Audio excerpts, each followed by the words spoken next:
Okay, we is streaming. Let's see if we can get onto the studio.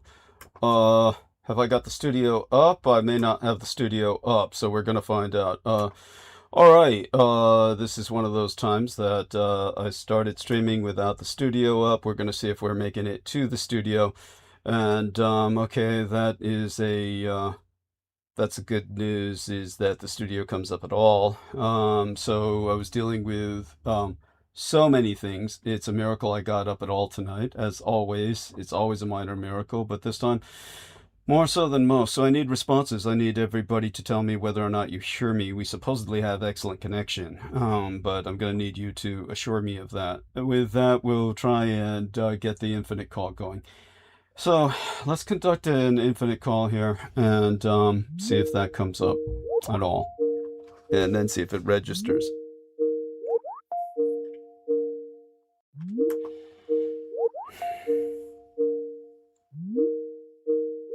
Okay, it's ringing right now, which is why I'm not talking. So if anybody can hear me at all, you let me know. T-Tank Barry says, good evening, loud and clear, brother. There's nothing good about it. There is nothing good about this evening. But I do appreciate, Maple Maven says, cheer up. You know, where have you been? Where have you been? I'm talking to Maple Maven here, Amy Como, poor dear. Well, welcome aboard, Maple Maven, Amy Como, in the chat. We don't know if she'll join us on the call. And welcome aboard Aristides, who I'm not quite sure understands the enormity of what happened. Okay, Aristides, yeah, welcome aboard. If you're ready to do the blurb, please do so. We're joined by Sammy Romero. We're very fortunate to have that. So if you're ready to do the blurb, let's have you say something. Both of you, Sammy and Ari, just say hi, both of you, to make certain that you show up on the stream. Hey, what's going on, Doug? Okay, you're both showing up, I believe, on the online broadcasting software. So we will receive something from our friend soon to tell us whether or not we're showing up. Let me test for an echo here because of everything that Sammy happened. and Okay, so we got Ari, an echo. just say hi. Hi, both of you, to make certain to turn the sound off on that. And we want everyone to hit the upvote. Aristides will talk about that. So, Sammy, tell us, do you feel we have enough time, blessed with your presence tonight, where our man Aristides can do the blurb first, get that out of the way before you join us in conversation? Yeah. I can do at least half an hour. Okay. So how about just a quick blurb, Aristides, and then we'll speak with Sammy and segue into the night. Yeah. Okay. Well, first, help me understand the enormity of what happened. We'll have to talk about that privately. It's a security issue. All right. Good enough then. If we can just continue. Sit down here at the helm. By the way, we got reassurances that everything is crystal clear, Sammy and everyone else. Good. Thank you, T-Tank Barry, for that. And all of that being said, yeah, whenever you're ready, Aristides, just feel free. Okay. Yeah. Okay. All right. I've just sat down here at the helm, turn the volume down so that nothing feeds back into the call. Right. Hit the upvote, as you said. First and foremost, anybody listening, hit that upvote or like, thumbs up, whatever you want to call it. Hit it. And you need to be logged in to do that. So hopefully you can log into YouTube. If not, you should be able to do that with a Gmail, which you hopefully already have. It's easy to make. It'll probably be the easiest way, or else just make a login however you feel is best when you follow the prompts to do so. If you would like to do that, but Gmail will probably be recommended and gets you in for free. So you don't have to make a separate account, because everybody hates making tons of accounts and writing down passwords and all this stuff. So so you do need to be logged in to do the upvote and various functions, and which is probably a good thing. Keep some kind of checks and balances. because with that, we only have to fight a few downvotes that are placed by bots, as we've heard before, and that affects the algorithm. So we need right away several upvotes to balance that out, to keep the algorithm on the up and up, such that Doug is likely to appear high up in search results and suggested content, etc. I think we all know how algorithms work, either explicitly or implicitly. So yeah, so to be signed, have to be signed in. You can actually sign in with various accounts or different accounts. Say if you have multiple Gmails, or you'd like to make them, or however you'd like to do it. And you can manage that with a little account thingy up in the corner. Like you can create a little avatar or whatever, or it might just have the initials of your account name. So if you click on that, once you're logged in and you go to switch account, that is where you would switch between logins, or underneath any one login, you could make channels, which is for posting content, publishing content.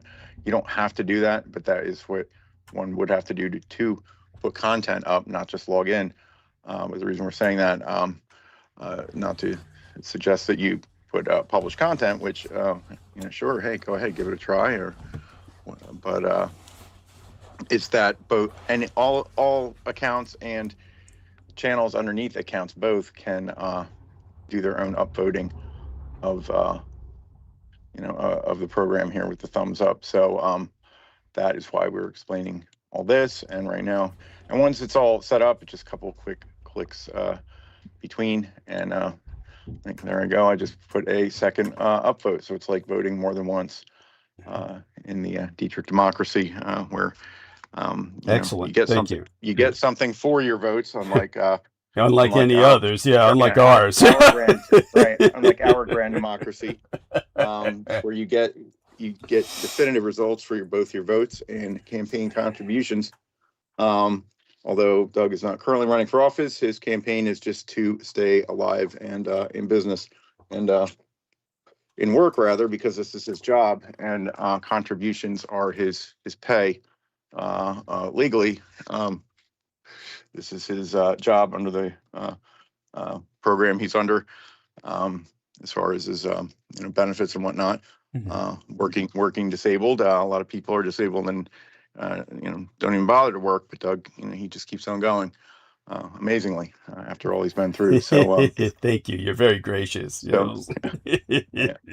So the ways to support our YouTube upvotes and other interactions we're about to get to, and sharing the content, which we'll get to, and financial contributions, which we will get to.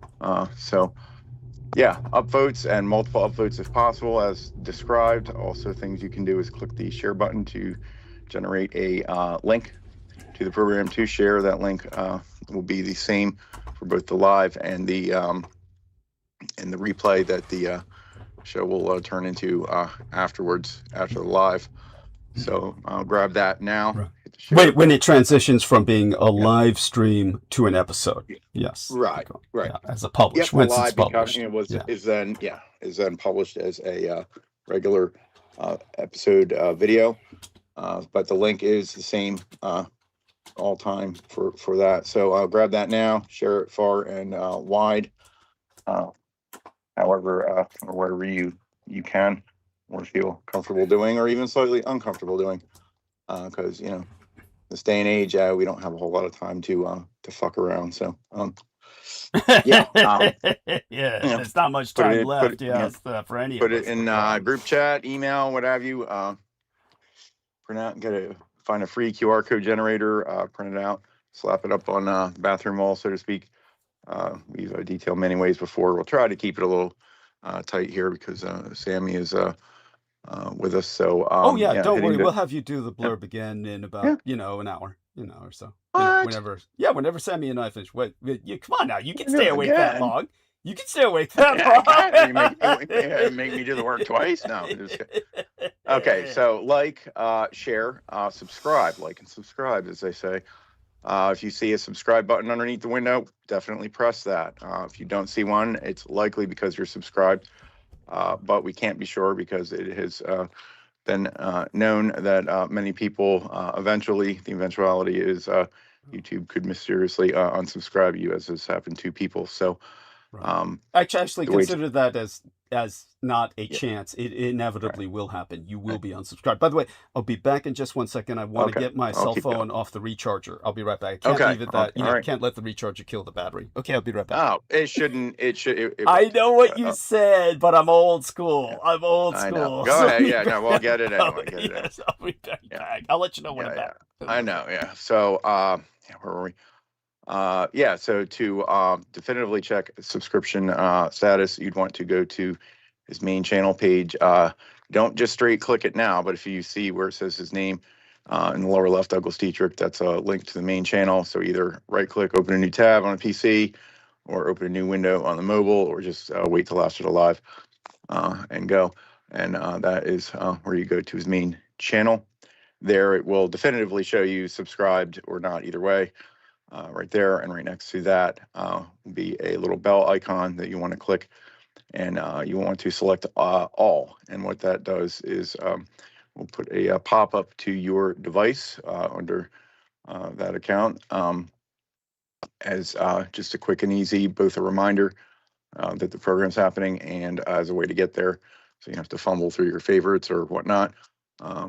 Everybody hates stupid ad pop-ups, but this one is actually very useful. I use it myself when I sit down here and I finally, get here last minute, and the pop-ups there, and I click on it, and boom, you're at the show. So you want to click on that bell and turn on notifications and select all, because otherwise I think it's kind of YouTube's discretion what they notify you of. So yeah, like and subscribe. Other ways to interact and boost the algorithm. Of course, there is a live chat. I'm not quite sure how interaction there might boost algorithm, but certainly afterwards, after the live becomes a regular video, beneath the window there, comments will be enabled. They're only enabled after the live becomes There we a regular are. video. Okay, Yep. thank you so much. So, okay, and so after the live, please stop by because of course you'll want to review all the salient points of the program. So once you're there, the comments will be enabled. Feel free to leave a comment. Please leave a comment. It doesn't have to be so very well thought out or exactly pertaining to the content of the episode. It can just be like, hey, yay, Doug, or whatever, or hey, That's right. Anything you want to say, yes. Yeah, nice picture, or anything, because any comment will help bump up the algorithm, as will likes or upvotes on comments, and similarly. Comments can be downvoted as well. So if they're downvoted and not upvoted, they can be disappeared by YouTube because they figure people don't want to see that. So upvote the comments, especially the one where Doug always puts his contact information there, his PayPal and website information there. So do that. So these are the primary ways to boost the algorithm on Doug's behalf, and then. While you're at the main, checking out the main channel page there and your subscription status, do note that you can. It has the usual YouTube setup there, where home is how it organizes it, how it likes to in preview, and you can click on videos and live. Live are these live streams that then convert to a regular video, listed in reverse chronological order. So. If you go there, it'll be this one and the one before and the one before, etc. Check that out. And videos is other stuff that were either not live streams or older live streams that were organized differently at the time.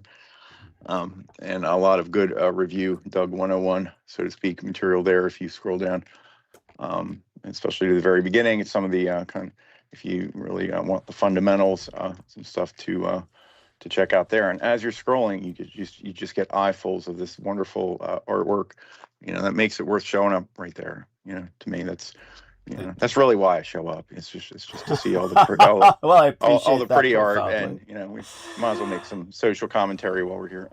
Yes, no, Anyway, that's so appreciated. 100% not AI for anyone who is silly Oh, enough no. to even imagine that. Right. Yeah, that's yeah, we won't go into that right now. I know, Anyhow, right, continue. right. No AI slop here, as people call it. That's AI right. slop, that's right. Yeah. Although AI does make some awfully good slop these days, Doug's a very old school guy and a very talented artist, so he doesn't need that. So, okay, you've checked out the main channel there.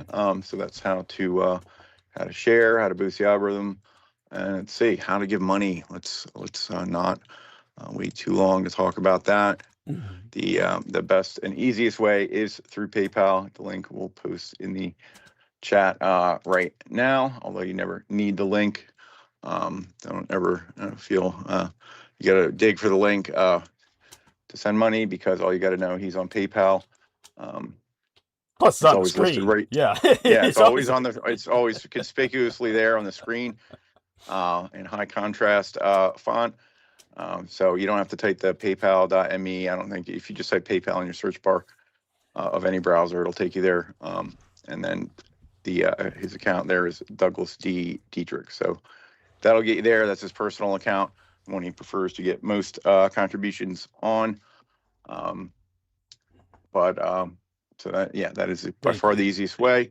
Yes. So if you want to contribute, and can do so via credit or debit card, but don't have a PayPal, don't want to have a PayPal, then the way to do that is to go to the website, douglasdietrich.com, also always listed right on the front image there. And if you go there, where I'm going now, we're doing this together, you get there, and in the upper right hand corner or thereabouts, the yellow button that says donate, that is the way. It has the little credit card logos underneath it. If you click on that, ignore the donate button in the middle. You can click it, twiddle it just for fun, because it does nothing. But ignore that, and go to the upper right hand corner yellow button, and hit that donate there. If you hit that, it'll give you a little menu, and one of the options will be just pay with credit or debit card. And you do not have to be logged in or even have a PayPal to do that. Just have to have the card. You can also use Venmo if that is what you prefer, and where you keep your electronic shekels. And they do talk to each other now. So if you click on Venmo, or I believe there's a way to go just into Venmo and search for PayPal accounts to send money to. So send it to the Douglas D. Dietrich. Or there's just a third one that says donate with PayPal, but that is, I assume, being logged in and donating or contributing to his business account. He has two PayPals. That one, because it's a business account, they do take a slight tax. But because it is a business account, they automatically have options such as this menu here, which is also very handy. So, but this mainly, if you just want to use a card or your Venmo, this is the place to go on the website. So there you go there. So that is the main electronic options. If you have other, just say you have some other, odd, Cash App or something, and you just have thousands of dollars in there and you don't know what to do with it, you can get in touch. We'll figure something out. We'll figure some way to launder that for you. But PayPal is preferred. Other than that, if you really and truly are, off the grid and want to send physical money, don't just put loose cash in an envelope.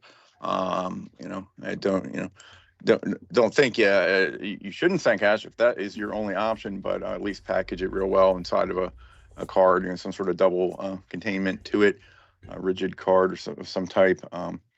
And or even better, in a care package of some type. Doug, like says, and sure he'll appreciate anything that shows up in a care package. And if you're going to not anything. Weapons of mass destruction, etc. anything sent in with good intentions in a care package. But if you're going to send something physically, probably what I would recommend would be to get in touch with him via email to give him a heads up that something is on its way, so that he can make sure he gets that. We'll put the email there in the chat, Douglas Duane Dietrich at gmail.com, and that's DUANE if you're only on audio. So that is, send him an email, let him know you want to send something along. Don't be afraid to get in touch. He's a super nice guy.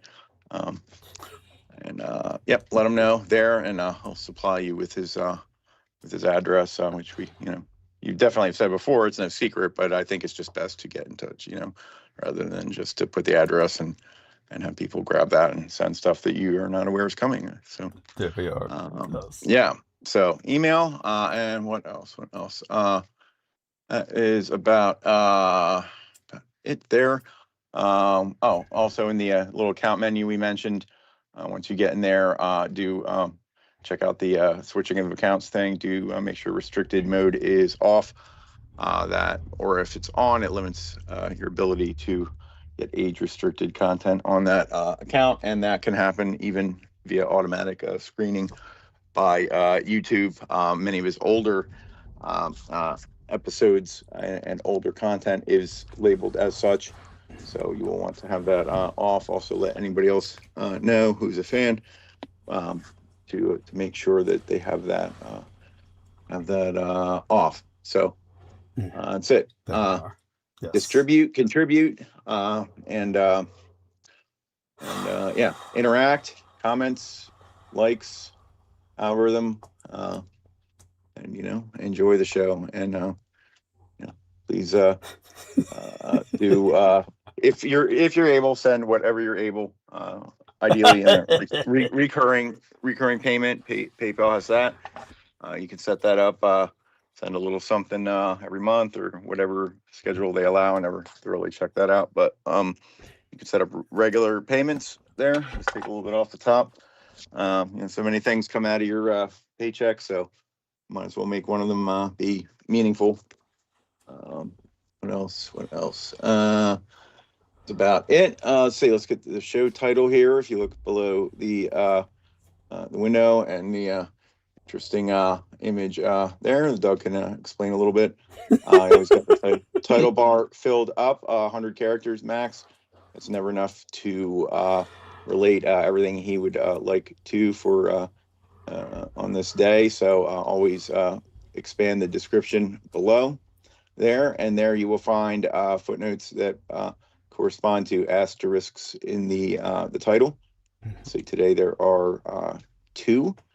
Although I see only one dagger thingy, but you say sometimes it's just built right into the main paragraph, I think. Nonetheless, check out everything there where he acknowledges the relevant events, subjects, historical events, social and cultural holidays, and other things, and also a good eye full of other languages there. I mean, look, I see Cyrillic and Asian characters, and it's just so many interesting things to see there. So do check that out. Yeah, I think that's about it. Wonderful. That was beautiful. Continue. Yeah, will you round up? I think that's it. Let's see if Sammy is still yes, I believe so. So dear Sammy, join us. So tell us, first off, people care about you as a person. Tell us what's going on with yourself. How in general, whatever you feel secure releasing on the world. Right. Not just been busy. Adulting, dad duties. The responsibilities that go with that. But that's pretty much it in a nutshell. And by the way, no offense to Ari, okay? Yeah. he really captures, the desperation of your brokenness. Yes. Doug, just let you know that, okay? Yeah. I'm just kidding. He gets the point, but you know, we'll talk off air. Anyways, Yes. either way, I'm just breaking Ari's chops. That's all. He does a good job. I mean, it's intentional. I mean, it's no secret. Yes, that's no secret. Yeah, we need the your help. money desperately. Yes, absolutely. Yes, and you definitely channel that. You can definitely see. He channels my desperation. Yes, he does. Yes. And thank you for it. It's like you have him at gunpoint with your revolver. You know, him saying that. But you know, hey, I'd rather laugh than cry, you know, so that's good. True. Yeah, the only sad part is the fact that I'm desperate in the first, and yeah, but such having been expressed, continue by all means, and we certainly appreciate Aristides' emphasis on it. Yeah, so go on. Absolutely. Yeah. No, honestly, it's me just adulting like you know any regular person, you know, and just honestly, just talking to my classmates and just bouncing off ideas as far as you know, I'm getting ready for finals to wrap up, and you know, the pressure mounts like anything, any job really, any deadline, anybody working class America. It doesn't matter if you're, you know, you are giving your time. Because really, even now, the time for dollars is not really that much. Yeah. We're talking right now. You know, the federal minimum is still $7. That kind of lets you know where we're at in the world. And you know, it's unfortunate, but you know, other than that, you know, it's you know, I'm not surprised your last transmission made waves. Like I told you, your name rings out. It continues to ring out the last 35 years since, you know, you did what you did, you know. Yes. And it's unfortunate that you know, you're always going to be targeted, and one of the reasons why is you are a truth teller. Yeah. And the truth does hurt. That's a very simple saying. And then, you know, what we talked about last transmission was something that cut deep. Yes. It stays and it still continues. It doesn't matter who it is, as far as who's listening. The people that, you know about this are listening, and obviously there's still people in this world that are still connected to that. Yes. You know, a lot of people think 30, 35, 40 years is a long time. It's in the grand scheme of things, it's not really a long time. Thank you. Know, it's almost like yesterday. You know, World War II, you can say, was last week. Yeah. As far as we're concerned, because you know, we have a baby boomer that it's not even a baby boomer. He's barely a baby boomer. That's a president, you know, and he's a walking corpse. But he's you know, he's in charge. You know, and you know, and then you know he's somebody that should be in hospice. But you know, that's neither here nor less. You know, we have not had a modern president in a very long time. Even Barack Obama was, when you can consider him a modern president, but you know, nevertheless, he's pretty much played janitor. You know, he was a janitor president who had to, you know, he inherited a pile of crap. Unfortunately, whoever's in charge is going to inherit, you know, a whole continent. And that's probably putting it lightly. You know, more like a whole planet of crap. But you know, I don't mean to be negative. It's just, you know, we have to humor ourselves in the sense that just because people are in power does not mean they're not sensitive. They're actually very sensitive. Mm-hmm. To the point where it's just childlike. Where you know we really are treated like we're dumb, and you know, obviously the average taxpaying elector is not dumb. We have access to the internet. As censored as it is, we still get the news first, hot off the press. Yes. You know, Yeah. and digitally. So, you know, I have an idea of what happened as far as your account. Yes. Yeah. People, and I think you know who I'm referring to. They still, that's very sensitive, a very sensitive topic in the sense that you're almost like to call someone an enemy. It's especially someone like you. You're it's almost you're a legacy enemy. It's almost Yes. you're like the Joker in the sense Yes. that you know it hurts. It really does hurt. It's like a bitter ex, Yes. But nevertheless, that gives a lot of validation to what you say, Thank you. including a person that was supposed to author your book. And Yeah. people know who we're talking about, Yes. who continuously stalks you. Why? Yeah.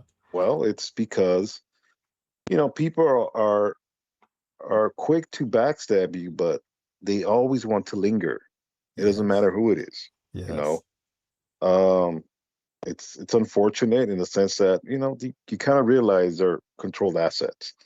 They solidify themselves as that, and it's it's almost a rerun in the sense of your attacks. I mean, I can't even count how many times you've been sabotaged. Yes. Whether it's your internet or where they had to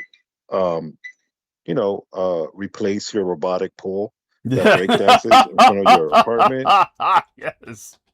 Luckily, you went to a spa. Almost That's true. that almost got you killed. Yeah. That almost got you killed for taking a little R&R. But the wrapping light pole in front of you who breakdances, had to be replaced. Yes. And yes, I'm not, they've I'm not, relocated it, by the way, right up to the corner where they've got the crossing of the Hyde Street cable car with with Green Street. oh, Go on. okay. Yeah. Yes. Well, and the people in the audience are wondering, like, what's going on? No, Doug has had, you're a very, very special individual in the sense of how you're monitored. Yes. It's almost comical because you have to laugh. It's no point. You even took me to the pool where you literally, I touched it. Yeah, it didn't feel real. It did not feel real. Yes. It didn't feel like anything like a regular pool. But other than that, it's I definitely have an idea, and it just tells me that the more and more of the truth is hemorrhaging out even more. Yes. Especially with this generation who, there's always a lot of unanswered questions, and they say the truth dies with the people that commit these crimes. Well, not necessarily. That's true. Especially if people that were there speak up. That's right. And obviously, you're where the bodies are buried, literally. Yes. So, this new generation now is learning a lot of things about the world, especially our world conflicts, how society is the way it is for a reason. Why is there a 81-year-old president, instead of a 40-year-old president? Why is that? But then again, that goes to tell you, obviously, what I mean by a 40-year-old, someone coherently, at least able to think in the sense of modern times. Yes. Educated, that kind of shows our level of, we really have regressed to really just, I really do think we're like the Beverly Hillbillies, but broke when it comes to the world. We have no class, we have no society. I mean, looking at the fact that King George, or who is the quote unquote king? Charles. What Windsor? Sorry. Yes. Sorry, that inbred King Charles. He's not my king, but you know what I mean. Yeah, that inbred Euro British guy. Donald, he really, Donald Trump makes King Charles look like Emmanuel Macron, okay, as far as sophistication. Okay. You know, they're both hideous, man. They're not handsome. And you know, I'm coming from a straight person. No, they're both hideous, but especially King Charles. He's a very hideous looking man, along with his very handsome wife, you know. But you know, it's but they show a lot of class compared to our president. Their sense of culture, whether stolen and all the raping and killing they've done, they still, seem more respectful than our president, who obviously is insecure. He doesn't allow other dignitaries to walk beside him. He always has to be first.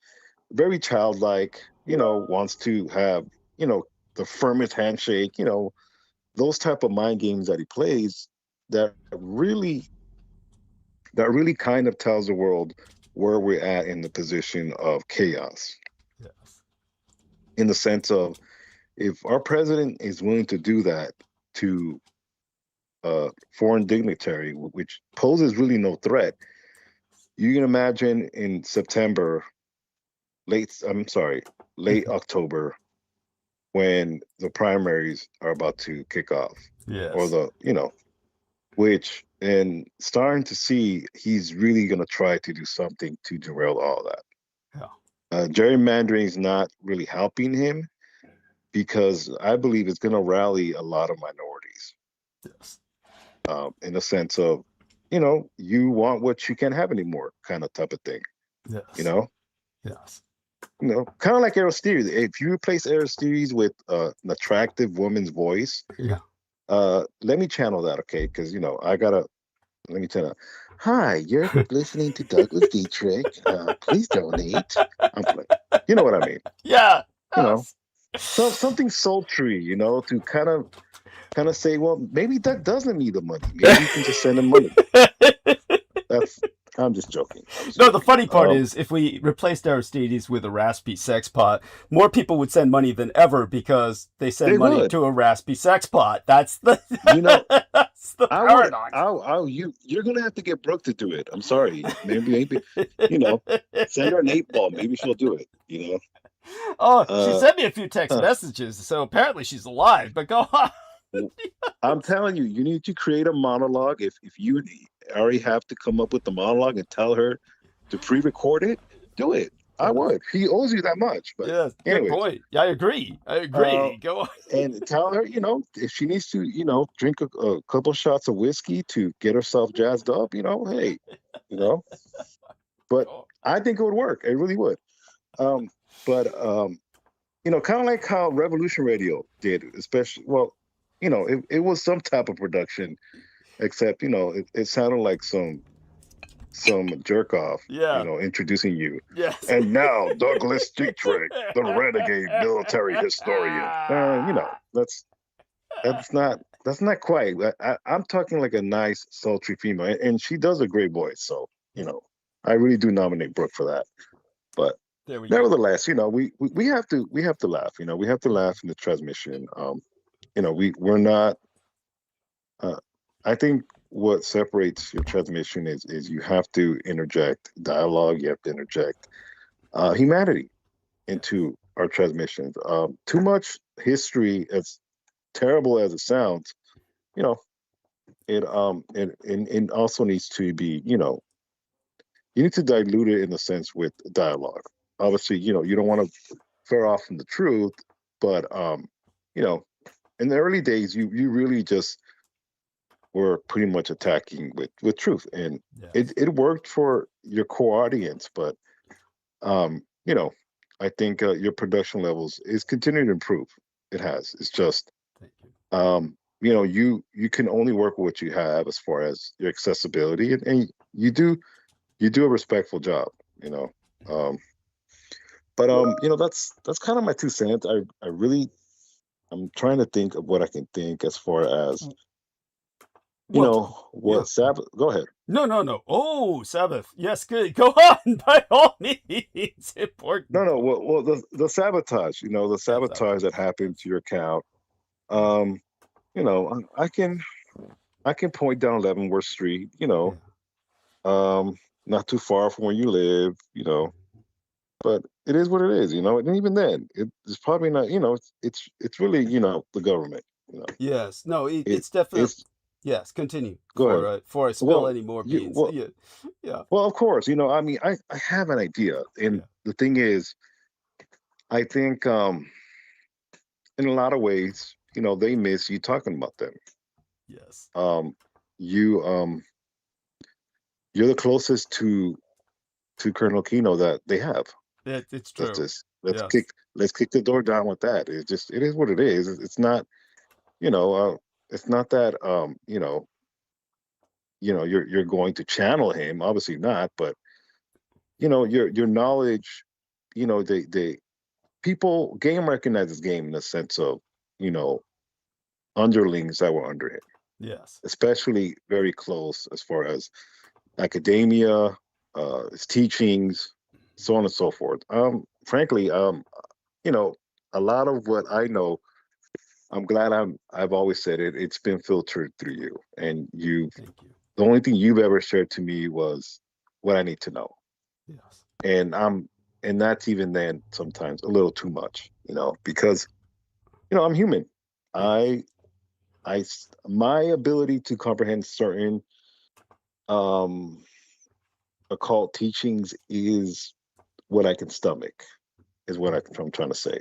Yes. It's not that it's something I can't get into. It's I can only allow myself to really go into that rabbit hole. I mean, the little I've gone through, you know, H.P. Lovecraft, it's like, okay, this is a little too much, you know, because it's these subjects are not, they're not subjects that are considered, you know, light in a sense of you can really just go in a deep rabbit hole. Yeah. You know, right? If you just type in right now, I'll give you an example. Trump associate busted for you know, human trafficking. You'll pop up somewhere right now. You know, in probably the last couple of days. Why? Because it's, you know, pick one.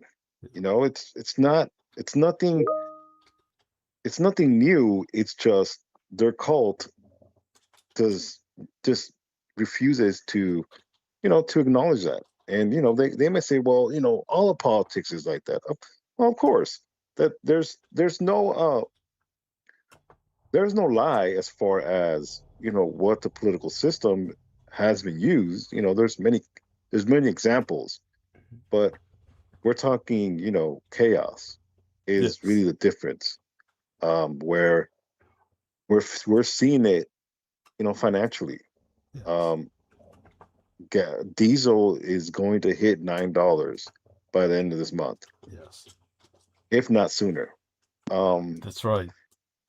There's only so much we can take, to the point of our president is trying to already throw in the towel with Iran. Yes. Not necessarily saying we lost. It's more like, let's move on and let's forget about it.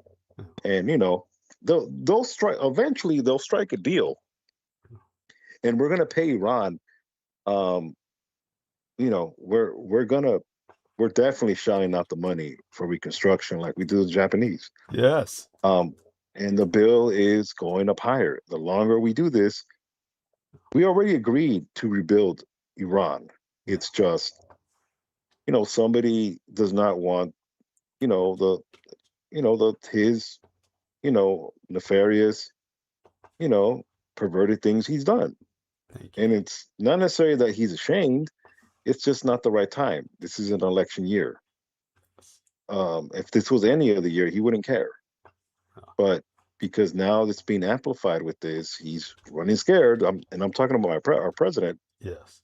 He is going to try everything and anything, you know, down to all his cabinet. But I have an idea of, of what happened. I had a feeling, I'm not going to lie. I had a feeling because we haven't touched that in a while. You're Yes. talking about a legal case. You're talking a lot of subjects that subject in particular that they want people to forget. Yes. And unfortunately, it continues to pop up because this new generation is learning about this information to the point of them, changing the numbers of victims Yes. in that particular daycare scandal. Yes. It's no longer in the thousands. It's only 58 kids. Well, that's more than half 100. That is still a lot of kids.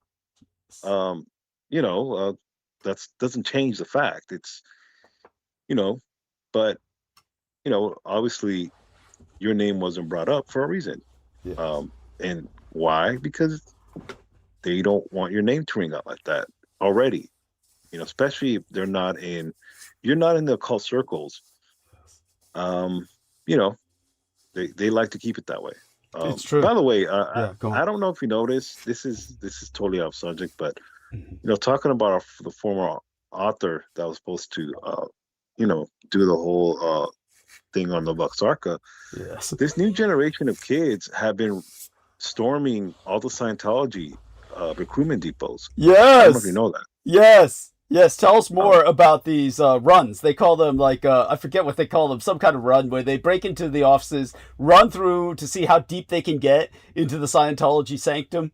And Right. it gets to the point where Scientology is doing things that are illegal against fire safety standards, like removing the door handles on their doors. Right. It's a terrible. So continue. Tell people about this. Well, that kind of puts municipalities in a bind in the sense of more questions, because obviously, municipalities or cities get paid.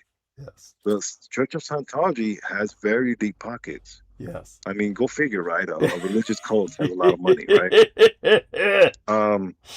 But they have a lot of deep pockets, and that they're kind of being exposed in the sense of, I'll give you an example. Karen Bass. If you ask her, well, she's reportedly a Scientologist.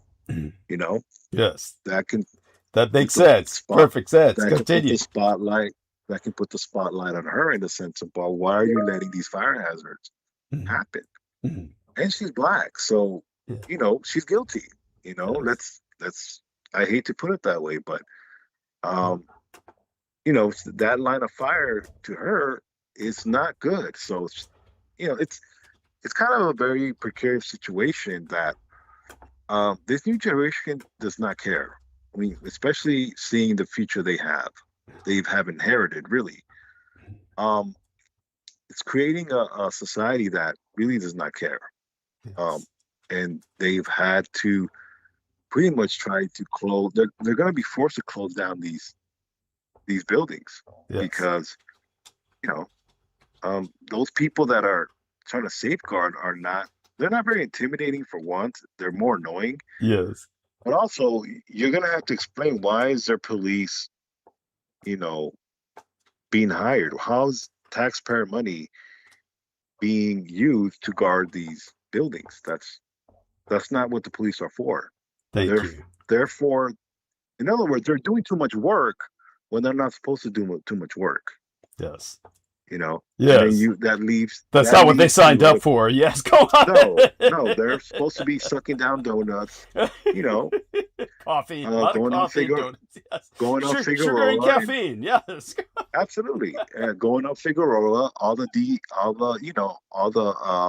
narcotics agents addicted to coke, addicted to heroin, because one of reason why I say that is because one of my somebody I know is a how can I say this? They're in urban they work in the urban grassroots pharmaceutical industries that are that are associated with social organizations of the ethnic enclave that are armed. But these are nonprofit, wink wink. Well, one of the things that they do when they suspect someone's a narc is, hey, I'm here to buy, X, Y, and Z. Yeah. Oh, okay, cool. And especially if they never met them, they line them up. Okay, well, here, try it. And they want that particular narc to try their their things. Yes. At least that's what was told to me. Yeah. In other words, Go on. Yeah. you're gonna have to sample it, Yeah. which makes a lot of sense as far as the addiction rate in the narcotics division of any major city. When this was told to me, it made a lot of sense. Why, if you look at the statistics involving law enforcement and controlled substances, is very high. Yeah. Obviously, they suppress these numbers because these people are heroes. They don't have drug addictions. They don't beat their wives. And they don't do these things. But it made a lot of sense. But yeah, I did not know that Karen Bass was a Scientologist, which it makes a lot of sense. Her connections are there. It is what it is. But the Scientology recruitment depots being ransacked, or or just being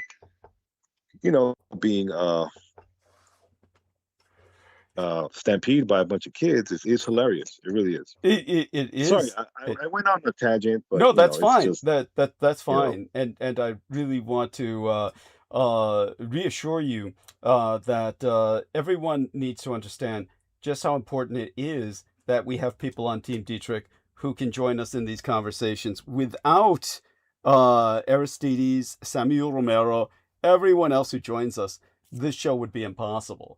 It really would. And I want people to just appreciate the fact that what makes these shows so special is the conversation. It's the conversation with everyone involved. And I just want everyone to understand how they try to prevent that.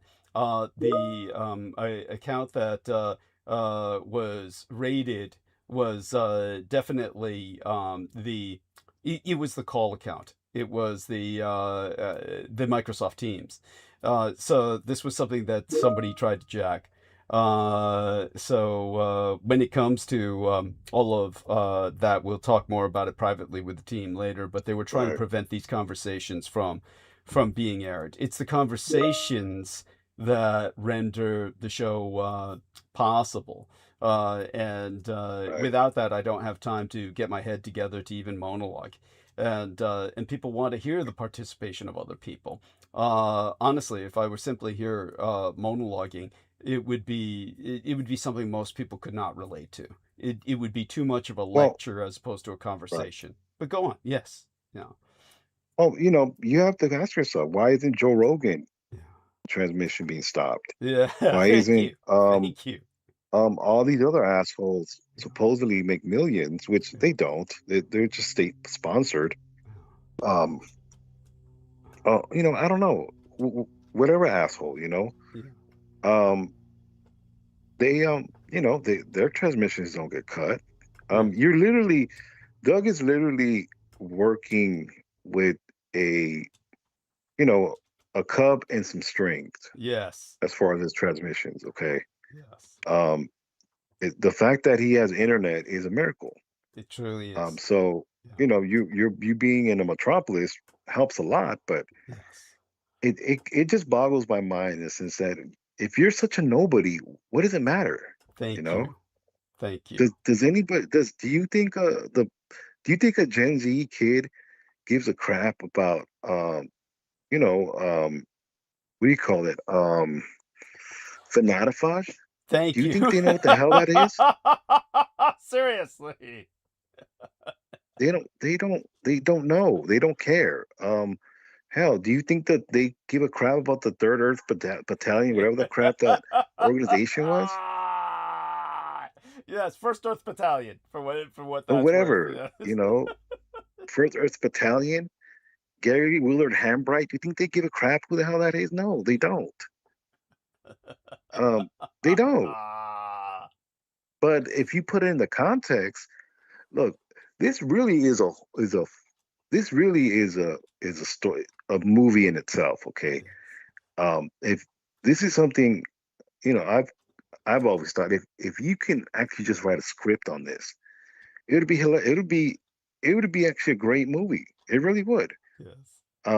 Because fiction does mirror, reality. It's bad enough, you had Nicolas Cage. Nicolas Cage owes you royalties for that Yes, thank that you. dumbass film he did. Yes. Him being a vampire. Like,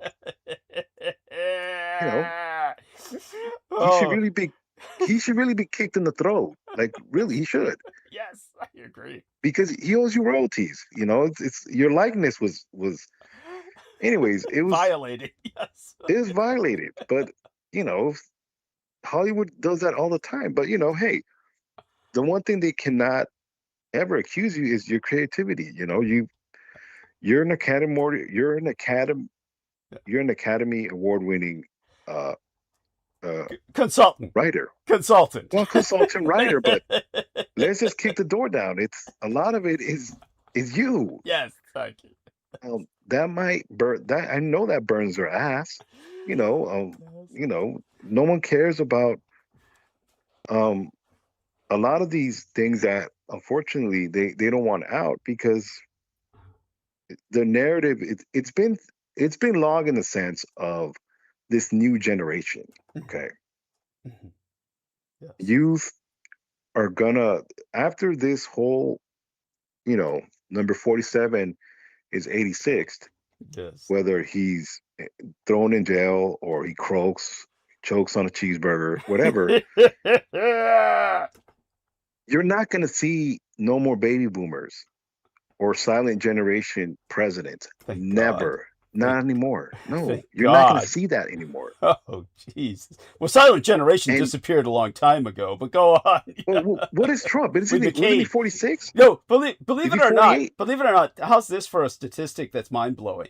According to the general definition, which I do not necessarily agree with, but the general definition of the baby boomer generation is theoretically, the general definition is 1946 to 1964, which means, get this shit, that Trump was born in 1946. So even though he really is a silent member generation president, they try and make him sound younger by saying he's a baby boomer president. It's all shit. I mean, their definition of what the generations are is shit. But that having been said, when it comes to Kamala Harris, and this should frighten anyone, that means she is a baby boomer. So if they're saying 1946 to 1964, she was born in 1964, which means that Donald John Trump and Kamala Harris are both part of the same fucking generation, the baby boomer generation, albeit both of them are on so peripheral thereunto, so cusped that they are not. But that's their definition fucks it up for you. But either way, the point that you made is that we do not have anyone who thinks in contemporary terms. That they're all ossified fossils. They're all living fossils. That fossil men, and these fossil men have been killing us. They're killing us because they don't care about the future. Their lives are set. They don't give a shit about writing us all off. Go on. Yeah. Well, let's put this in this context, okay? You were born in 1966, right? Yes, that's right. Okay. 1986, you were 20, right? Yeah, about that age. Okay. Yes, go on. Yeah. I'm gonna put that 19 actually, because I was born late in the year. I was born in October. But yes, go on. Yeah. There you go. So you were a kid. Yeah. That means you were a kid in the height of Michael Jackson's music. Yes. Thriller, Unfortunately. Billie Yes. Jean. Okay, whether the fact that you do your Michael Jackson's not really your cup of tea, Thank you. it's good music.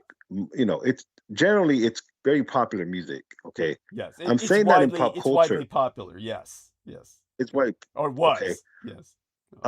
The Village People, which Trump for some reason likes to. That's like his Oh, he theme loves music, them. YMCA. He loves them. Yeah.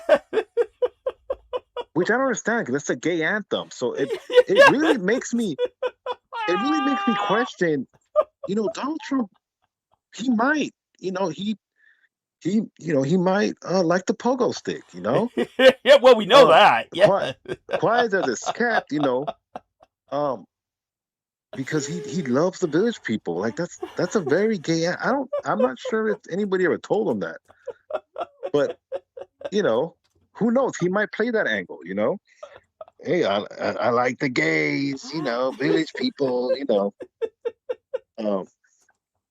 Which that's very. It makes me scratch my head. A lot of what he does is just very inexplicable. Just inexplicable. Very childlike, almost like, I like it, so it's not gay, but it's, but then, you take a look at Jared Kushner and you kind of wonder, well, did Donald Trump impregnate him too as well? I'm just wondering in the sense of, well, I don't know, that kind of, there's smoke there, right? Yes. Oh, yes. Well, certainly. Not that and to be honest with you, not that it matters. That's yeah. I roll my eyes when it comes to things like that because it doesn't matter. My point is, we're not going to have. Yeah, go on. Go ahead. Yes. No. We're not going to have. Continue. Yeah. We're not going to have this silent borderline generation baby boomer wannabe. Yeah, thank God. As a president, because we're just being embarrassed.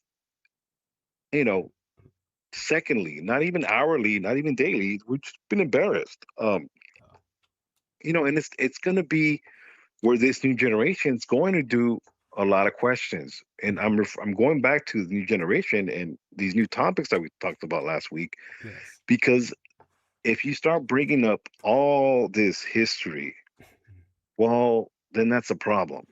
Yes. One of the reasons why it's a problem because it's supposed to stay buried. Yes. And it's not buried. Yes. It's supposed to have been gone when they combed your mind. Yes. You should have not been alive. Your brain should have been jelly. That's quite true. That's what they suspected when I was undergoing a procedure known as a neuronic combing, a neuronic comb, which basically took data in patterns and digitized it from my brain waves and basically the electronic emissions of signals in my neurological pathways, all part of Project Dietrich, or the creation of the Dietrich Artillect, which at that time did not have that name, but Xi was later given that. All of that, of course, we can go into another time. Those of you who are not familiar with it understand. Obviously, it's a long story. It's a long story. It is. It's a long story that, Doug, a lot of these topics, Doug, you're gonna have to revisit. Okay. True. True. You haven't done a lot of these legacy, because your story is really compiled in a lot of what is modern day popular culture, basically. Yes. Popular culture. Yeah. That you pretty much helped create.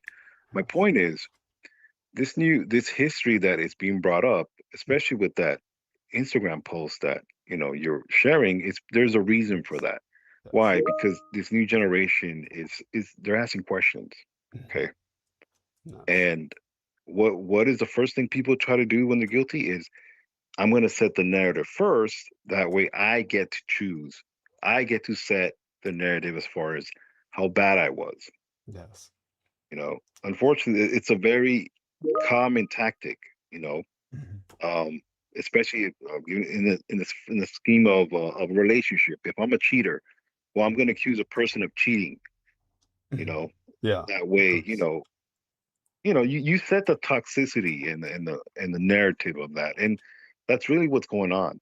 Is that you know they expected that particular part of history to die, and it hasn't, and there's a reason why. Yes. Um, and unfortunately, the wounds are still, still, still definitely there, even beyond the grave. So, Yes. that's Absolutely. that's It, just my 2 cents. well, It. Go ahead. oh, no, your 2 cents, and close those thoughts by all means, round them up Well, because it's an important well, topic. well, Yeah. well. It gives privilege to that they still continue to listen to you. Yes. You have to understand there was a certain point where you had, I love Brooke, but you had Brooke having mental breakdowns, arguing with you. Yes.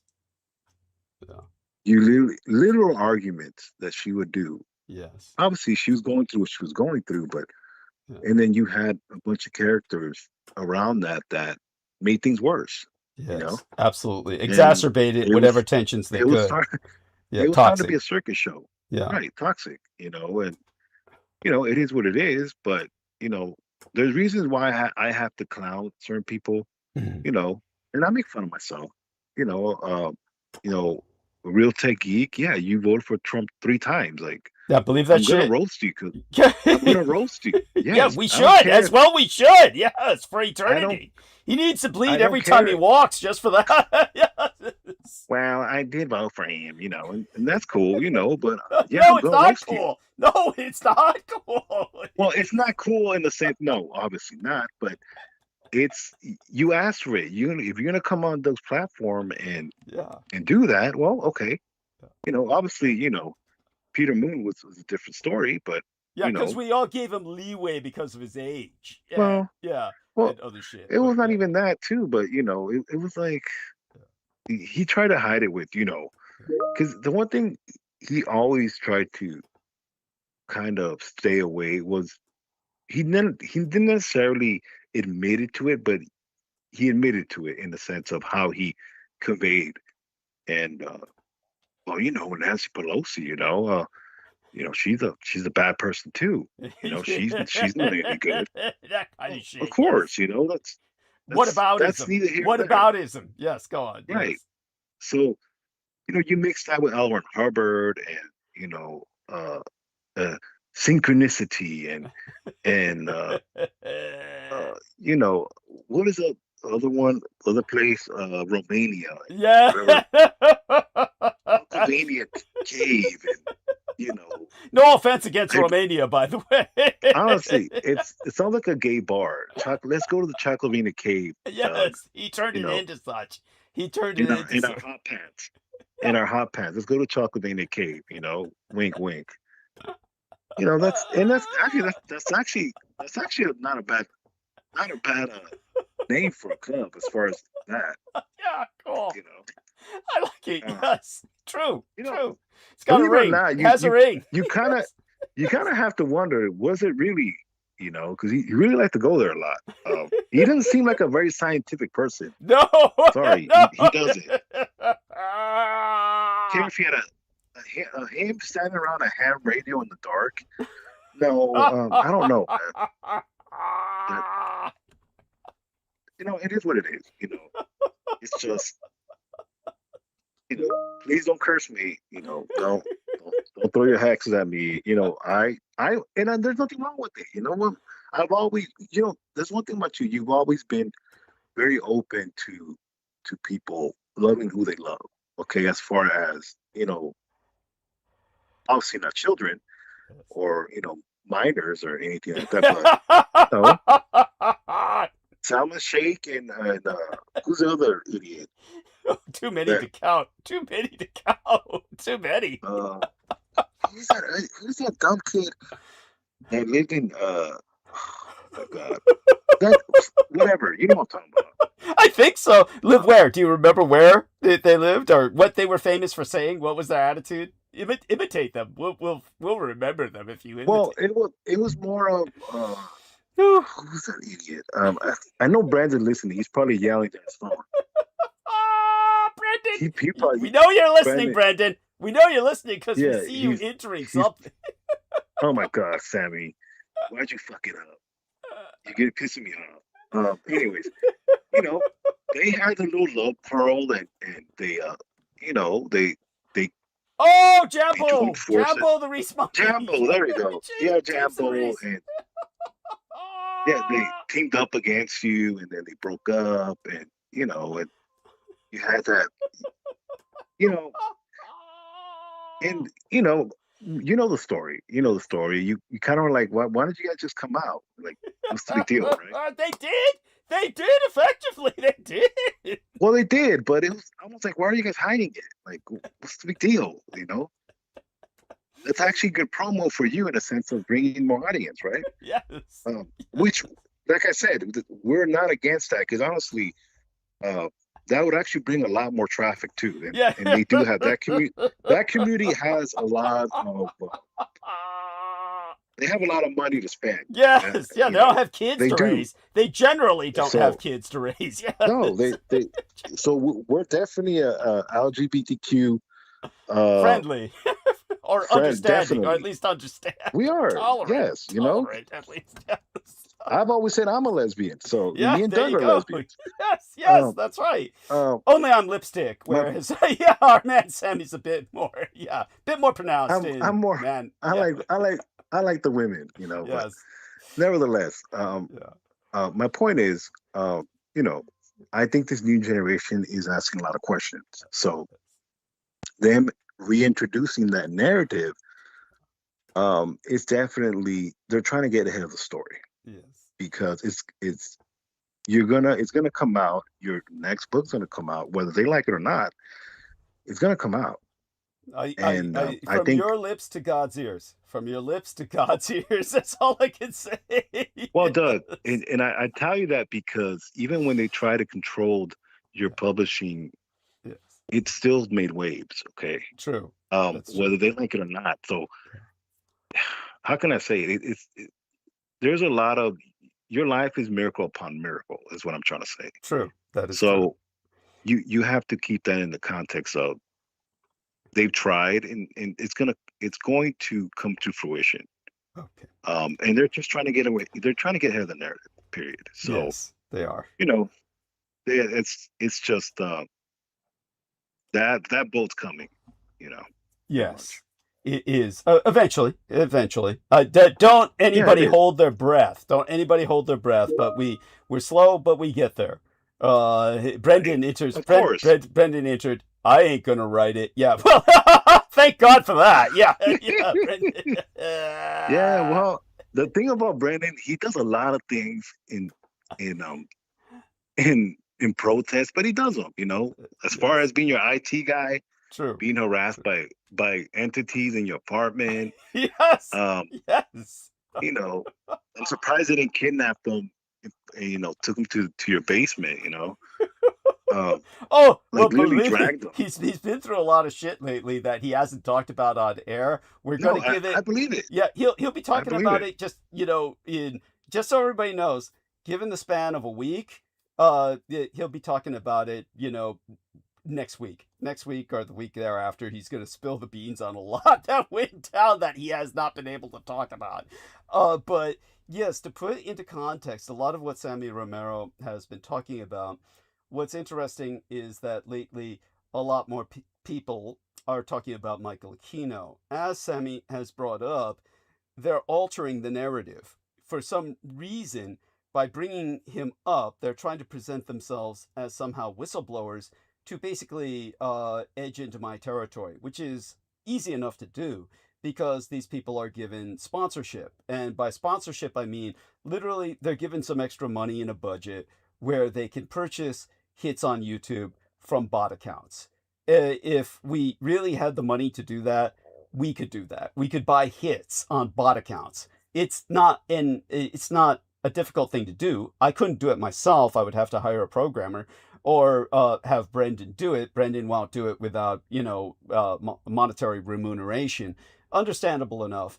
But when it comes to someone like the individual that I showed to Sammy Romero, pointed out what was in the background of this individual's little studio, where he's giving all of the signals that he is essentially the enemy. And that's what Sammy was bringing up. We don't use that word lightly here. This is an individual who is covering for Michael Aquino by narrowing the scope of the children that he victimized. And what he's basically saying makes it infinitely worse, because what this individual is telling us, that Michael Aquino was basically indicted by a federal grand jury for crimes against 58 children, which means there's hundreds more they were yet to get to when the case was closed down as a matter of national security. So he's essentially, just as with Gary Willard Hambright, who was my substitute teacher in John O'Connell Vocational Institute School of Technology, who was also one of the managers on site at the Presidio Military Base Child Daycare Center. He was indicted by a federal grand jury for assaults against children, every single one of them under the age of 4. And he was indicted for about 15 of those assaults, which he would have been indicted for hundreds more had he not died of AIDS while on trial.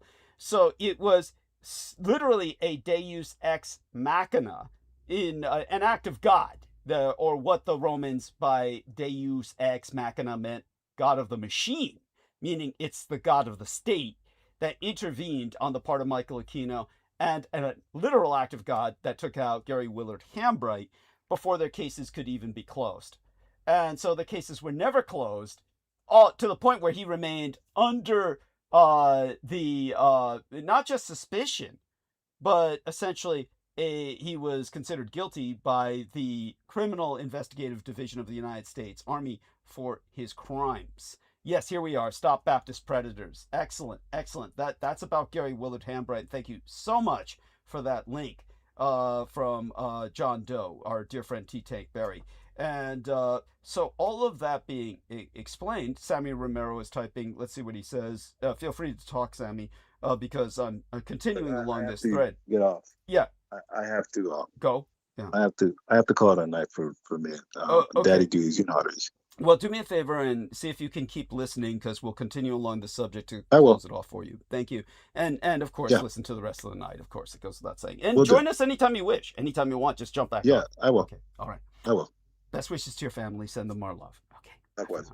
Yeah. And of course, so other links are being provided by T. Tank Berry. We are now alone on the call with Aristides, but we've got a number of things that are coming up now about Michael Aquino, where people online are basically doing a lot of facial recognition.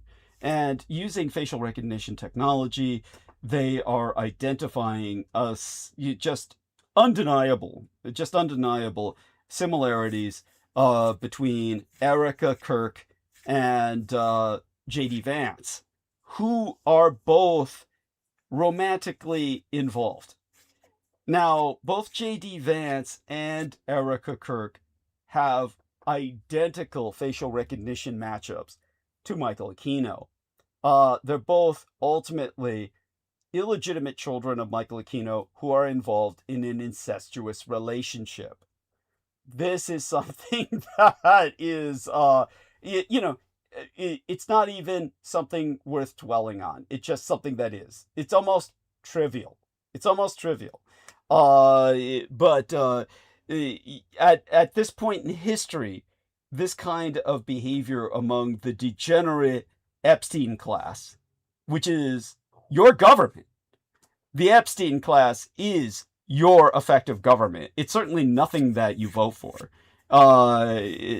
Everything that you think represents you, you're suffering from taxation without representation.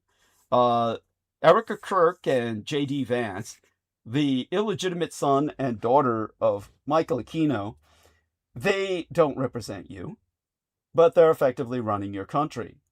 Erica Kirk, through Turning Point USA, runs the white generation of postmodern kids in America, whereas J.D. Vance runs the elders. So together they've got all the generations of white America wrapped up under the Aquino net. That's something that is a bit of trivia you can spread at your own risk and your own leisure. No one will appreciate it, and no one will like you for it. That's just, you will pay a price for that. But that's what you're living under. That's the culture that you live in. So when it comes to everything that our man brought up about the degeneracy of our age, we live in an age of leaders who wage war and wreak economic havoc across the globe. We turn to history to learn whether the chaos they are creating will outlast them. Now, Donald Trump has paused Project Freedom, leaving more than 1,500 ships stranded as doubts grow over his Iran deal claims. Trump now has 3 options. They're all bad. Pity the ship owner or insurer with a tanker stranded in the Gulf. Now, on Monday, opening this work week, Donald John Trump Can we draw offered... some cards for him? Oh yes, that's thank you. Yeah, I appreciate that. Well, we granted, all the death card really represents is change, but you would hope it represented something a bit more potent for times like this. Okay, so yeah. Well, I was just saying that's your favorite card. Yeah. Okay. So you're answering on my behalf to Douglas Marks. Well, you notice that Douglas Marks, when I answered his question last episode, he never responded. I didn't even get an acknowledgement for answering his question at length. So it's well, they can always throw some money your way. That's yeah, a good please. way to respond. Yeah, that would help, Douglas. Response? Yeah, it would really help. Yeah.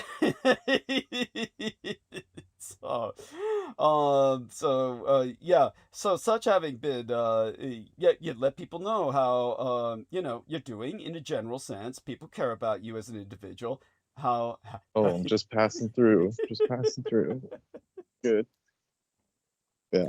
Situation normal. Yeah. Yes. If you count paranormal, ectoplasm knocking down fences. Yes. Normal. Yes. Yeah. I wish I was joking. No, he's not. He's not. He can go into that safely in a week or two. I mean, just eventually. Yeah. If at all, it's almost not worth it. It is. These things can just come and go as they please. Yeah, dude, if I have to suffer your catharses, your venting, everyone else has to too. So, so spread the pain. Yeah. Well, in the case of the fence, it was kind of just it was just a confirmation. Yeah. Yes. There you go. But the rest of it, yeah. Okay. Fair enough. Yeah. Yeah. That brings us to. So, I do want people to know I'm definitely not in a good mood. I'm not in a good mood because of the first off, coming back from the States, who would be? Why would I want to leave that? But at any rate, coming back home and then dealing first off with getting the allergy shot would have been bad enough. But when it comes to electronic phenomena, you understand that electronics are very vulnerable. And there was apparently a regional blackout because nothing else would explain it logically. We can turn towards paranormal or psychic attacks, and believe me, I'm not antithetical to that. We can speak about that at length. By the way, Douglas Marks says, "Sorry, I fell asleep." Thank you. That's cute. That's that's is that a backhanded compliment? You put all these people to sleep. Yeah, there you go. No, that was Peter Moon's job. Peter Moon did that. Yeah. Where you literally had people saying, "Look, I can't sleep now." Yeah, people were complaining when Peter Moon left because he said, I can't sleep anymore. Yeah. But granted, he's like a white noise machine. Oh yeah, that's what he was. That's what he served as for people. You heard what our man, Sammy said. Now, all that being articulated, where was the same stuff on loop? Oh, that's what he was. Yeah. He was always the same shit. Romania. Yeah. No, the Shekinah. Oh yeah, David Lewis Anderson. The Golden Sphinx. Yeah. There you go. What was that? What was the last thing you said? The Golden Sphinx. Yeah, the Golden Sphinx. That was just like a rock. Yeah, just a rock. Just a rock.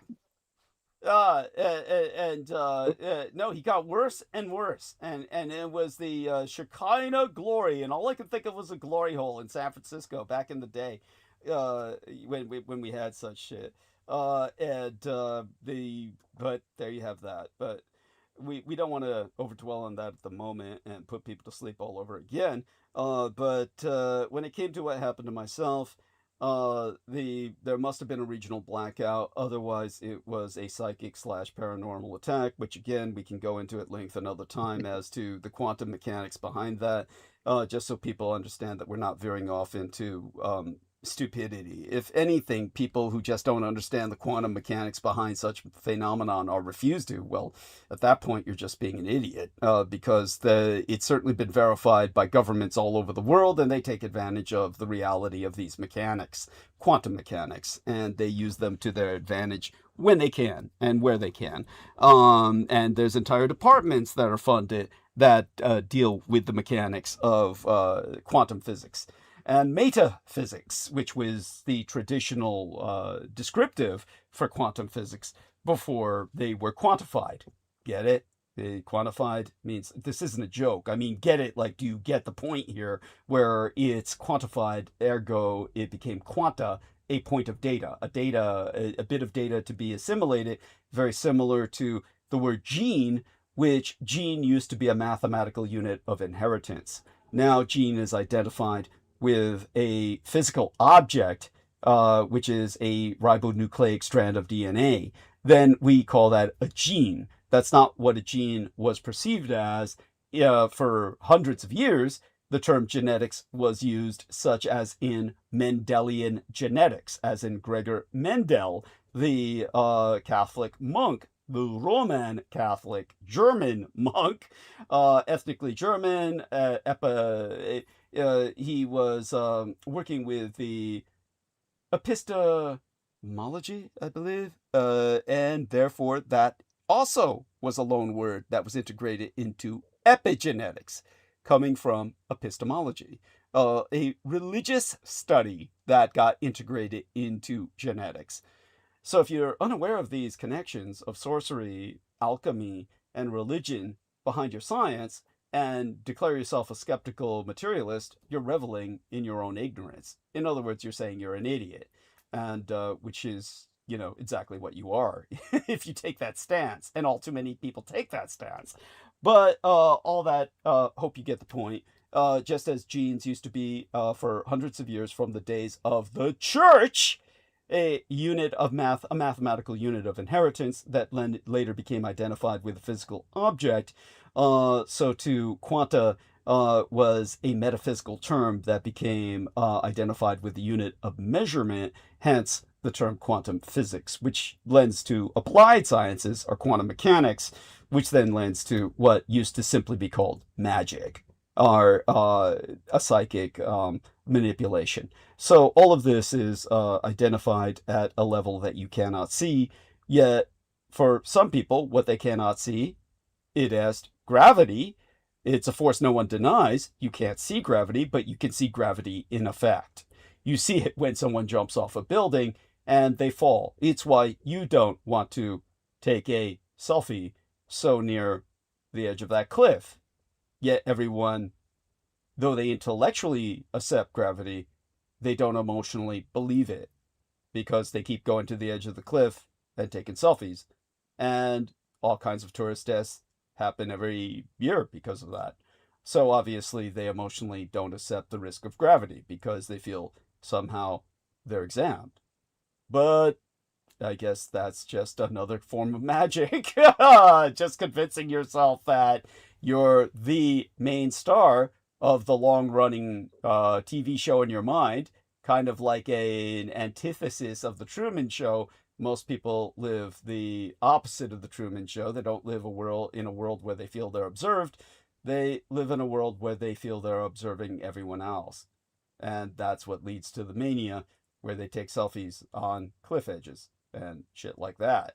Okay, all of that may seem quite obtuse, but it really has everything to do with what happened the other night, or nothing to do with it if there was simply a blackout. If there was a regional blackout, like taking out a few blocks, that would still be highly unusual, why would that happen without taking out entire blocks of San Francisco? That would be noted in the news. But whatever happened, my electric blanket stopped, which is unusual. If it were a regional blackout that impacted a few blocks, then what happens is when it's over, everything turns back on. That is electronic in nature and is kind of built to reassume operations when it's juiced. Well, electric blankets don't do that. They're mechanical in nature. You have to turn them on. So when they turn off for safety reasons due to a blackout, lack of incoming electricity, the juice starts flowing back in.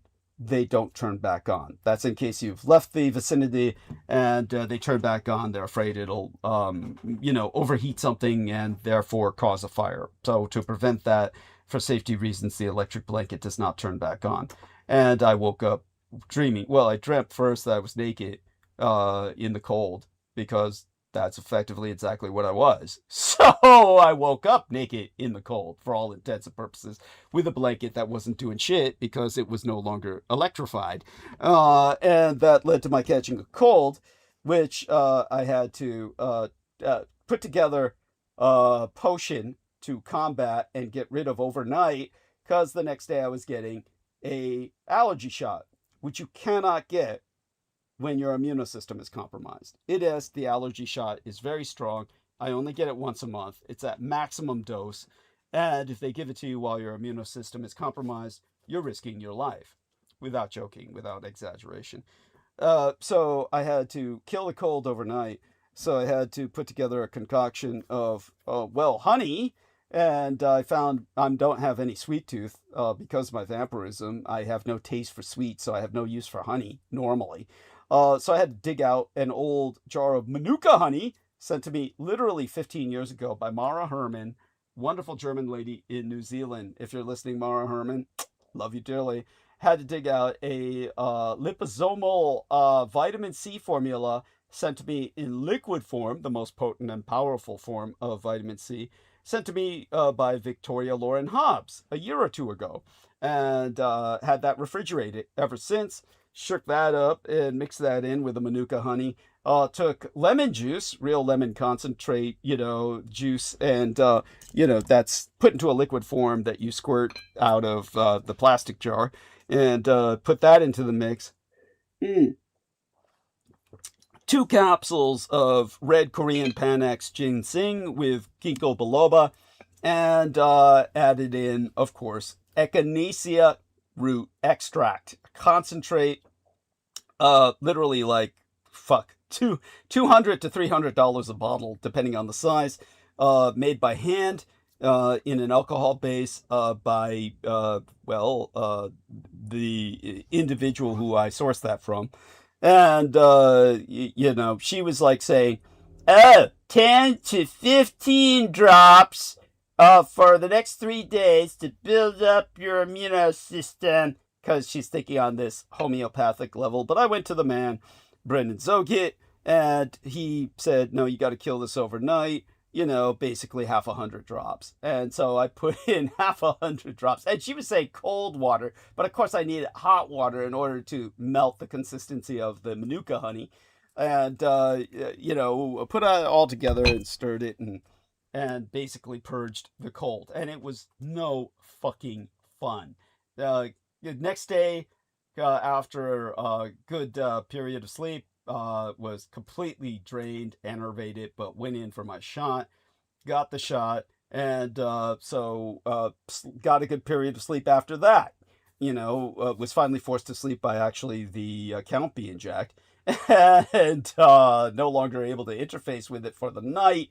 Had to basically do what I could in terms of security measures, and let that work its course. After which, I woke up, account was once again in my hands, and I, had to prepare for the show, but, in no good mood.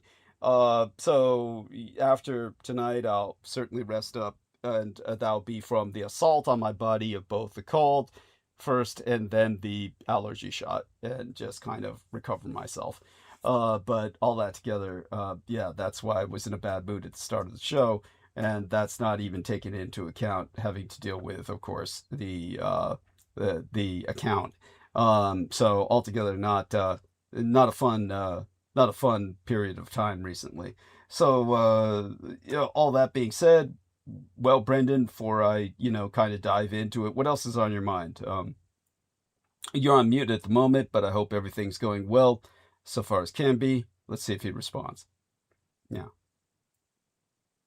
Things fine, but I'm sad about my doppelganger. He got bit by a spider. Oh, yes. Yes. Tell people about that. Oh, that's hysterical.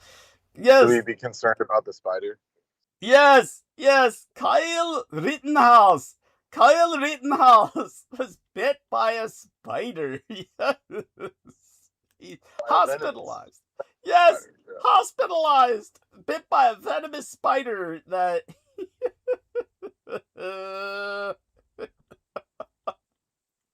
Nature's retribution, Jim. So. Oh, yes. Oh my God. And the comedy that has flowed therefrom is golden. Just a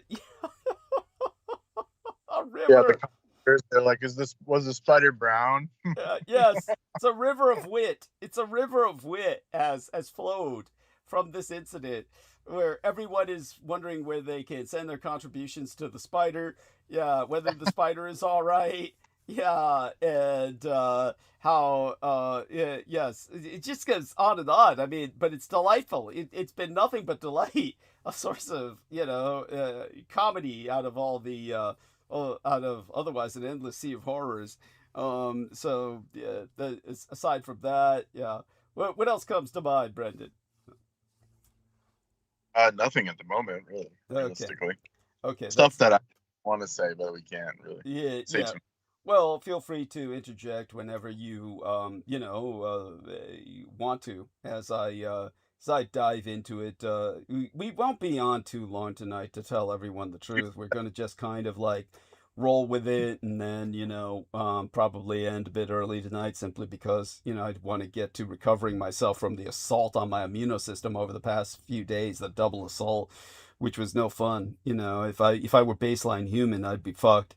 Yeah, I couldn't have purged the cold the way I did, except that with the help of that, I couldn't have done it, even being the creature that I am, without the help of that medical infusion, that herbal infusion that I described. And here we are. Brendan brings up, oh yes, North Korea drops reunification goal from its constitution. Okay, so North Korea has rewritten its constitution to erase any goal of reunification with the South. The maneuver, this machination, this locks in Pyongyang leader Kim Jong-un's shift toward treating Seoul as a permanent adversary. Well, that's a... Yeah, I hearted that only because I initially saw it as something more positive. I thought it as a renunciation of aggression, but I guess I guess it could be seen as a negative, a state of permanent war. But then wouldn't that mean well, I mean, what do you make of I this? think they're missing it. Do you think they're what? I think they're misreading it. I think he wants to hand over the country to the daughter, and she's going to be like a segue. That's my assumption. Yeah, but a segue to what?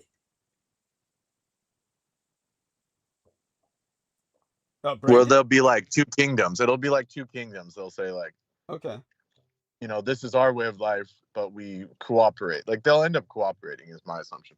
Okay, so what you're saying is that your intuition is that he wanted to hand his daughter a less stressful situation where they would not be in mobilization mode towards preparation to invade the South. That they would therefore leave her open to communication and cooperation with the South by this redefinition of their identity. Correct? Brendan?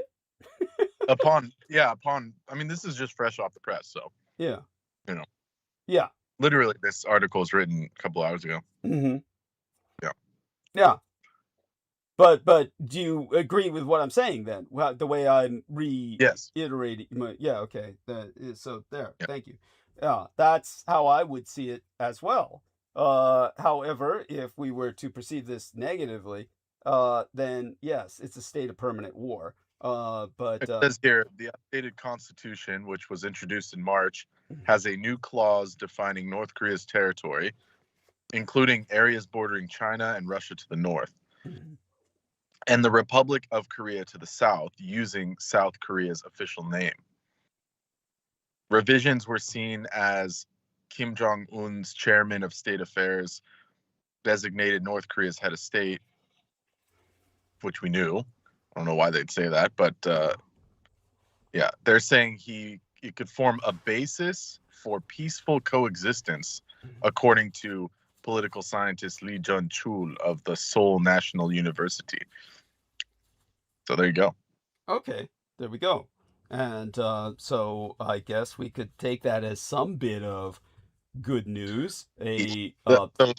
Furthermore, Lee said the omission of a specific inter-Korean border suggests that Pyongyang was seeking to avoid confrontation for the time being, adopting an increasingly hostile policy in recent years, calling Seoul the main enemy, but in 2024, he's dialed it back. So there you go.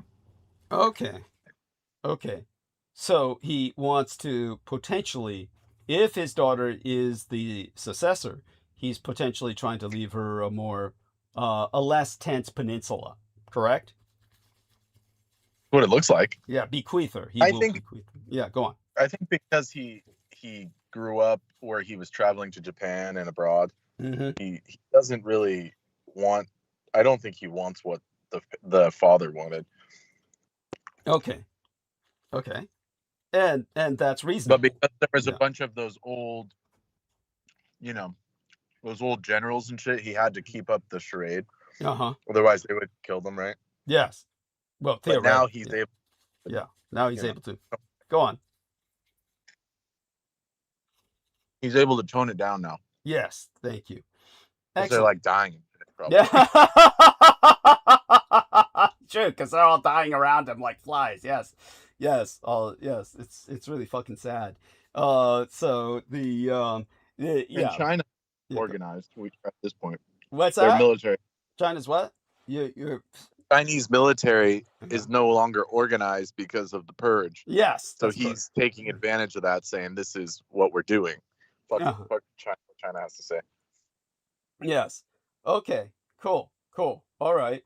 So that's all we can do is see what happens. But yeah, I'll take this initially as kind of like a sign of at least some oil on the waters that are increasingly tempestuous in the Pacific.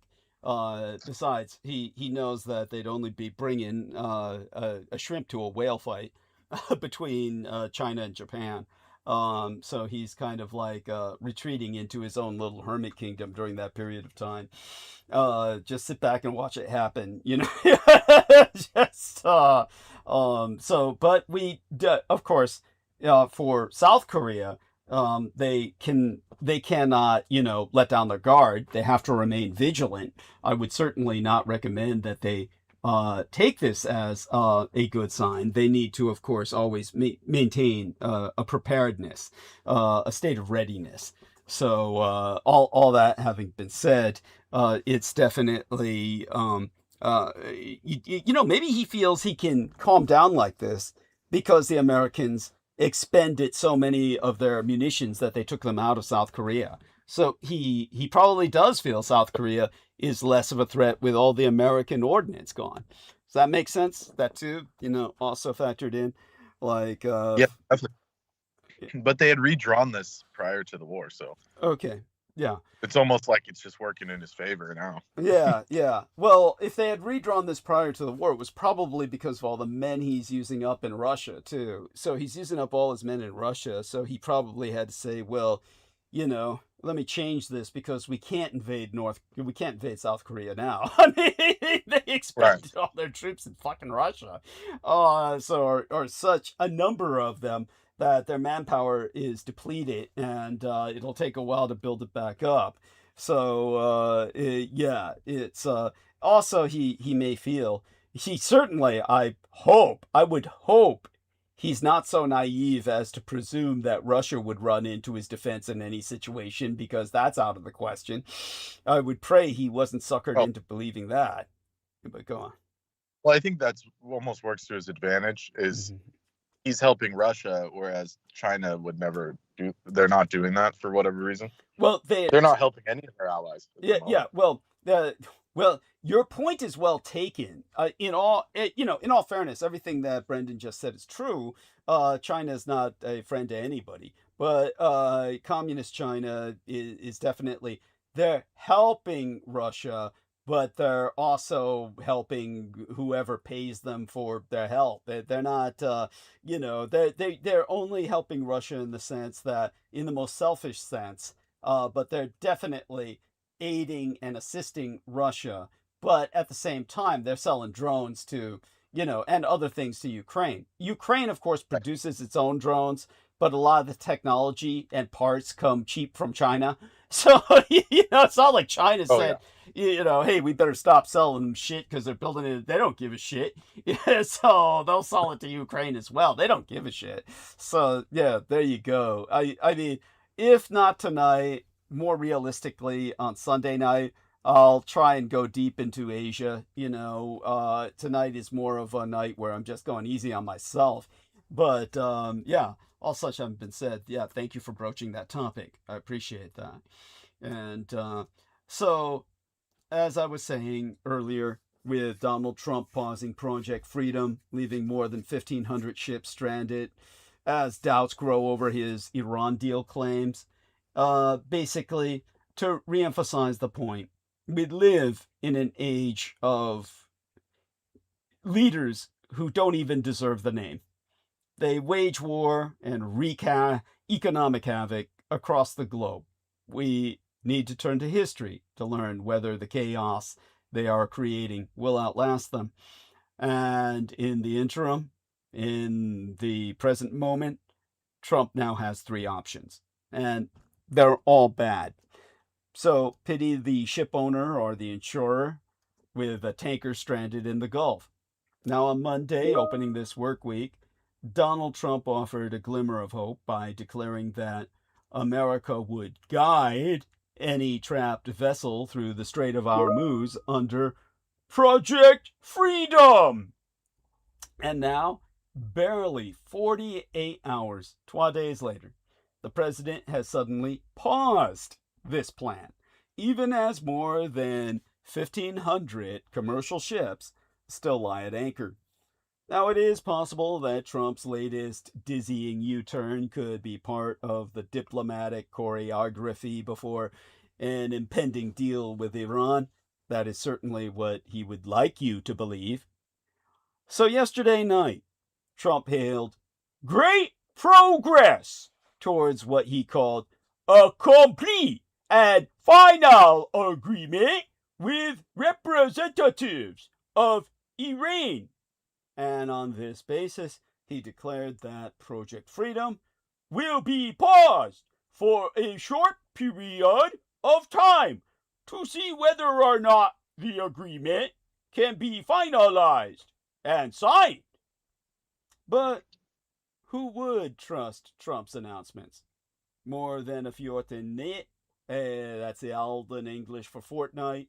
It is 14 nights, or 12 weeks, have passed since he told CBS News on April 17th that Iran had agreed to everything.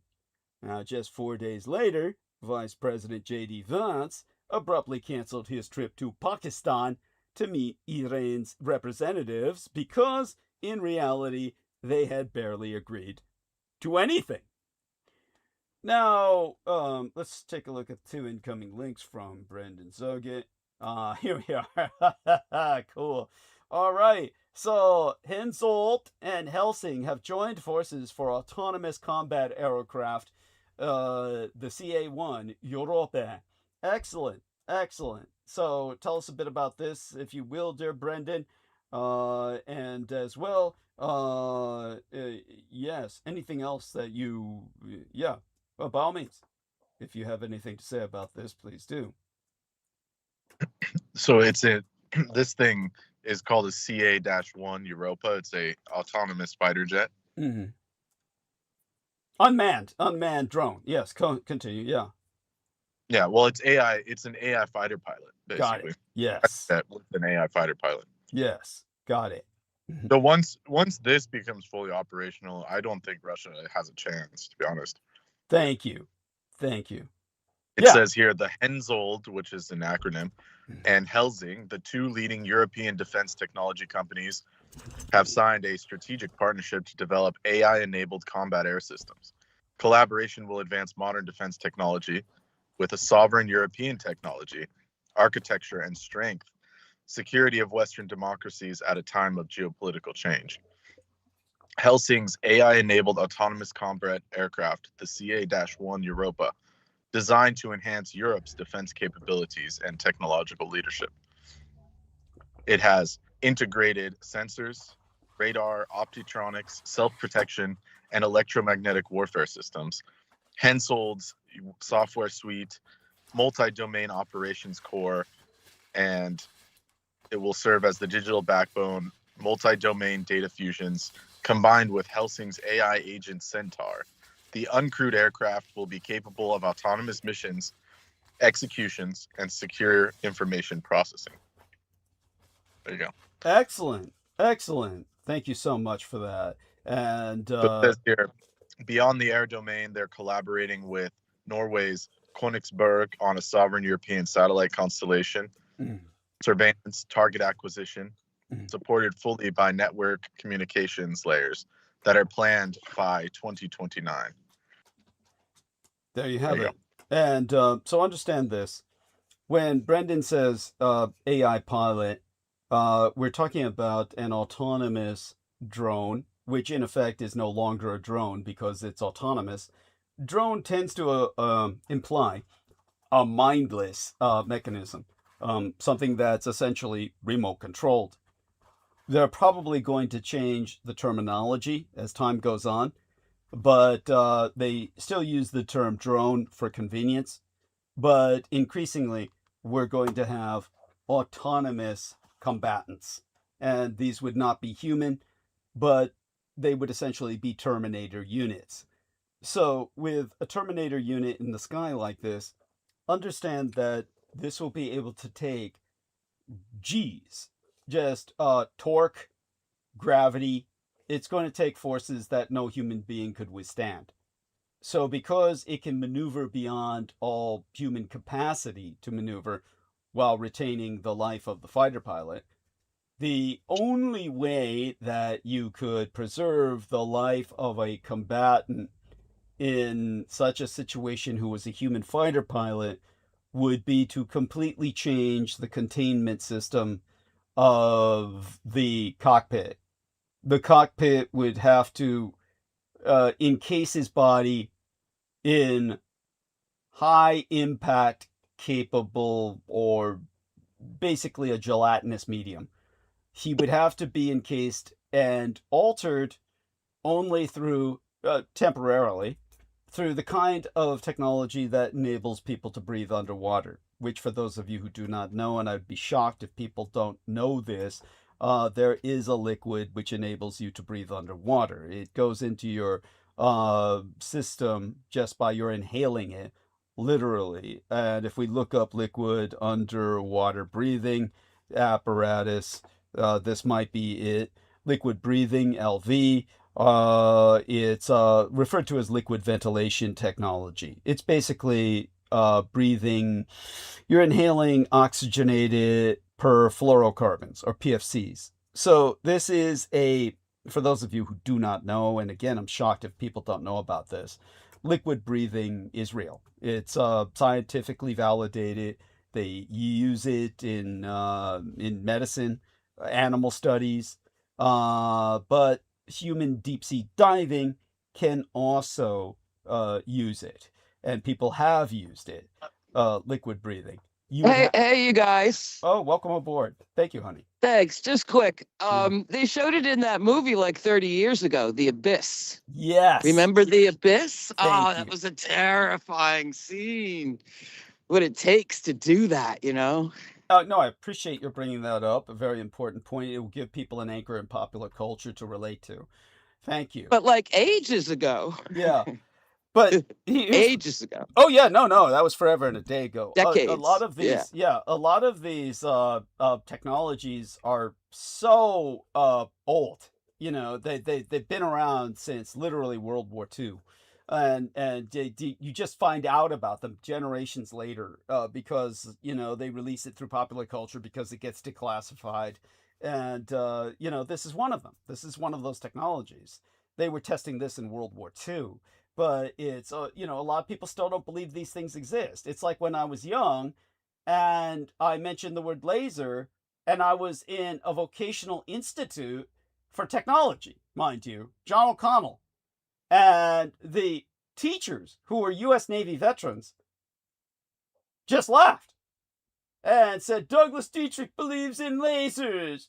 Lasers. I said, it's an acronym for light amplified you know, radiation emission, light amplified radiation emission, and they, you know, just scoffed at me and said nothing exists like that. That's a fantasy. And for those of you who do not know, light amplification by stimulated emission of radiation, the laser, has been around since World War II.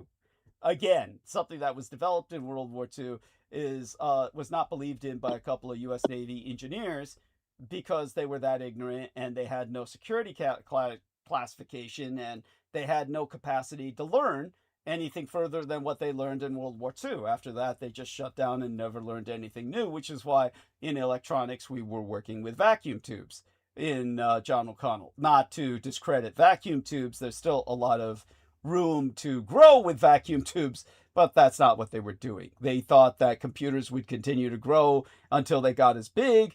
Well, they said computers are already big as a house, thinking of course, UNIVAC, ENIAC, and the kinds of computers they were familiar with that were still being used at NORAD at the time that Derek Talley's father was a janitor sweeping around those computers.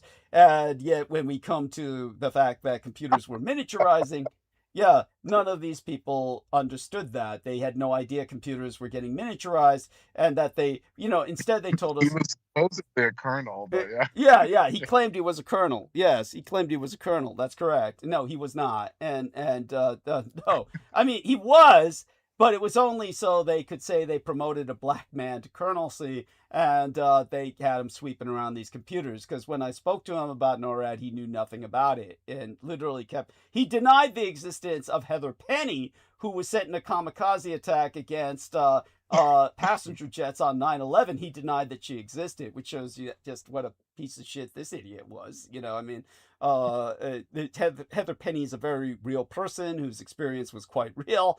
And, you know, for those of you who don't understand that, you can look her up. Heather Penny. It's easy to remember, not to be confused as Brendan did with Penny, what's her name? What was her name? Penny Bradley. That's you. You said something. I did not say Penny Bradley. You thought I said Penny Bradley. Probably what I said was exactly what I said now. Whatever you do, do not confuse Heather Penny with Penny Bradley.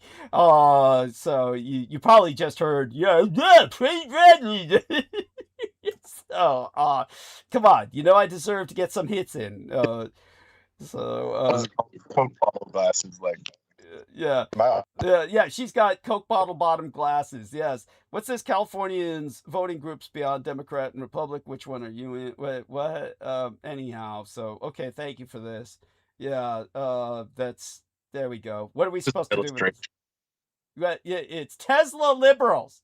Really? It's just an illustration. An illustration of it's supposed to be a joke. It's supposed to be a joke. I don't know how the San Francisco Chronicle took this and making it sound like it's not a meme. Actually, I like it.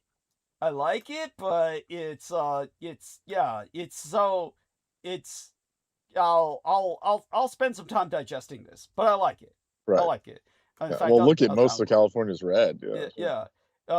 Oh yeah. From Despite what and the there, fuck yeah, it there says. definitely is such a thing. Yeah. Yeah. Well, don't buy into Holly's fear. Holly's very fearful about all California being red.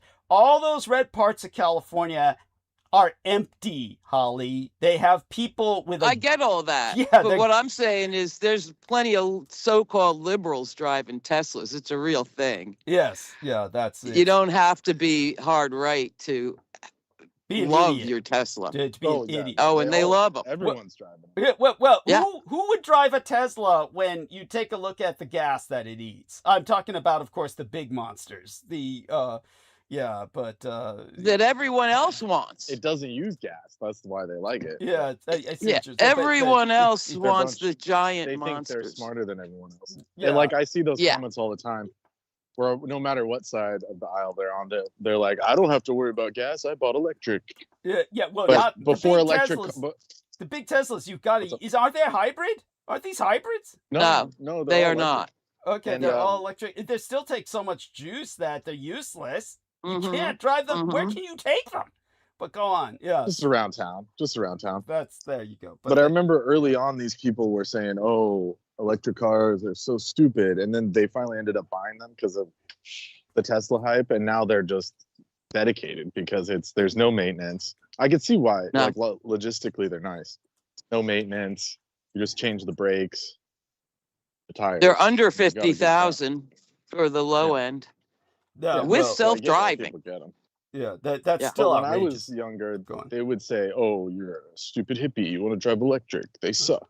And Right. Well, they do. so, They do. And there There's is no this huge infrastructure to take them out of town. But go on. Oh, But- well, yeah. faction of that. Yeah. I see as I'm many not monster bashing. trucks as I do Teslas in Yeah. an urbanized Oh, yeah. area. Yeah. Monster trucks are big pushback. Yeah. And how they can afford those things, I'll never oh, understand. they're in debt up to their eyeballs. My Those are. God. I think the sticker price on some of those big trucks is like 100. It's like as much as a Oh, Ferrari. yeah. Oh, There's no yeah. point in And getting them. Yeah. Really. not even to mention the tires Yeah. So and the electronic Yeah, dashboard's $5,000 for a like set a of cockpit. tires. So it's all electronic This is except for the vanity. fuel. yeah. This is a So- vanity show. So when Totally. yeah. So when I'm bringing up the fact that I would hope most people at this point in history realize lasers are real, but I had to qualify liquid breathing with its reality because most people are still ignorant about that.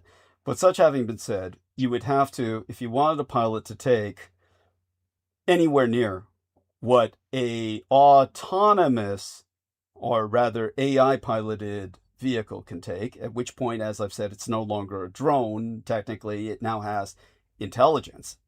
Then the inhuman pilot can take G's, torque, speed that a human being could never possibly take. But if you wanted a human being to physically take that, you would have to encase them in a bathysphere, a literal sphere, for the sake that the sphere can take enormous pressures. You would have to have them in a bathysphere of gelatinous material that would take all of that pounding and pressure and buffer it while they're breathing it in. In other words, they would be liquid breathing that gelatinous material that would enable them to take that many G's, that much shock. And even then, it's a useless endeavor because they're never going to neurologically respond to external stimuli as fast as the inhuman artificial intelligence, which is directly wired into the machine. You could even go so far as to literally wire the human into the machine, and they cannot respond because the neurological synaptic response level is infinitely slower than that of the artificial intelligence, than that of the machine itself. So for this reason, Which explains why Europa is investing more into the autonomous fighters than into the drones, because the drones are just too slow. thank you. Like you could see them coming and you could just hit them with What, a hand cannon. tell them about the Ukrainians and helicopters are firing at them. The steampunk. Tell them the Ukrainians are leaning out of airplanes. Leaning out of airplanes. They just like passenger, like what do you call it? Like Piper Cubs. Like civilian aircraft that are propeller driven civilian aircraft. Like it's World War One, and just leaning out and firing at drones. Yeah. So that's not effective in like a gnarly war. And, like full on AI war. Like, can't have something that slow. That's right. And so what's going to happen is the end result is you're going to have these AI pilots are going to dominate the skies, and human pilots will be rendered obsolete in a pure conflict between any technologically advanced nations. There's only a few technologically advanced nations on Earth, and there's literally, you could count them on one or two hands. And they do not include Russia. Just always understand that. Get that out of your fucking head, that Russia has any play in any of this at all. God is running Russia. Oh, yeah. Yo, tell him about that. Putin saying that. Tell him about that. Doug is the Satan against Russia. Yes. Well, it was an interview or some kind of public event where our Mr. Putin was saying, who runs Russia? And he says, God runs Russia. Yes. So, yes. Yeah. Putin. And he said anyone against it is against God or something. It was like something insinuating like that. Yes. Putin issued a public statement that Russia is run directly by God.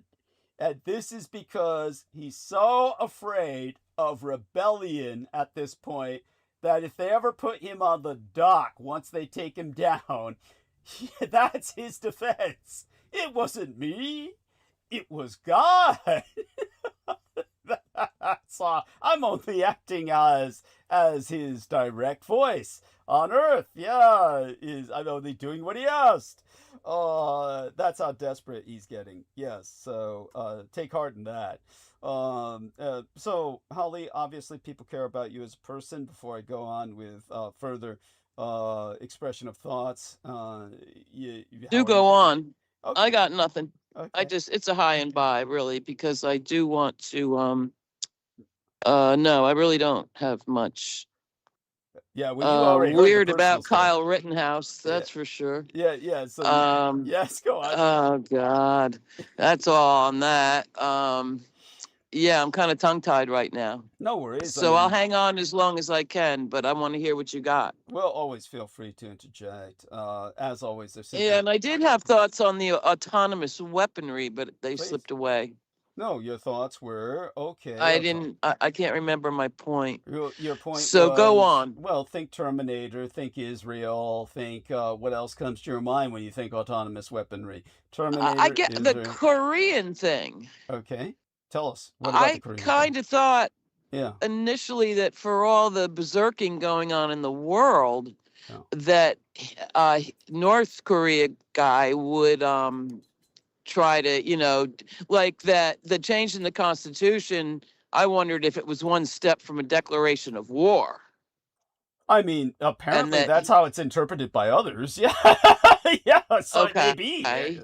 But you talked me out of it, listening to what you guys are saying. Well, remember, we're just trying to hope for the best. That doesn't mean we're right. Which is unusual in your case, you got to admit. Yeah. Well, no, I've always said I always try to hope for the best, but I try to prepare for the worst. I mean, yeah. Well, think of me as preparing. Yeah, but it would be insanely stupid. The question is, would South Korea accept his daughter as a leader of state? Well, basically what it seems to hinge on that. Well, in one sense, if I were to give you the most cynical answer, my most cynical answer is they don't have a choice. South Korea would just be in a satrap, kind of. Yeah. No, I'm not saying that. No. Okay. It's at all. I'm not saying that at all. It's just, look, North Korea and South Korea. It's his last hope. It's his last hope. Yeah, and I can appreciate what Brendan's saying there, but just understand this: North Korea and South Korea they're on the same peninsula, but they're on different fucking planets. Okay, they're on the same peninsula, but they're on different fucking planets. I mean, it's completely. It's not like either one of them has no say in what happens in the other nation other than Right. by all-out conflict, unless they go to war with the other nation, which they're still legally in a state of. Just so people understand this. Okay, for those of you who do not know, even though I've said it over and over again for new listeners, North Korea and South Korea are legally at war. Taiwan and Communist China on the Asian mainland are legally at war.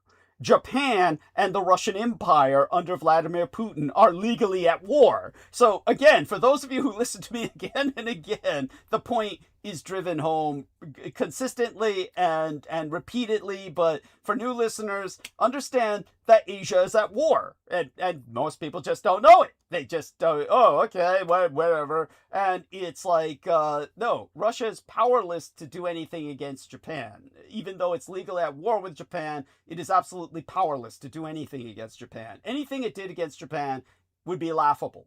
It would be steamrollered.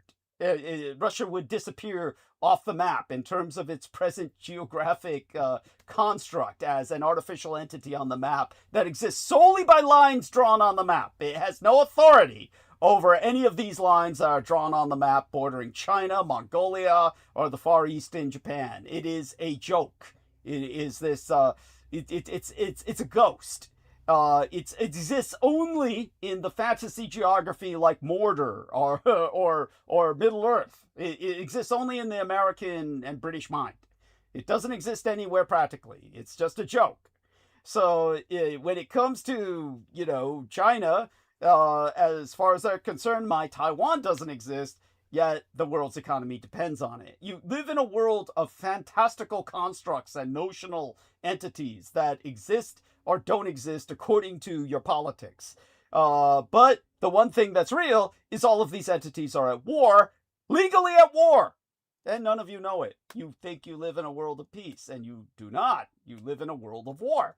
And they're legally at war, they're legally engaged in hostilities, but it's all under conditions of practical ceasefire, meaning no one is proactively prosecuting hostilities because either like Russia, they can't afford to, or in the case of China, if it does attack Taiwan, it destroys the world economy. At which point everybody says, fuck you, China, you fucked us all. Which means that China collapses, because if every single nation bordering China, forget America, forget Canada, take everybody else in the world outside of the immediate bordering nations of China, if just all the nations surrounding China, Japan, Mongolia, Vietnam, India, if all the nations surrounding China went to war against it, just in its geographic vicinity, they would outnumber the Chinese 2-1. The Chinese have aborted themselves out of existence. They have nobody. They have no manpower. They have nothing. They are an imaginary construct on the map, a nation of men. Because they've aborted all the women out of existence, they have a 75% male population. And yet, somebody explain this to me. When Americans produce AI partners, sexual love interests, Americans produce AI girls. But the Chinese produce AI boyfriends. In a 75% male population. And it's because the 25% left of women in China want nothing to do with a Chinese man. Nothing. No love, no sex, nothing. Millions of Chinese women, albeit only a quarter of the population, their relationships are online with artificial boyfriends. Because they're surrounded by men they consider totally unworthy of their attention. Now, if that isn't a fucked culture, if that isn't a culture on the precipice of extinction, I have no idea what is. And yet people keep saying, China, man! China, that's the future! China, man! Really? Really? Russia, man! That's the hope of the West! Look at them! I mean, this is how insane, how ignorant, how self-delusional all of you are. This is why I'm kept like a supervillain in Arkham Asylum where nobody can hear me. In this corner of the internet where I'm completely suppressed, and they finally tried to cut the call line. Because actually the calls, they're the ones that get me shrieking like this. It's the other people online like Holly, Brendan, Aristides, Sammy, Romero that really get me shrieking about topics that I otherwise wouldn't delve into. And that's the threat. More so even than my monologues. Just because of what's brought to my mind by other people in terms of what's irritating in the background of my mind. But in terms of... Hey, I didn't do nothing. Yeah. Hey, how could you? You can't go against God. Yeah, there we are. Yeah. Yeah. Putin says it's God. God. Yeah. Who are you to say? Yeah. Well, that's because God is all he's got left. Yeah, God's all he's got left. He's got no weapons left to parade. The parade had no fucking weapons in it this Victory Day. Yeah. So God's all he's got left now. Yeah, the fucking Ukrainians are mowing down his drones out of the sky with propeller-driven, single-seat piloted planes, Piper Cubs. Yeah, he's like, he's fucked. He says, Russia is a country directly governed by God. Yes, there we are. Yeah, it's because on me. Otherwise. Yeah, it's on me. He says because otherwise. Oh, you missed the punchline. It's because. Otherwise, how else would it even exist? That's from his mouth directly. Whoa, think of what I just said. Think about what I just said about it being an intellectual construct and nothing else. I can see where he's coming from. I can see where he's coming from. I really can. It's like, so all these people out there, and yet, someone in the comments is saying he's saying that about Greece and not Russia. Yeah, right. Of course, yeah. There you go. It's a Greek saying that. That goes without saying. I mean, that's everything's just defaults to his country. Yeah, of course. Because you know why he says that? Because Putin is claiming an Orthodox perspective, and so the Greeks claim the church. Yes. So the Greeks say, well, it's our church.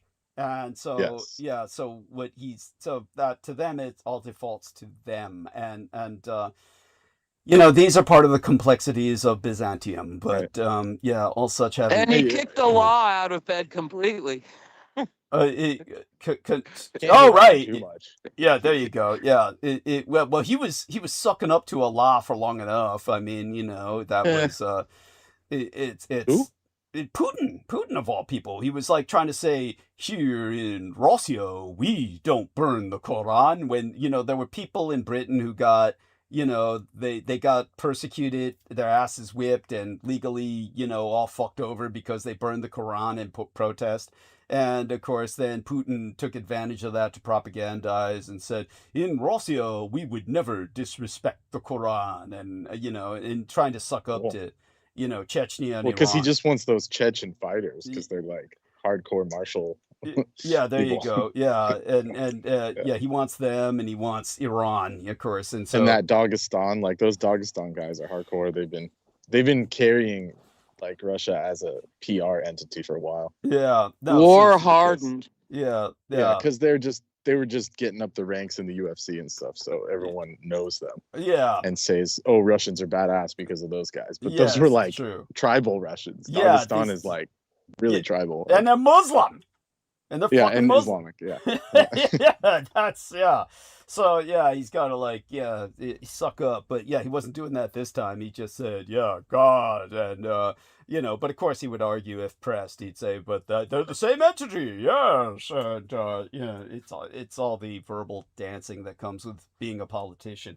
But, all that being vented, the situation right now more closely at hand is that J.D. Vance came back with nothing, and Trump is handing out nothing. Diplomats at summits, they're fond of saying, nothing is agreed until everything is agreed. Now, Trump's brand of diplomacy turns this on its head by breezily declaring that everything is settled when, in fact, nothing has been resolved. Now, even if the president is right this time and an Aryan American agreement is about to be announced, it will cover, well, I mean, what will it cover? I mean, will it cover anything more than reopening the strait? What about Iran's nuclear ambitions, particularly its 440 kilograms of highly enriched uranium and the regime's surviving arsenal of ballistic missiles, along with its sponsorship of terrorism? That leaves Trump with three options, all with enormous disadvantages. A quick deal to reopen the strait. Iran has already proposed a formula whereby free navigation would be restored in return for America lifting its blockade of Iranian ports and agreeing not to go back to war. But a quick deal may have no additional constraints on Iran's nuclear program beyond recognizing the status quo, which is that no uranium enrichment is taking place. Other questions, missiles and terrorism, would not even be mentioned, and any further nuclear limitations would simply be deferred until some future negotiation. The advantages here being that reopening the strait would they'd lower oil prices and bring the global economy back from the brink. In time, Trump would doubtless claim victory. The disadvantages being that by ending its embargo of Iran's ports and ruling out military action, America would greatly reduce its leverage. A further deal on the nuclear issue and other bones of contention might either not happen or be far weaker than otherwise. Since Iran's leaders would not concede when facing an embargo and constant airstrikes, why would they yield if both pressures were lifted? Allowing Iran to agree to reopen the strait would implicitly concede the principle that its regime now controls this vital artery, the jugular vein of the fucking world. Benjamin Netanyahu, the Israeli prime minister, would vociferously oppose any outcome along these lines. And which probably means it's never going to happen because Benjamin Netanyahu is the effective president of the United States, whereas Trump is merely the best president that Israel ever had. Hey, leave him alone. Leave him alone, we'll get back to him. leave him alone. Yeah, You remember that? Yeah. You remember that original meme? Leave Britney alone. Yeah, you know? I'm gonna be yeah. that guy crying in the bathroom. Yeah. Leave him alone. Yeah, Brendan's just covering his ass, just so people know. He doesn't really mean it. He's just covering himself. He doesn't want the Mossad knocking on his door again. Well, I need to use my bank card. Shit. Yeah, we'll get to that. We'll get to that. Thanks to Brendan. I wouldn't even know about that without Brendan. I wouldn't even know about that without Brendan. Hey, okay, come on. The Hague come on, who do they think they are? Yeah, and you like the way they presented it?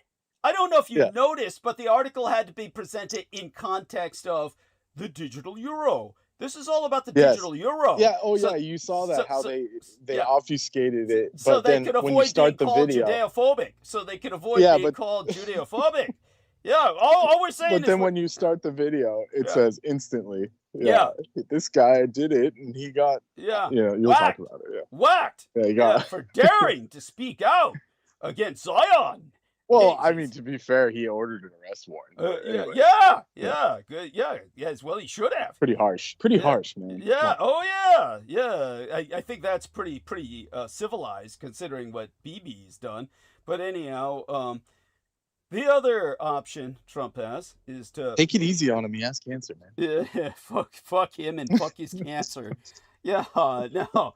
The other option Trump has is to maintain the American imperial embargo on Iranian ports and hold out for a comprehensive deal.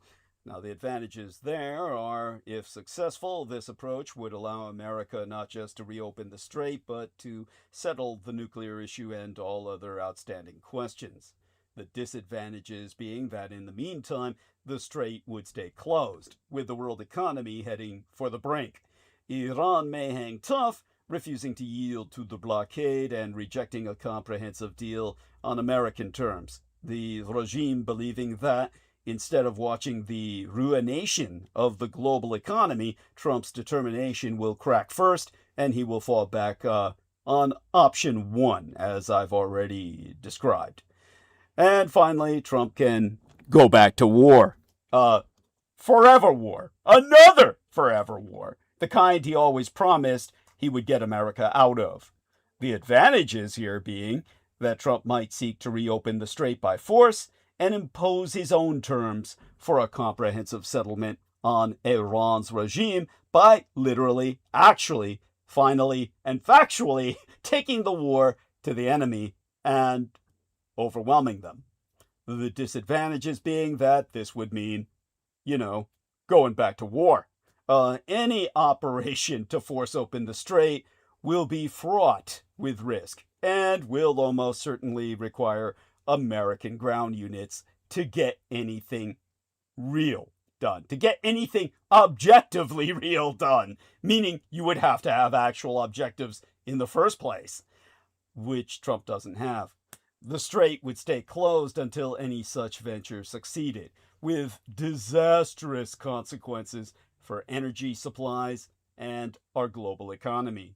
And unless it is somehow overthrown, Iran's hardline military-dominated regime may still refuse America's terms for a comprehensive deal.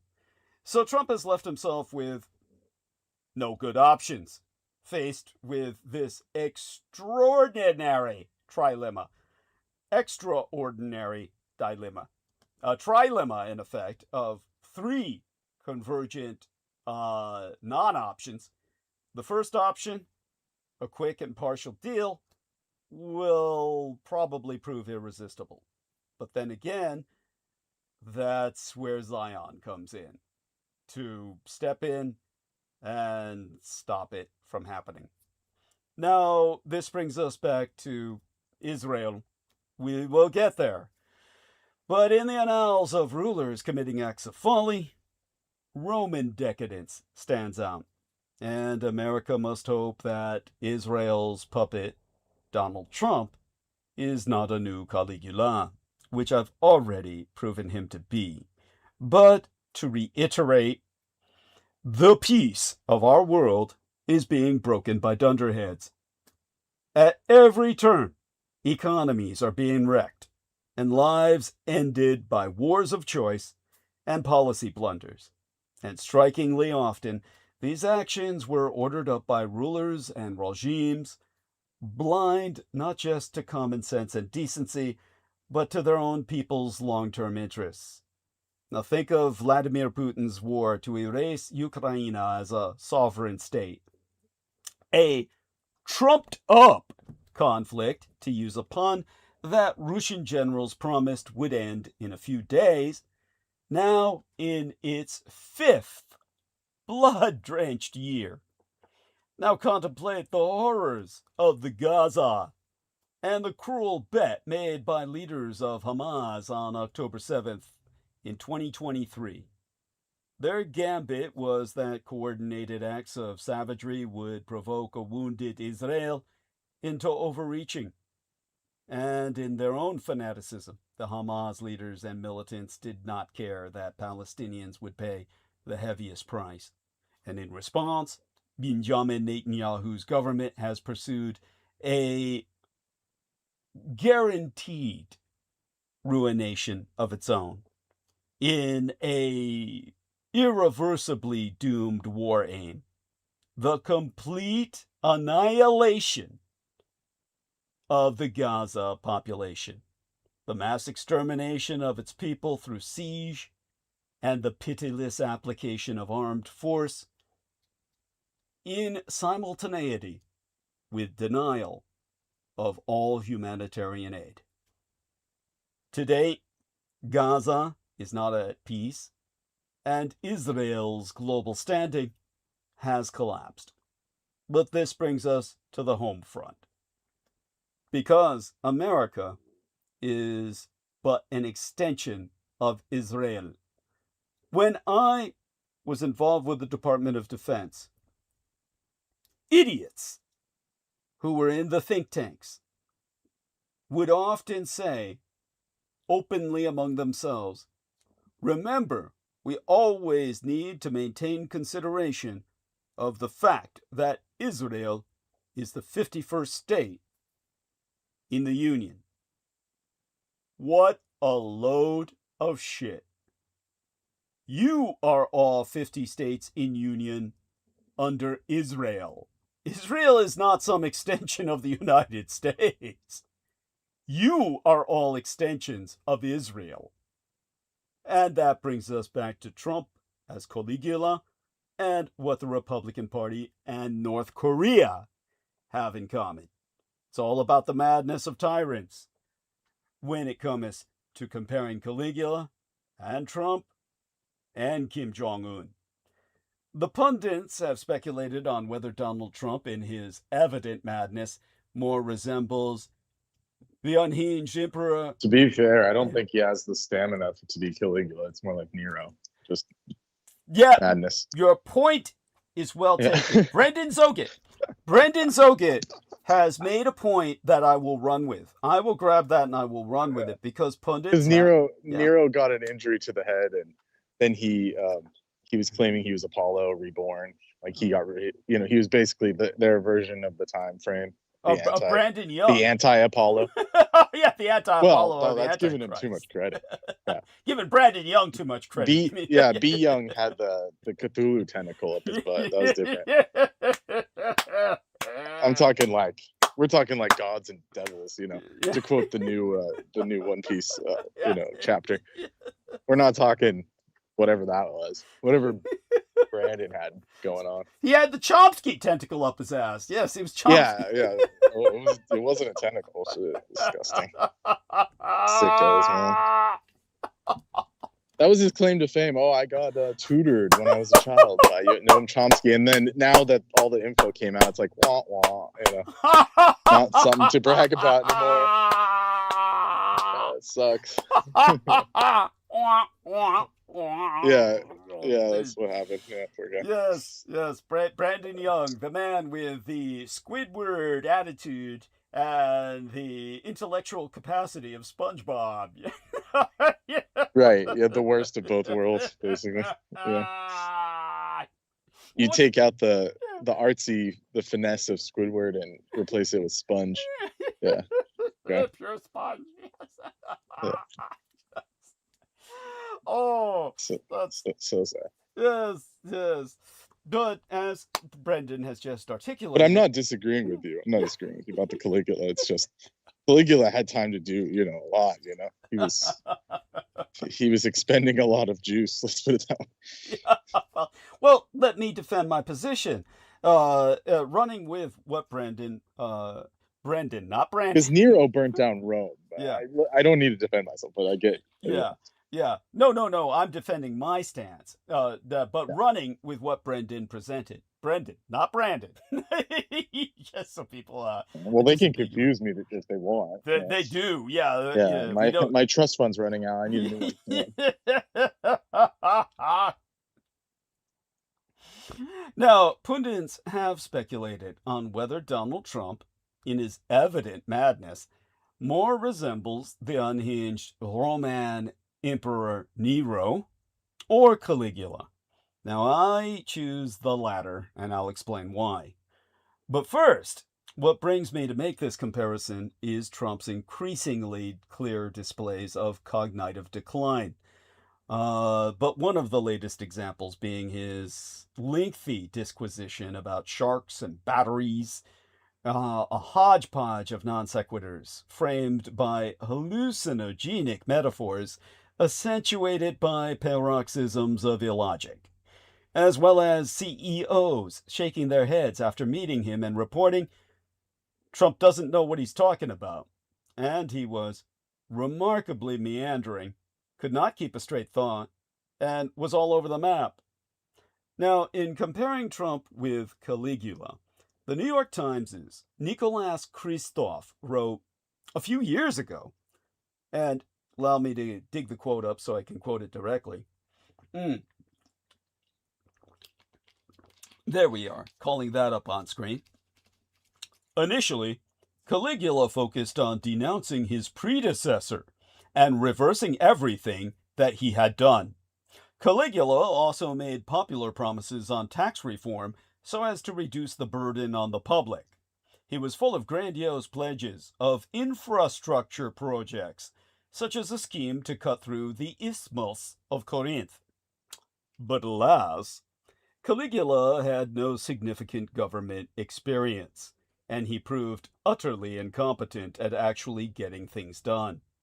Meanwhile, his personal extravagance actually increased the need for tax revenue.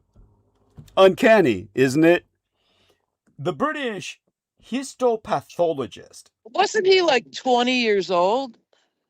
Brendan? I could be wrong. Yeah, Brendan. I don't want to keep going. Yeah, do you remember? Yeah, Brendan knows. Yeah, Brendan. Well, he should know. Come on, they were both young, but yeah. But Nero was younger. Nero was younger for sure. He was. Nero was Okay, a child never when mind. he became emperor. Okay. Got it. Thank you. And I think Caligula, he was like in his 30s. He was like, Okay. But I'm sorry yeah, for the Caligula- interruption. he was just a decadent. He was just a decadent like trust fund baby, basically. Yeah. That got aristocracy. Yeah. That's right. Yeah.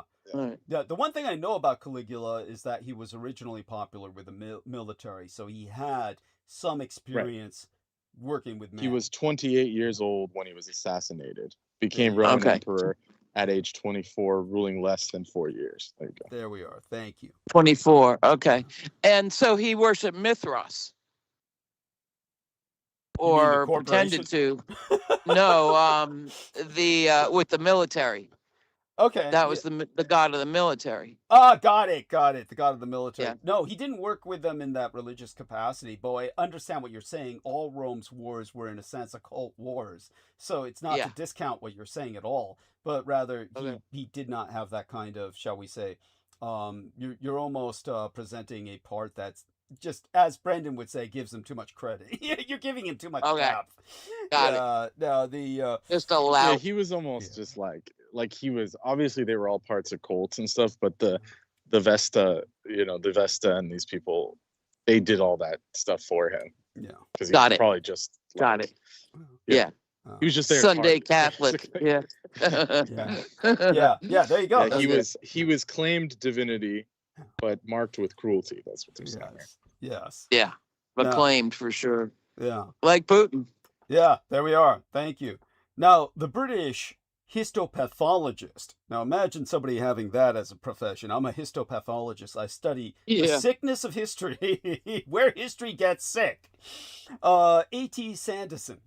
He delved into Caligula's mental state in 1958. And here I consult an actual book. I mean, like with pulp pages made of wood pulp, concluding, it seems to be certain that Caligula, during the later years of his reign, showed undoubted mental derangement, characterized by self-deification, sadism, perversion, great extravagance, pathological envy, possibly some degree of paranoid change, intractable insomnia, and vivid dreams.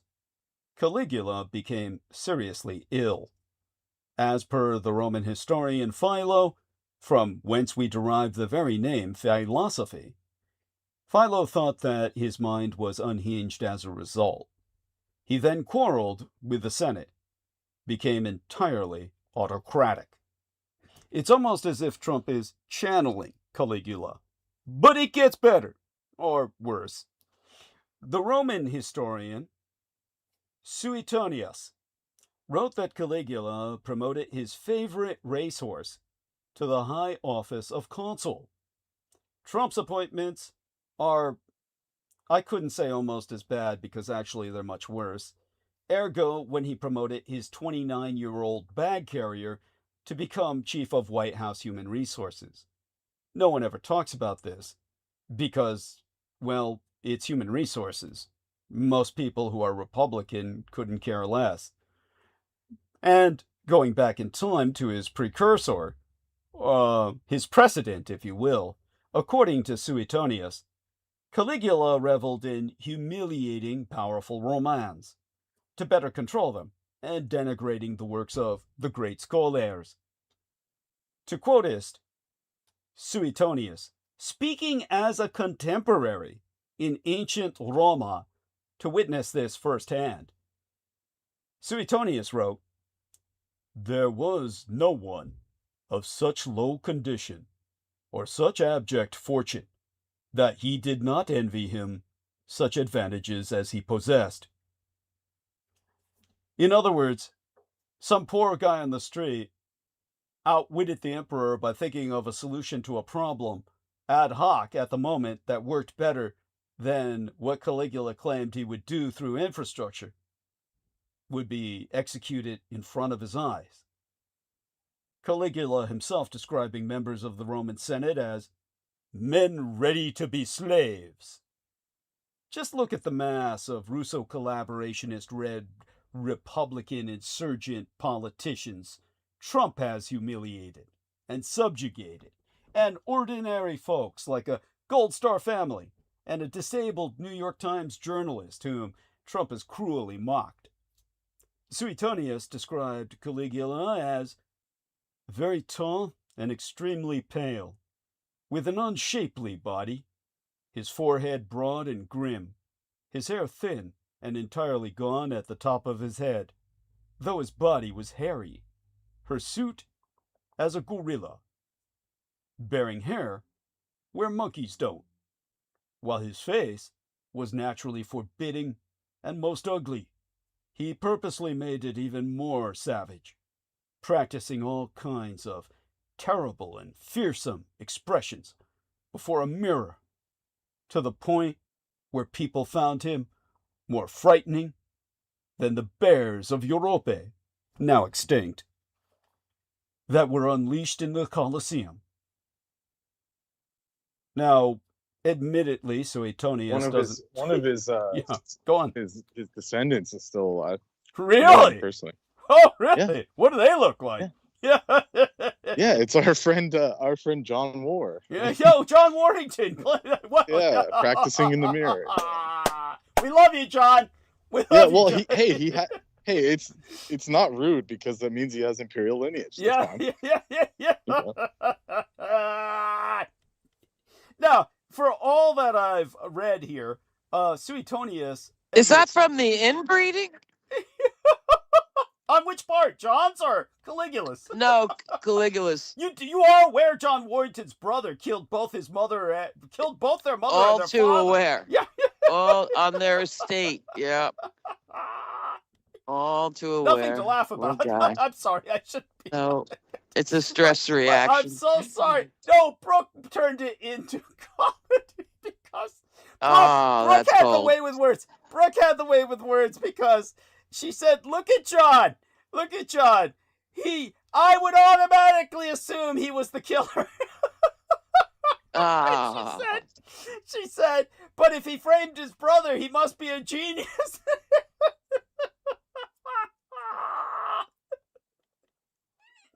Okay. No, but his brother was bizarrely norm-looking enough where he got away with literal murder. His brother was... Someone paid to fly his brother to Europe multiple times. 9 times he traveled to Germany by flight to stalk Heidi Klum, to the point where she had to get an international restraining order on the son of a bitch. That was right. John Warrington's brother, and then he winds up killing both their parents. Hey man, my question was about hirsute Caligula. Yes. Not you can't blame this distraction on me. Yeah, understood. Now, yeah. What did you ask again? Oh, through the inbreeding. Yeah. Well, tell us, yeah. Brendan, we turn to you at moments like this. Do you think it was inbreeding that caused the shit? Because I never pictured him like that. I could see lily white and completely hairless. One step from albino, but white and hairy, it's the worst. He's pale and hairy. Yeah, that's nuts. I mean, you're talking about Caligula's like madness. No, his looks. There's a lot of theories. She's asking his hairiness. Looks. She says, "Is his hirsute looks? Yeah, is that from morbid inbreeding? What do you think?" It sounds like it, but usually if you have congenital issues, you become hairless. That's good. That's good. Like point. King, that's the like thing. You know, that one king that had the limp leg and all that, he was considered like if you get hemophiliac and you get like pale and hairless. Yeah. So I think exactly. He would probably have some kind of mixed. Imagine if he came out of his mother all hairy. That would be fucked up. Yeah. I think there were some theories, like if you want to get metaphys, that he was lycanthropic. Oh, So maybe somewhere in the lineage it was there. no and shit. manifested, And the vicious, yeah. and that's why he was so bloodthirsty and crazed. But Oh, I think boy. Doug can explain that. So you further mean a form of if he feels- atavism, an atavism, Yeah. where they're regressing on the evolutionary scale. They're going backwards on the No, evolutionary Well, ladder. like is he that what you was. No, he a had, like, gene that just lycanthropic, he like, got he it. was a Okay. werewolf The card. or something. mean? Okay, Yeah. almost Kind of like your right. yeah. Go on. Yeah, like it was a recessant lycanthropy, but because you just Yeah. partied to excess, and and also it was like a berserker-ish like rage, because they would have these, the ancient cults would have these, like, what would be the way to describe it, like these like cannibal feasts, Yeah. and that wasn't Mm. made public, but he would get basically. And like thinking about how he's making those faces and looking at the mirror, that's like a form of kudu. Yes. Mm. So it was some kind of cannibalist issue. That's why I would put it. Excellent. Mhm. Excellent. Yeah. That makes perfect So that he was sense. initiated by the mystery cults, but he couldn't come out publicly and say that. So they just said, "Oh, the emperor's gone crazy" or something. He was a Right. drunk, but he was Right. actually into these. Well, to use an Elder Scrolls term, these Nemirian cults where they just eat people in secret and shit. Yes. Yes. So For their power. Yes. Or well, they would get some powers, but then if you took it to extremes, you would get toast. Like the entities would overwhelm you. That's why he was Prion had disease. contorted face and stuff. yes. Yeah, and then there's a physical aspect too. Yeah, like the kuru, it's called. It's not exactly Kuru, cryonic, yeah. but it's Okay. you would get these distorted faces. And, Well, it could be. Got No, it. well, that is Yeah. prionic. That actually is prionic. Yeah. So he might have been prionized. And yeah, so there you go. yeah, that Because The Habsburgs had it with the giant jaw. well, that's different. That was morbid inbreeding, but it was manifesting Yeah. differently. Okay. Yeah, that's Yeah. Yeah, those were like the hemophiliacs, kind of, where the Yeah. inbreeding was Got so it. apparent, so Yeah. bad that they Yeah. got that. Yeah. Yes. Yeah. Now, this is what I'm imagining. So give me a second here to dig this up, and then I'm going to do the screen share here. So here we go with the screen share. Let's do the. But Doug, you got what I was saying. That Yeah. in tandem with that, it activated the werewolf genes. Or Got something. it. Activated Because the recessive Etruscans, genes, yes. the Etruscans had a lot of paranormal ancestor spirits that got erased when they were subsumed by the Roman Empire. Yes. So a lot Sure. of that got put into the mystery cults, where it wasn't a public thing after that. Right. But the Vestal virgins and the people that ran Rome knew about it. Yes. So there you this go. is what I'm imagining. Can you see the screen share, both of you? And Yeah. Aristides. is Yeah. this- Oh, God. I don't know if I want to. Yeah. Do you see? Oh yeah. This is what I'm imagining. Now, granted, this could be John Warrington or Caligula. No, we love you, Wow. John. No, John's clean shaven. John's pretty. Oh, I think he would be charmed if he Yeah. looked like Yeah. that. He'd love that. He wishes. He And that's wishes he looked like that. That's in no way slander to John. He would love that. You know he would. Yeah. No, actually, to be honest, the abominable snowman, he looks charming, actually. Yeah. This particular Whose one. face did they model that on? It must be some famous person. Looks like he should be out Mount Rushmore or something. Well, without commenting on the nose, yeah, he's definitely Yeah, true. something. It's droopy. The Oh, nostrils, bloodline. though, they're very forceful. Yeah, it does look like Lincoln. It's Abraham Lincoln. Right. Somebody. And that's before AI, long before. That's 1953. Yes. Oh, shit. The classics of horror. They Yes. made great action figures back then. Yes. 1953. Yes. My God. Oh, I love it. So there you go. And, That thing's probably worth a small fortune. oh, no doubt. And it was a backbreaking $5 in the day. Yeah. Backbreaking. Nobody could afford one. Oh yes. So that was a good interlude. And but when it comes to Yes. What Suetonius described physically and physiologically about Caligula, I'm getting some questions, and my answer to that is no. Suetonius does not say anything about an orange complexion. People are asking me, did he say it was orange? Did he say it was orange? What about the orange? And of course, Heather chimes in. She says, yesterday I heard Abraham Lincoln was black. Okay, well, that would explain a lot. Yes. And now another Roman historian, Cassius Dio. He reported that Caligula ravished many women of stature, selecting them at dinners and other social occasions in his palace, posing as the god Jupiter. He made this a pretext for seducing numerous women, particularly his sisters. Now, Suetonius wrote, he respected neither his own chastity nor that of anyone else. And in Trump's case, 26 women that we know of have accused him of sexual assault since the 1970s. He has been found civilly liable in one outstanding case at least. Who are you talking about? Trump! Well, I was mentioning the Roman historian Cassius Dio reporting that Caligula would pose as the god Jupiter. He would cosplay as Jupiter and seduce women who... That was his, Yeah.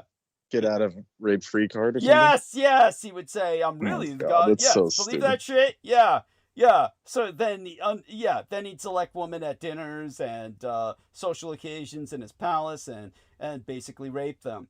Elon does shit like that. Yeah. You know he does. Oh, he does it with anime characters. Yeah. A little different, but not that different.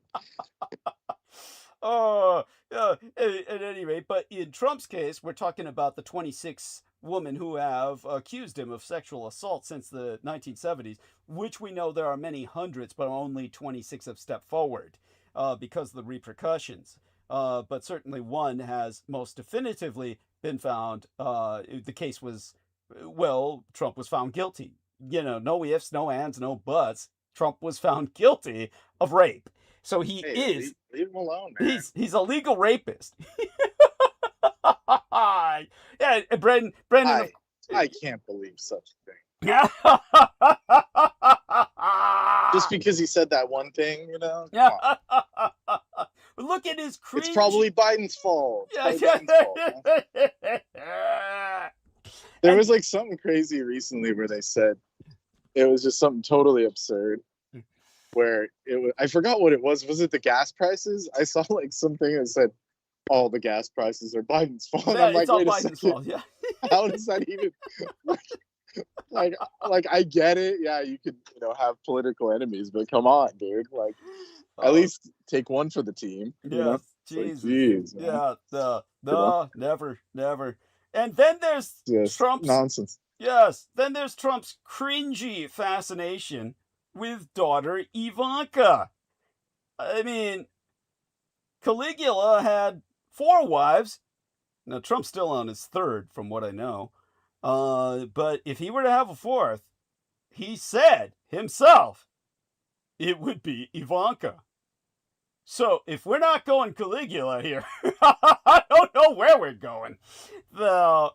And the Roman historian Suetonius, my go-to on this, wrote that Caligula could not control his inherent cruelty and viciousness, and enjoyed ordering and observing torture and executions, including beheadings on command, conducted spontaneously, organically, capriciously, and without any known cause.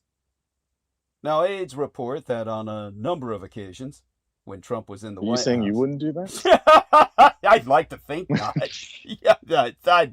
Oh, man. Caligula said, I wish all of Roma had but one single head that I could behead with a single sweep. Yeah, that's... He seems like a nice guy. Yeah, he had people buried up to their necks in the Colosseum, and then a agricultural engine, a Roman scythe, the super scythes that were going in a circle, like 4 scythes that were going in a circular motion on a mechanism, just chop off the heads like they were cabbages. You guys believe that shit? Wow. Well, that's yeah, I believe it, but that's impressive. That's yeah. He was like a talented engineer or something. Yeah. In his own right, yes. Yeah, that's no. They said, "Sir, we've never had to think like this," and he says, "Do it, make it happen." Yeah, well, like Trump, he kept the crowds entertained. That's one thing you can never do. One thing with Trump, you are never bored. You're never bored. You only wish you were. Yeah, it's true. That is true. I miss the old days of Newsfest, like, you know, Clinton and shit, where it was just like, you know, even Obama was a slow burn towards the end. Oh yeah. Like the first term was all great, and everyone was waving the flag, and then towards the end it was kind of like, you know, he says the same shit, like canned answers all the time. Yeah, that's you know, it was just like, it wasn't as exciting as it could have been. You know, he could have been like, you know, he could have did the what's it called? The idiocracy thing early, but instead they let Trump do it. Yeah, they let Trump do it instead, which was disappointing. Yeah, we wanted the ethnic wrestler. Yeah, we wanted the ethnic wrestler. Yeah, Camacho, President Camacho. Yeah, something like instead that. We got the knockoff. Yeah, that's right. The orange knockoff. Well, he's colored. Yeah. He's colored orange. He's something, all right. He's something. We're just missing the Gatorade. Just wait till he finds out about that part. The plants will grow. It's Gatorade. Yeah, got electrolytes. Electrolytes. All the plants need are electrolytes, man. Like once we get our new Dust Bowl coming up here soon, when all the fertilizer depletes, that's what we're gonna get. I made a deal with Gatorade. Just like when Trump said, "Just inject the bleach. Just inject the bleach." yeah. We'll get there. So yeah, it's exciting. It's fun. It keeps us entertained. Yeah, there you are. And like Camacho, is it Camacho or Camacho? Like Comanche, or Camacho, like macho? It's President Camacho, like macho. Yeah, Camacho. Yeah. Well, with that level of entertainment going, aides report that on a number of occasions when Trump was in the White House. CAMA, Camacho. Yeah. CAMA. Yeah. Okay. Yeah. Camacho. Yeah, but yeah, aides have reported that he's a former pro wrestler and porn star. Yeah. Well, yeah, Trump is a former reality, and he television. was the smartest man alive in his timeline. Yeah, smartest man alive in his timeline. Trump thinks he's that. Yeah, Trump claims that. Yeah, and his full name: Dwayne Elizondo Mountain Dew Herbert Camacho. Yes. Yeah. Oh shit! Mike Judge is funny making that. Yeah, that he is. His whole. Yeah, it's scary how close he got. Yeah, well, Heather kept asking me if I saw it, and I said, "Hell, honey, why for? I see it every goddamn day." And she was asking me that 15 years ago. Yeah, you just wake up and it's idiocracy level 1. Yes, that's right. Yeah, Now, as in Roma, aides report that on a number of occasions when Trump has been in the White House, he's talked about having this or that enemy executed. And there's many a time when Trump has encouraged violence. So looking ahead, if past is prologue, which any historian will tell you is the case. You think that's what the reflecting pool is for? The reflecting pool. Yeah, tell people the about upgrades, that. Remember? He said, I'm going to upgrade. It's going to be like a swimming pool. Yeah. But he's just going to it's going to be like Montezuma, where he just sits in front of it and just, it's like a pool of blood. And shit. Yeah. That'll be cool. At least when we get there, we'll be like, ooh, yeah. Yeah. Oh, we'll know we've arrived. We'll know we've arrived. Yeah. There'll be no more denial after that. Yes. All I can say is at least at that point, well, even then they're just going to cover for his ass and just. How could you cover for that? Yeah, how have they covered for everything thus far? Like that's like the dude in freaking like where he becomes the guy in the third Indiana Jones, where he's pulling hearts out and shit. Yes, that's We'll get to that. This is normal. Yeah, he's a doctor. Yeah, he's a doctor. He said so. That's what he said. I thought of myself as a doctor. Yes, when he portrayed himself as the Antichrist. Yes, yeah. So, which actually, by the way, was the garb and all that jazz was actually the first card of the Taru. Got it. Tell people about that. Tell people about that. That's true. Not the Aerophant, is it? Or it's the mage card. No, it was the magician. Yeah. Yeah, it's in Maga. As in Maga, the mage. Yes. Yeah, and he wears red. Yeah. Exactly. Yes. But it's the dude with all his implements and the wand, the wand of fire, and all that stuff. So he sees himself as that. The Mage King. There you go. So in other words, he imagines himself what the Vampire, who came out of China and consecrated the Christ by giving Jesus his title. Those are the Mage Kings. So he imagines himself as the Mage King, that there would be no Christ without him because someone has to confer the title. So, and he's giving it to Jeffrey Epstein. Jeffrey Epstein, which means he's presenting Epstein as the Christ. Talk about anti-Christly. Let's not get too deep into it. Let's just hope it was just fantasy. No. On that horrible note, I gotta go. Well, thank you, Douglas. You're welcome. And thank you all. You're welcome to jump back in. Thank you, Douglas. That you want, of course. Thank you, Douglas. And support Douglas, please, everybody. All right, soon. Okay. Bye. Love you dearly, honey. Okay. Now, looking ahead, if past is prologue, past is precedent, past being precedent, as any historian will tell you, this is what we can expect throughout the remaining 2/3 of the Trump maladministration. Call it Caligula 2.0.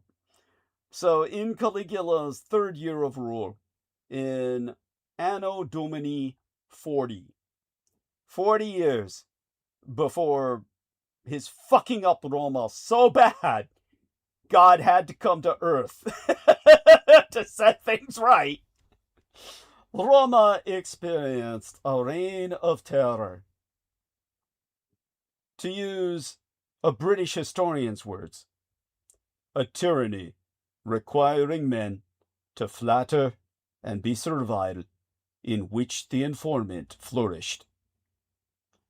Same British historian concluding that Caligula's life in the end was possessed by an insane self-exaltation. Now, in the book by my side here, titled Caligula, subtitled A Neuropsychiatric Explanation of His Madness, 3 neuroscientists note that Caligula, to read from the pages of this book itself, showed constant mood swings with irascibility or unmotivated laughter, lack of impulse control, perverse behaviors, hypersexuality, and sadism. Caligula also suffered from severe insomnia and could not sleep more than 3 hours per night. Furthermore, he experienced delusions of grandeur, paranoid episodes, and strange behaviors, such as when he ordered his troops to collect seashells from the shore. Now, they suspect Caligula suffered from any one of 11 disorders, ranging from bipolar disorder to sociopathy, but likely either epilepsy or lead poisoning. Now, nearly 2,500 licensed medical and mental health professionals signed a petition stating that they medically conclude with the certitude of diagnoses that Trump shows clear signs of certain dementia. And this was in his first midterm. Now think of the enormity, the gravity, the civil Dude, emergency. they're just a bunch of commies, man. Liberal commies trying to get them, man. Oh, humor, appreciate it. Think of the civil emergency status of what I have just related to you. Imagine all the people that tried to explain that about Caligula. They just said, "Look, just shut up." Yes, Like, yes. you're gonna get us all killed. No, it's true. It's true. I get it. I mean, Brendan's acting on all our behalf. He's trying to cover all our asses. So I understand that. And kudos to Brendan for, looking out for us. But think of the enormity of what I've just articulated. 2,500 licensed medical and mental health professionals in Trump's first term signed a petition stating that Trump has certain dementia. And this was 6 years ago. But a sample from that document, as signed by Ankur Butala, the medical doctor here, MD, after his name, he's got the initials, MD, Ankur Butala, whom you might hate for his ethnicity, said, "I am a neuropsychiatrist and movement disorders neurologist at an academic medical center. There is more than enough reason to suspect dementia, including worsening thought process, looser connections between thoughts, tangentiality, paraphasiasis, or paraphasias, irritability, paranoia, persecutory ideation, impulsivity, and so on, which are clearly different than videos of him from 10 years preceding. Without personally examining him, I cannot clarify further, but he is self-evidently at least betraying or manifesting a cautious gait. That is a symptom of descent into senile dementia."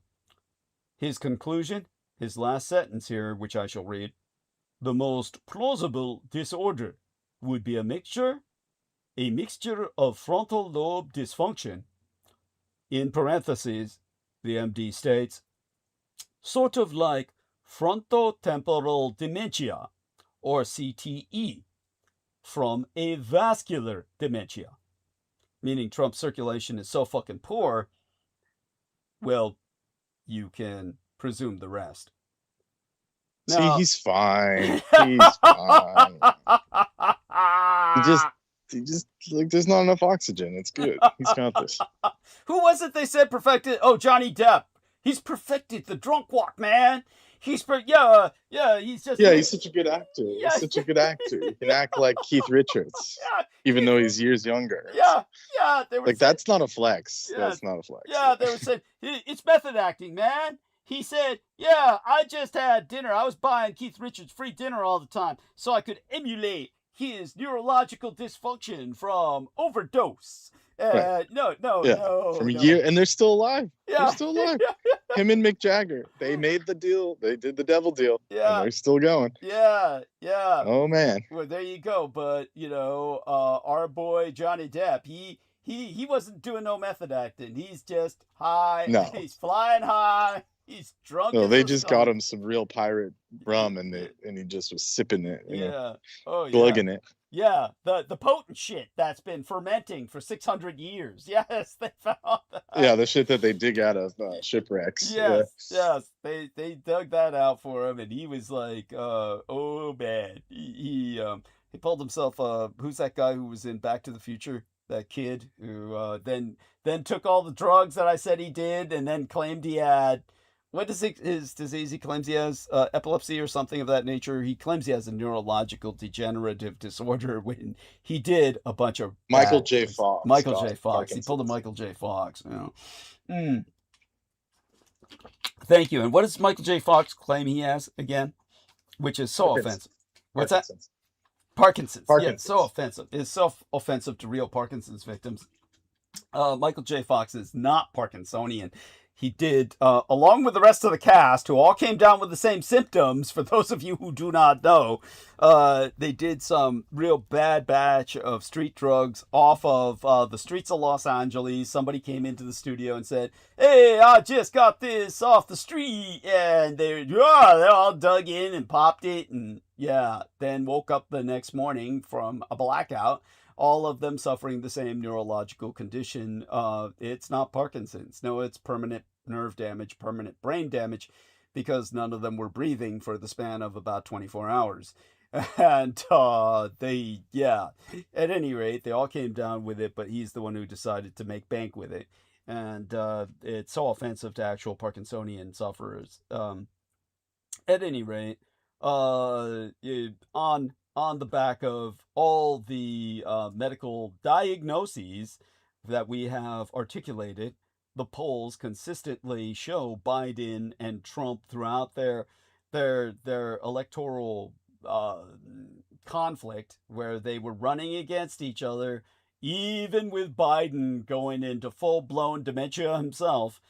They were in dead heat. It seemed as if half of the American people thrived on the bread and circuses that Donald Trump provided them before Kamala even stepped in. But they all should have been forewarned by Caligula himself. And to quote his T, Caligula the man, Oderint dum metuant. Let them hate me, so they fear me. And this brings us to what the Russo collaborationist Red Republican Insurgent Party and the North Korean Workers' Party have in common. Now, the South Carolina Congresswoman, Nancy Mace, once gushed, "I really appreciate his comments as a woman, as a suburban mom." And Georgia's Marjorie Taylor Greene fawningly was quoted as saying, "He's always so sweet, recognizing me. And he said, 'Are you being nice to Speaker Johnson?'" And the House Majority Whip, Tom Emmer, well, he extolled Trump by saying, "And what he did for us upstairs just now is he showed us that energy, and he showed us that positive outlook, despite all the garbage they've been throwing at him with their lawfare and their nonsense." While Mitch McConnell told reporters, after playfully fist-bumping with Trump, "I can't think of anything to tell you out of it that was negative." And Josh Hawley of Missouri said of Trump, "He is the choice of our voters overwhelmingly. It shows that he is absolutely the leader of the party." While Senator Marco Rubio, the honorary white from Cuba, described one event as getting the team back together. Now, what is the difference between all the aforequoted and the following? Well, it is the feelings and aspiration of all the Korean people who live in the glorious era and the solemn call of the revolution to transform and change the whole society in line with the revolutionary idea and will of the respected comrade Kim Jong-un. Yeah, not much difference, is there? Replace Korean with American, and Comrade Kim Jong-un with President Donald John Trump. And the florid servility remains the same.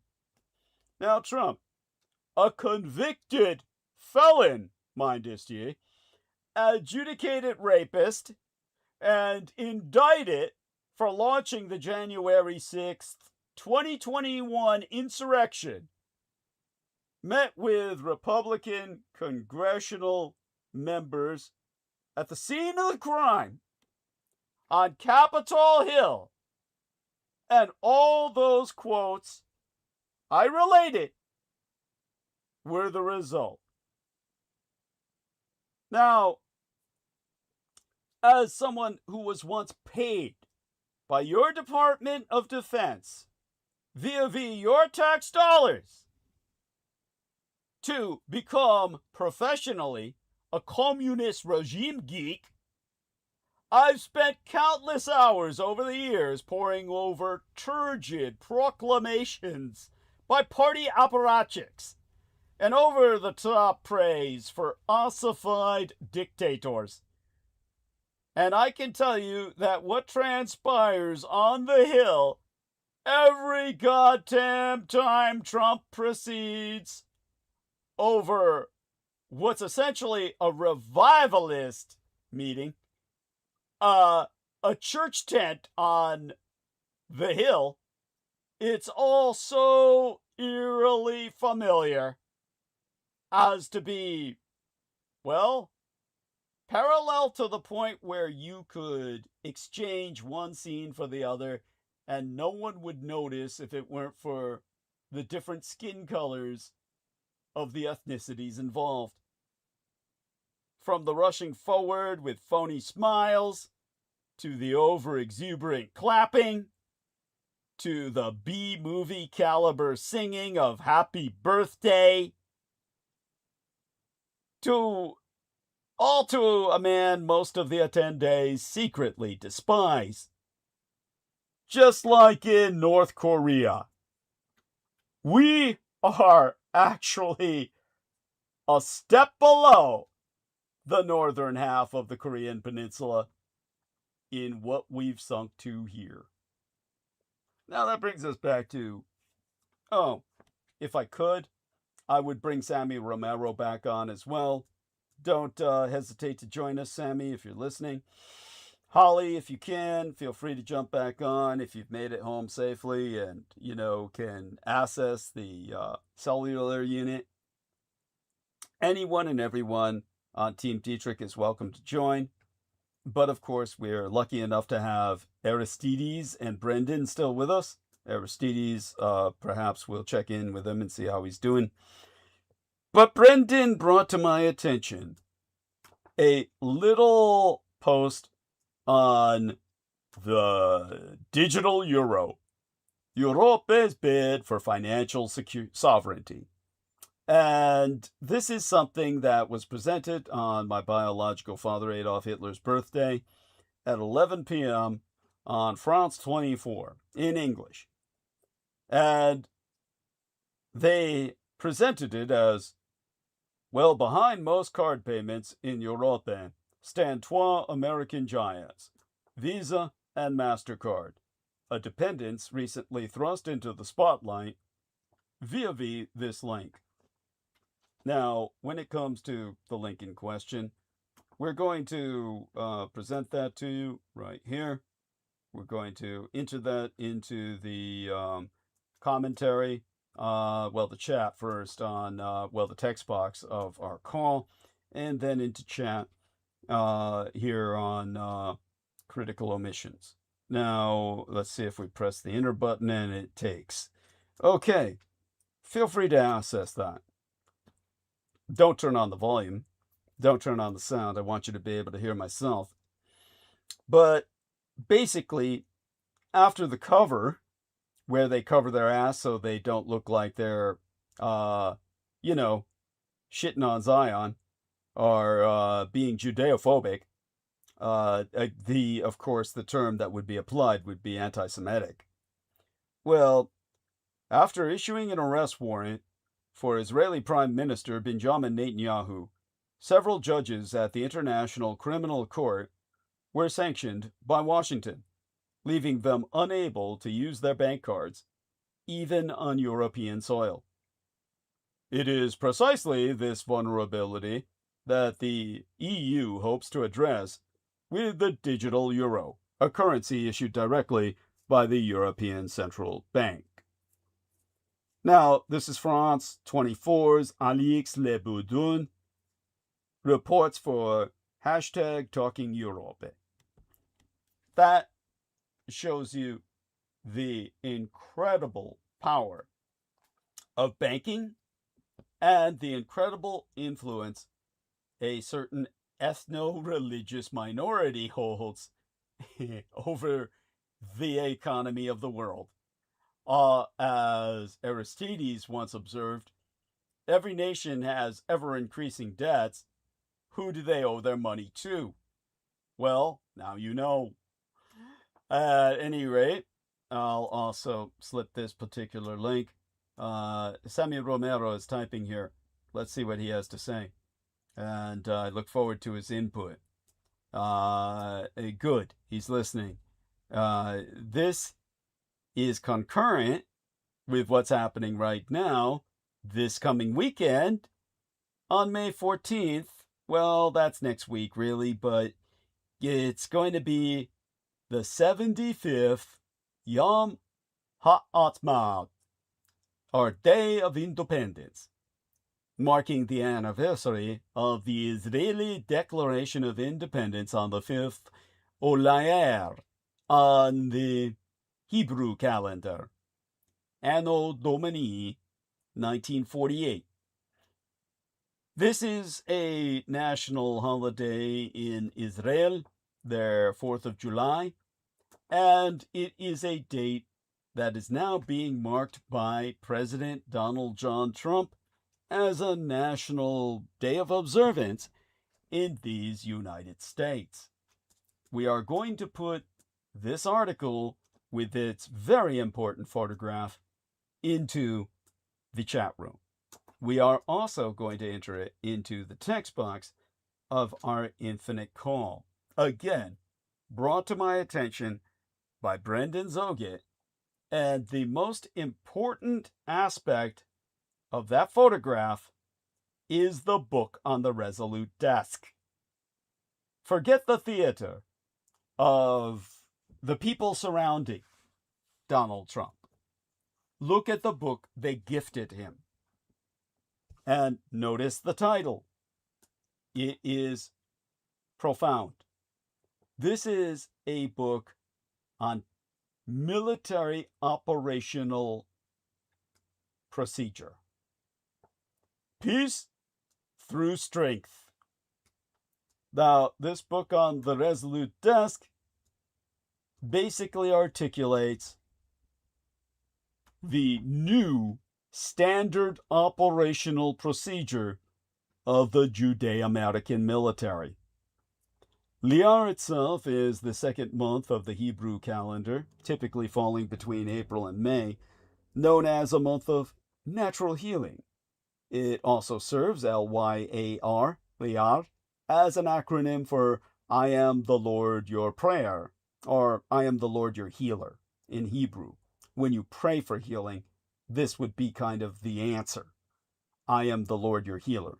It serves as a bridge, the month, not the acronym, between Passover and Shavuot, often encompassing the 33rd day of the Omer, the Lag BaOmer, and Israel's Independence Day.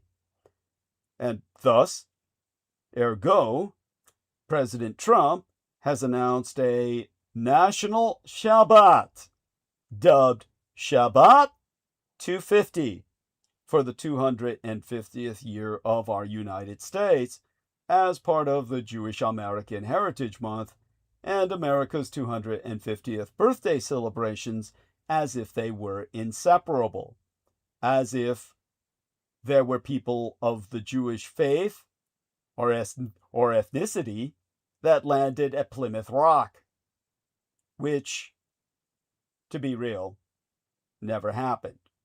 Oh, yeah, people landed at Plymouth Rock, most unfortunately. I would rather that never had happened, but there was not a Jewish individual to be found among them. They would have no tolerance for such. They were Protestant fundamentalists so extreme, they were kicked out of Cromwell's England. So, this is the first time in American history that a president has introduced a national Shabbat. From sundown on May 15th to nightfall on May 16th, Judeo-Americans are encouraged to observe Shabbat, while Americans of all backgrounds are invited to use the same day for rest, reflection, gratitude, family, community, and prayer. By the way, I sent it for solidarity because I love Saturn. Saturn is one of my favorite deities because it's practical and the lord of karma and all that. So I'm not against it, by the way, in case anyone thought that would upset me. It's not. So true. No, Actually, that's true. Yeah. Yes, God. I'm glad they're celebrating Saturn now. There you go. In their own way. Yes. Yeah. Yeah. Well, that's how you get power. You worship Saturn. There you go. There you go. They know better. Yeah. Yeah. Of course, they'd get rid of the R and just say Satan. No, no.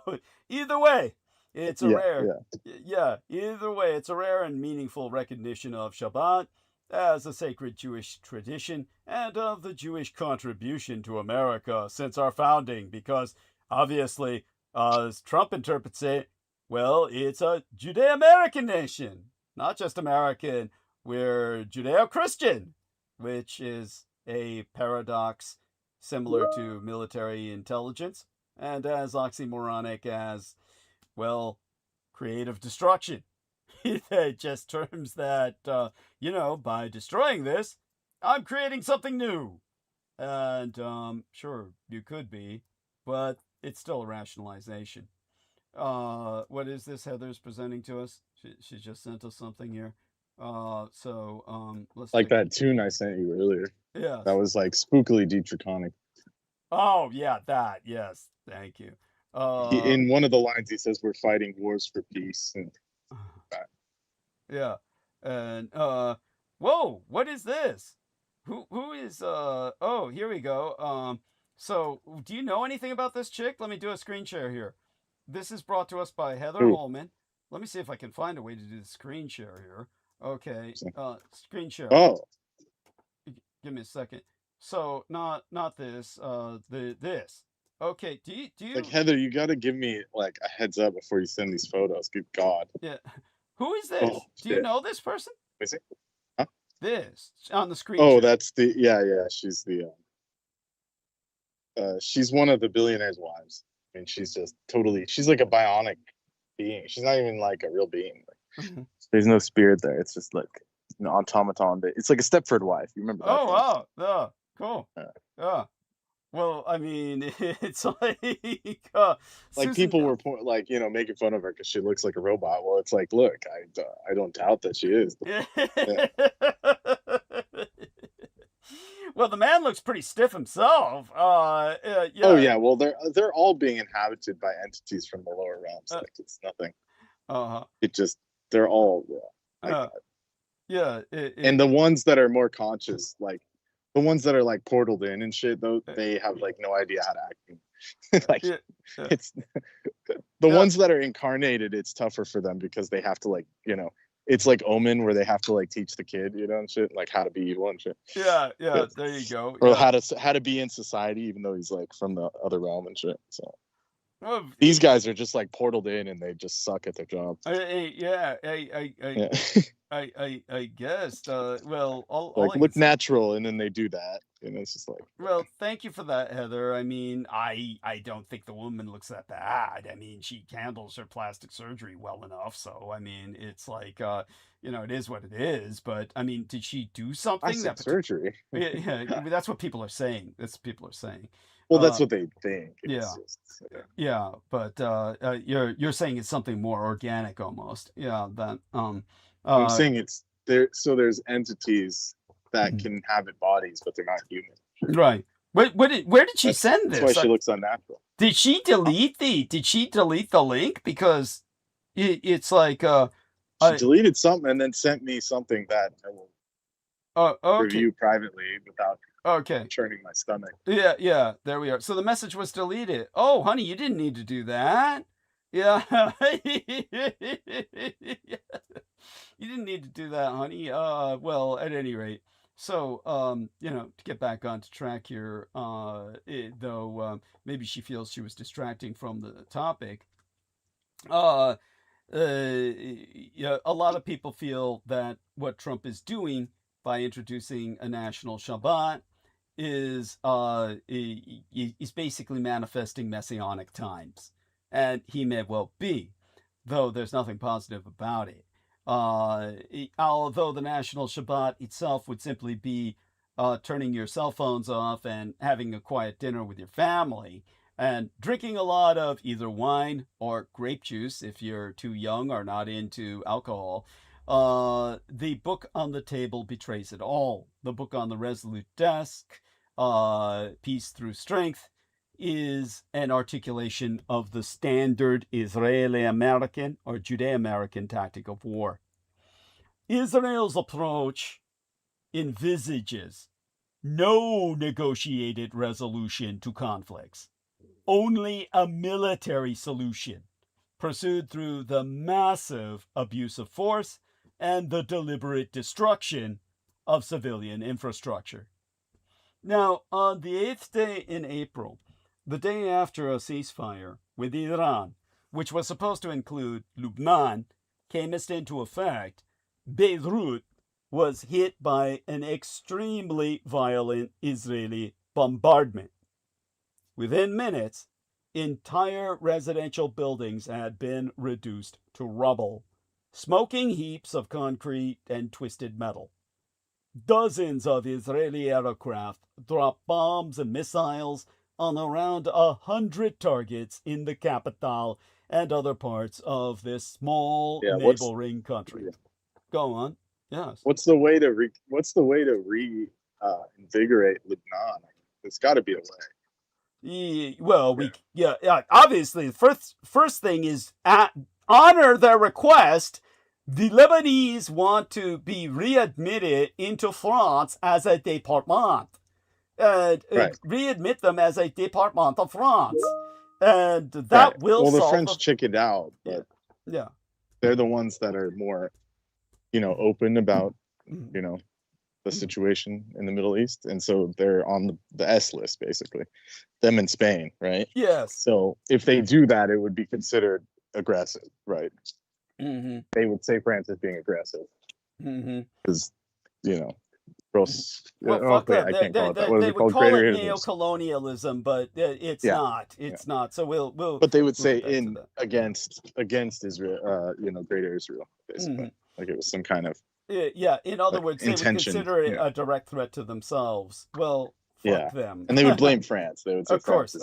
Yeah, of course they would. Well, fuck them. I mean, this is why I've said before that we need the integration of European powers into the Levantine. My ultimate solution would be the division of Israel into via demilitarized zone that connects the West Bank and the Gaza Strip directly, and everything north. They should have never left.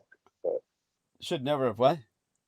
They should have never left. Like, I think yes, it was the Great Britain, and then the French came in, and then after post-Ottoman times, and then just forget what happened after that. They became autonomous. Yeah. Yes. After World War II.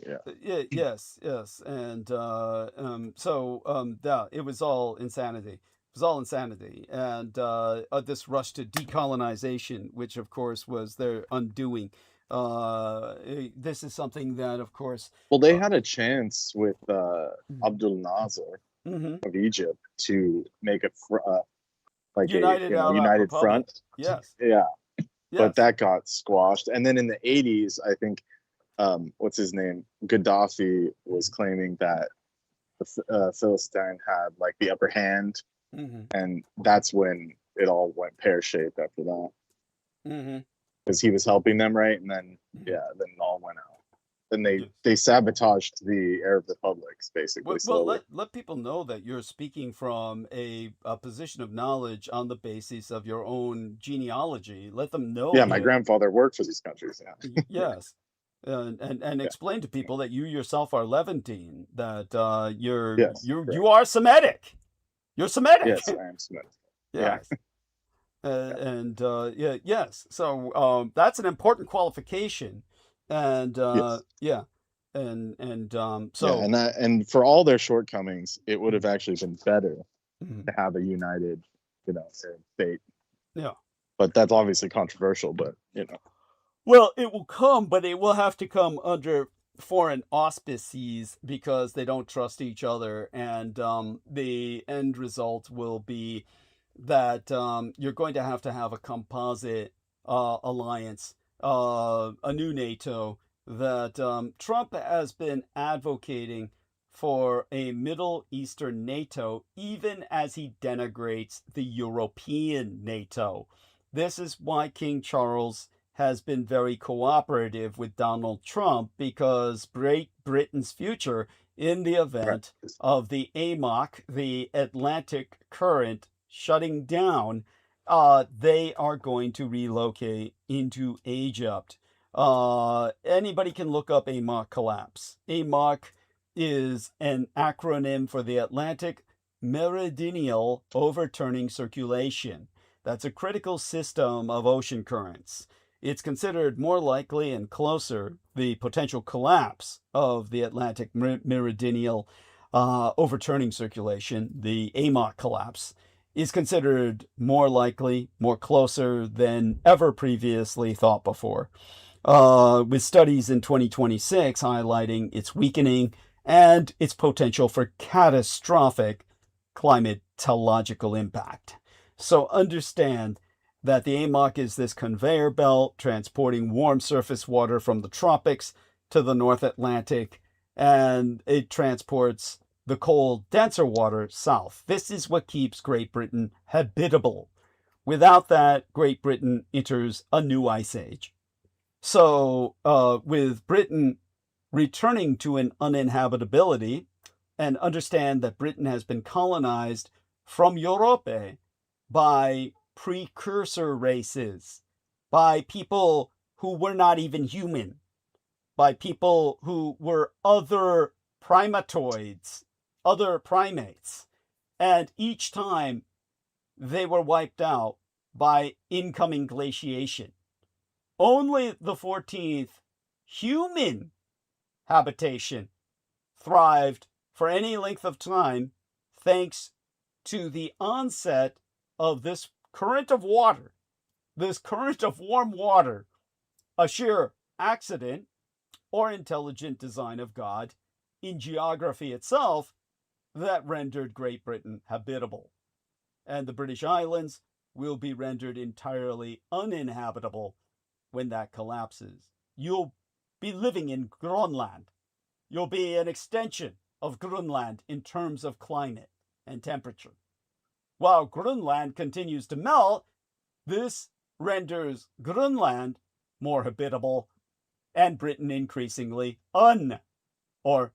inhabitable, meaning that as Grönland ice melts, it continues to lower the temperatures of the AMOC, the Atlantic Meridional Overturning Circulation, and therefore the water gets colder and colder, and ultimately it collapses the circulation event.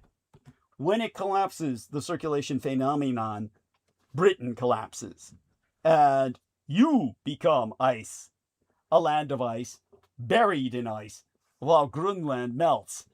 And as that happens, the British population has to relocate. It doesn't have a choice.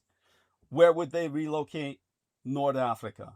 It's a rebirth of the Anglo-Egyptian Sudan. And with the rebirth of the Anglo-Egyptian Sudan, you basically have the institution of an Anglo-pharaocracy.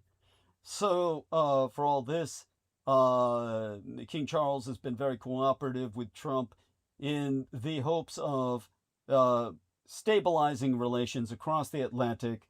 Trump has been insistent on divestiture from NATO in the north, European NATO, and the establishment of a Middle Eastern NATO, or a Mediterranean Treaty Organization, or North African Treaty Organization. In fact, that's what NATO will come to stand for.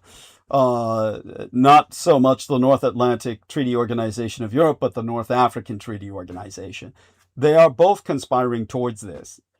And at that point, as I've always recommended and advised as a solution to the Zionist problem, a division of Israel, everything north of the demilitarized zone that would connect the Gaza Strip to the West Bank, would be capitaled at Tel Aviv-Yafo, the financial capital of Israel, and that would be the cosmopolitan Israel of the Russian immigrants, and all the British need to do, because their royalty can legally do this, their monarchy can legally coronate the Baron Rothschild dynasty.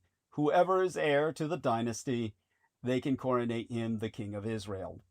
And once he is coronated the King of Israel, then the United Kingdom becomes the United Kingdoms in the plurality, where they're united not just with the Kingdom of Israel, but the kingdoms of Saudi Arabia.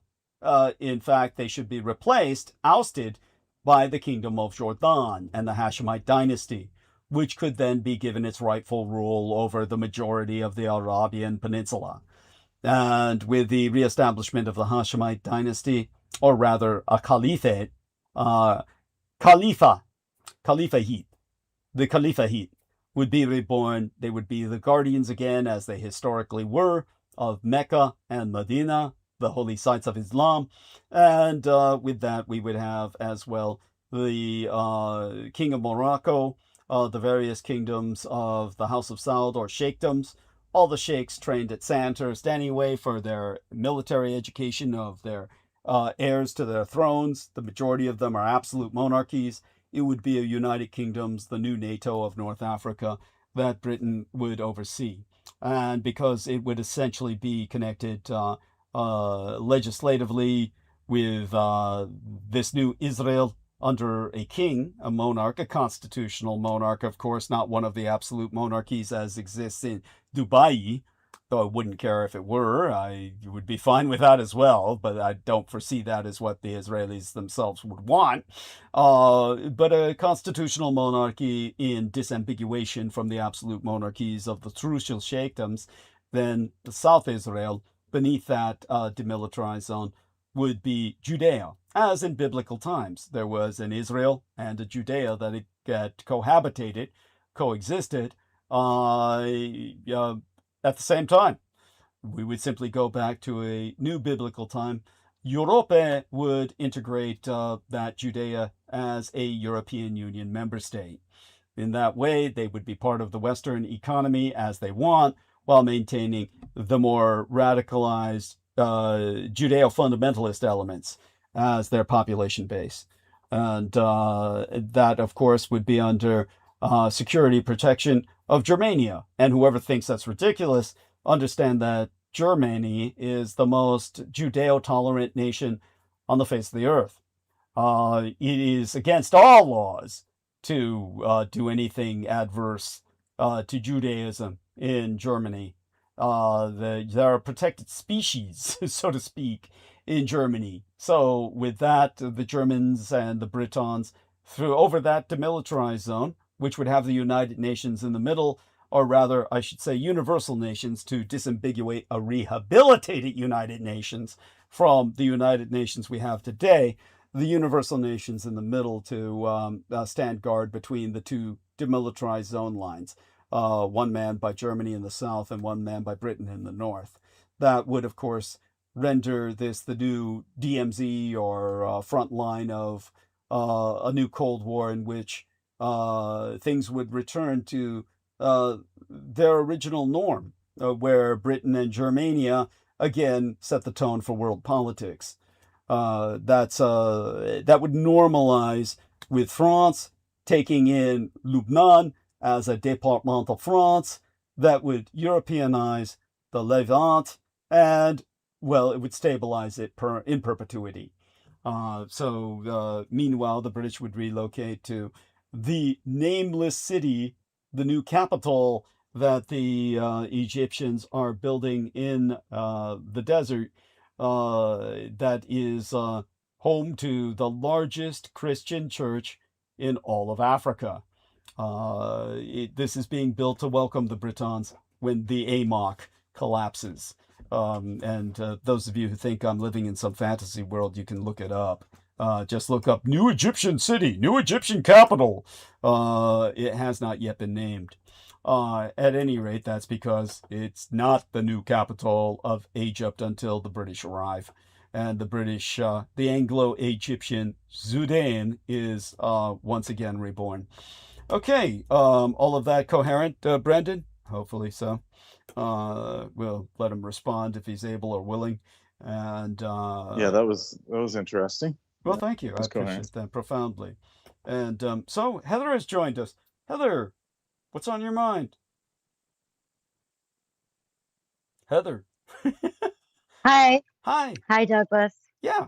Well, I hate the movie Mars Attacks, but the android, the android, yeah, but the android woman, I never had anything against. The boobs are a bit too pointy, but that was the point, to use a pun, was to just, anyhow, yeah, the boobs are just a turn off, but the head was okay. I didn't mind the head. And the fact that, is that Hegseth's wife that everyone is saying looks like her? I mean, No, I just said that it reminded me of her. I don't like that movie very much either, but when I saw her, I'm like, oh my gosh, it's Mars Attacks. Yeah, she does have that look. She does have that look. Different do, but she does have the look. I don't mind that look. Yeah. And so how you doing, Heather? What else is on your mind? I'm just tired. I've been busy today. Okay. And you're 20th in the Johnny Depp contest. You're number 20. Have you gone beyond that now even? Congratulations. Well, I think it's just a thing, like it's one of those things that they want clicks at their website, so they want people to vote, like incessantly, and like one of those contests, so it's like you have to have a bunch of people constantly voting for you to even win. And but such being said, I would vote for you, except I'm banned from Facebook, and the votes go through Facebook. It's a Facebook thing. What's that? I didn't know it was just a Facebook thing. Yes, it goes through Facebook. I can't vote. Yeah, I'm not allowed to. I would if I could. Yeah,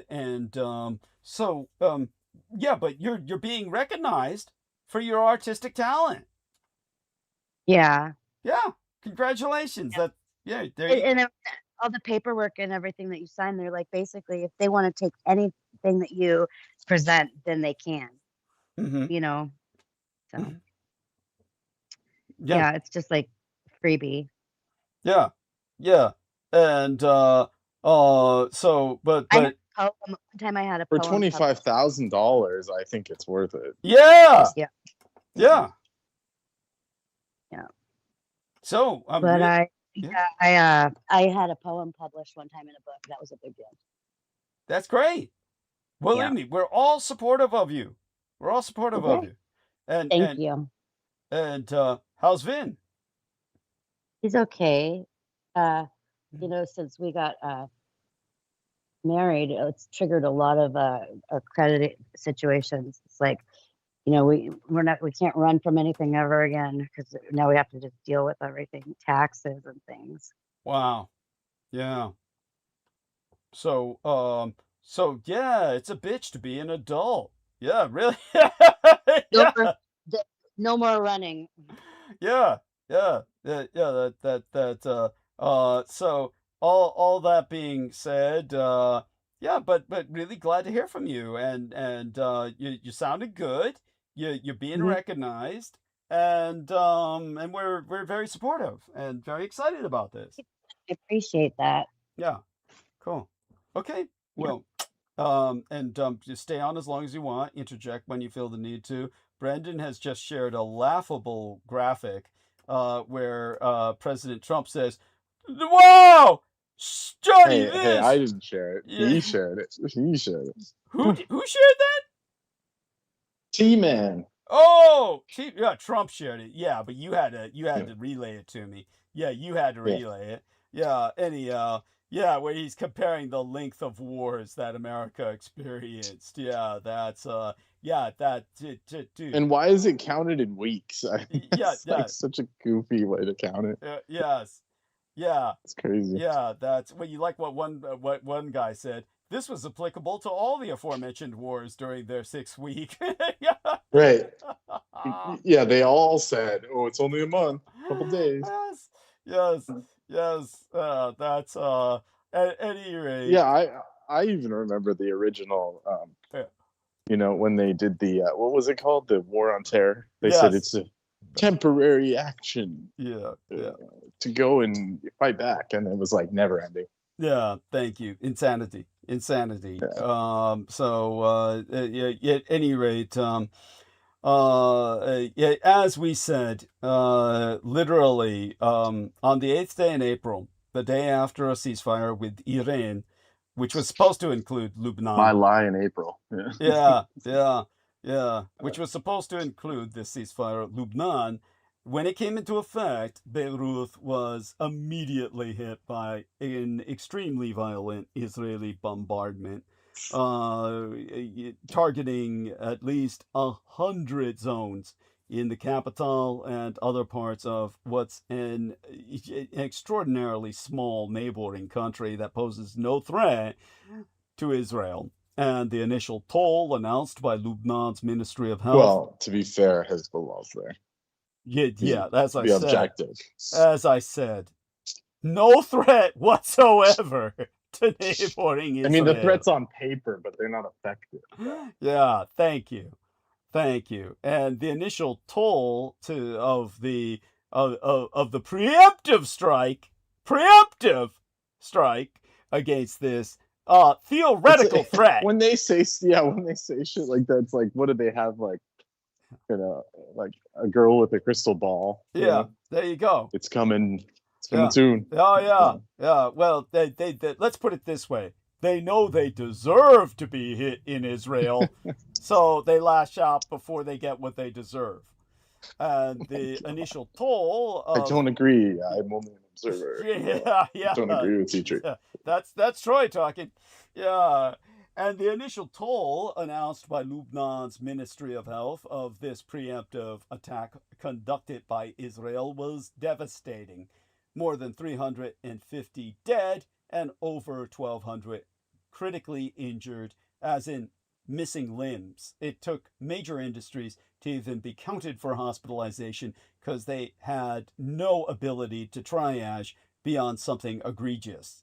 And in the capital, the strikes hit residential neighborhoods and some of the most crowded commercial streets. Now, this was called Operation Eternal Darkness. You like that?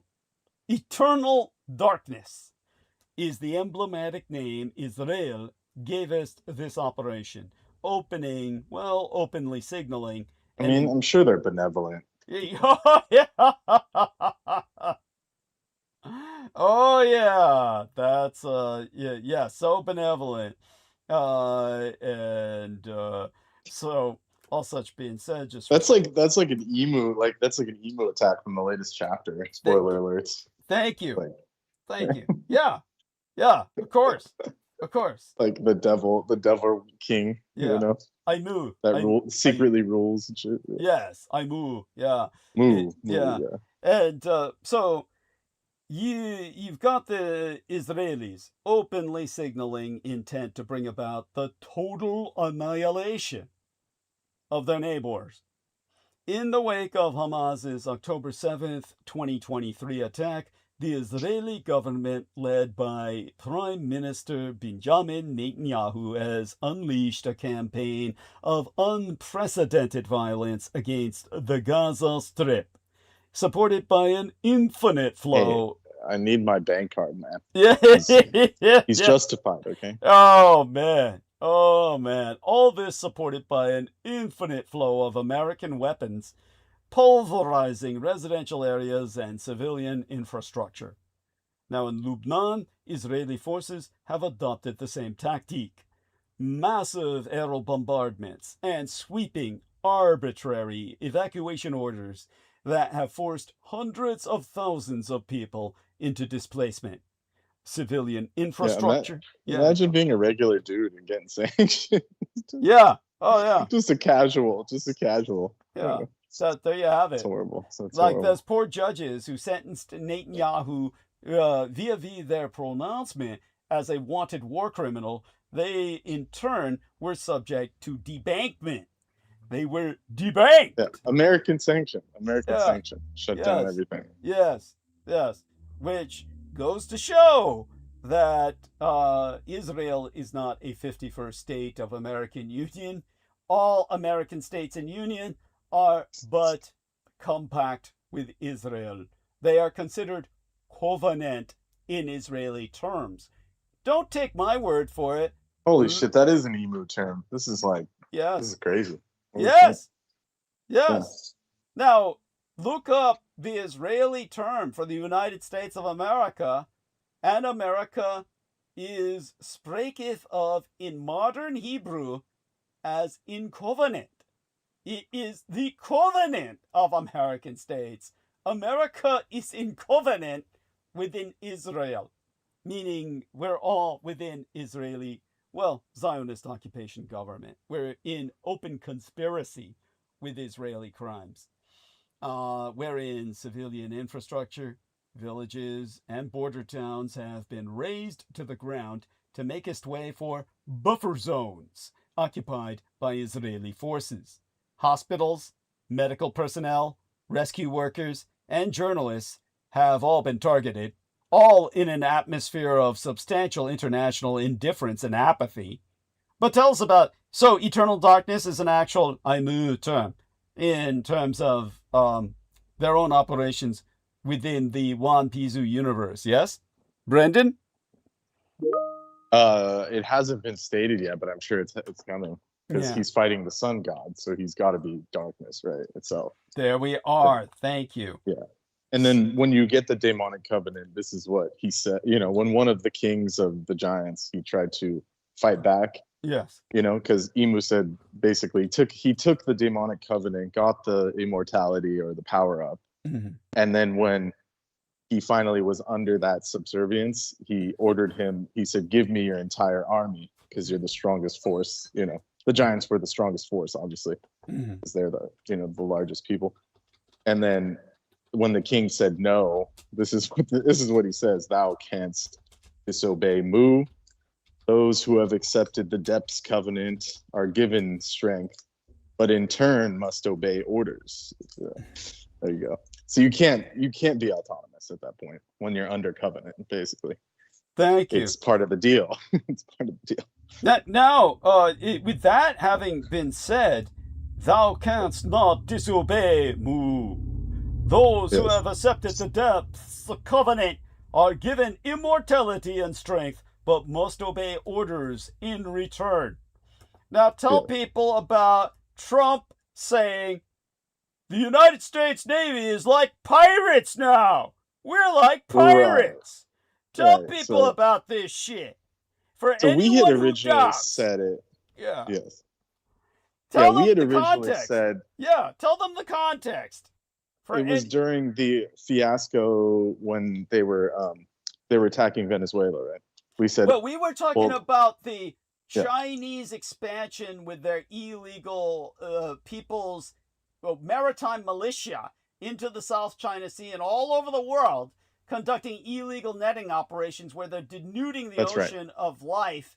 And we said, how do we combat this? And we said, reinstate piracy. The Americans need to reinstate piracy because Americans were never signatory to the anti-pirate clause taken on by Europe and the civilized nations. And hence the privateers and the original, what was the Barbary Coast pirate, where they sent the pirate wars, the early Navy to fight the Barbary Coast pirates under contract and stuff like that. Yes. That's how America originally gained all its money, by plundering the North African Moors and all those people. Yeah. Right? Am I getting that correct? Yes. Yeah. Yes. Like when it was an early, little country. Yeah. When America was but a pirate coast, it was its own Barbary coast on the Atlantic seaboard, yes.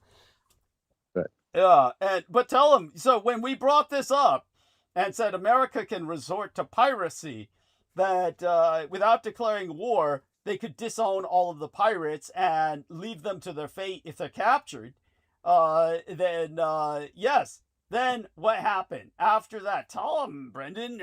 Everybody. Well, then everyone started saying, "Oh, it's piracy." Yeah. You know, they're a bunch of pirates, and let's just take these ships, on the high seas. And then finally, it trickled up all the way to Mr. T, saying, "We're the best pirates around." Yes. Yeah. Only he was told that's the hipster thing to say. He was told. Yeah, son of Hitler is saying piracy's cool, man. And Brendan ŹOGHET's bringing up that One Piece is more popular than Superman now. Tell him about that.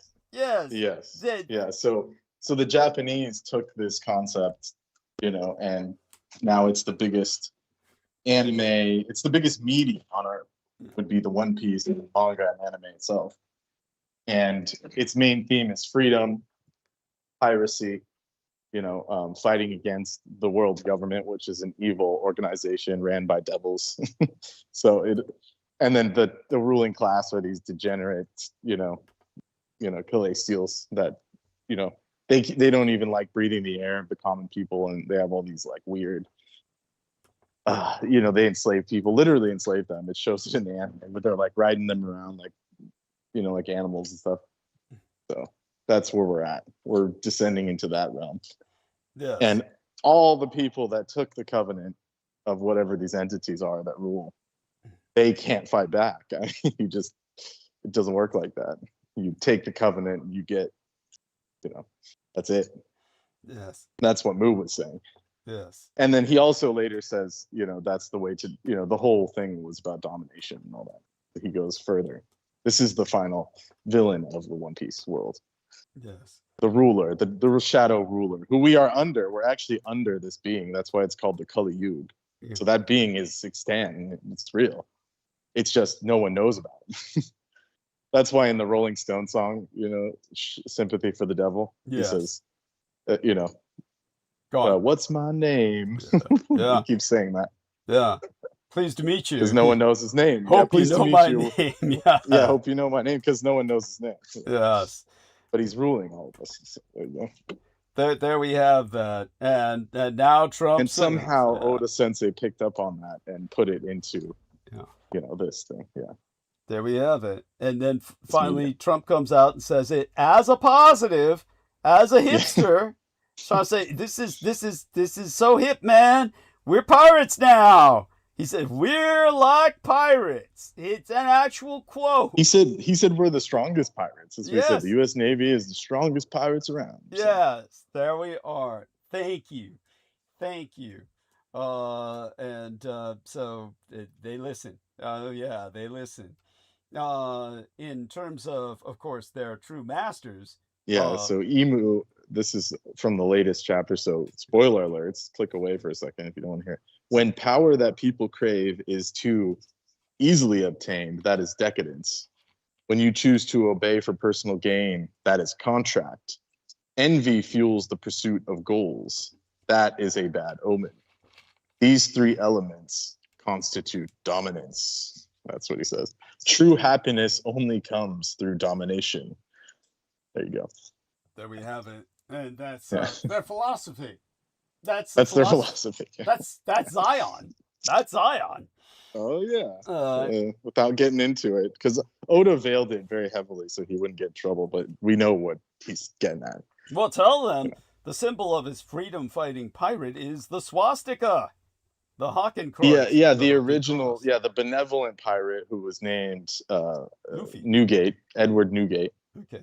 Well, Luffy became that symbol when he became the sun god, which you could see in the Hanafuda card I sent you. Yes.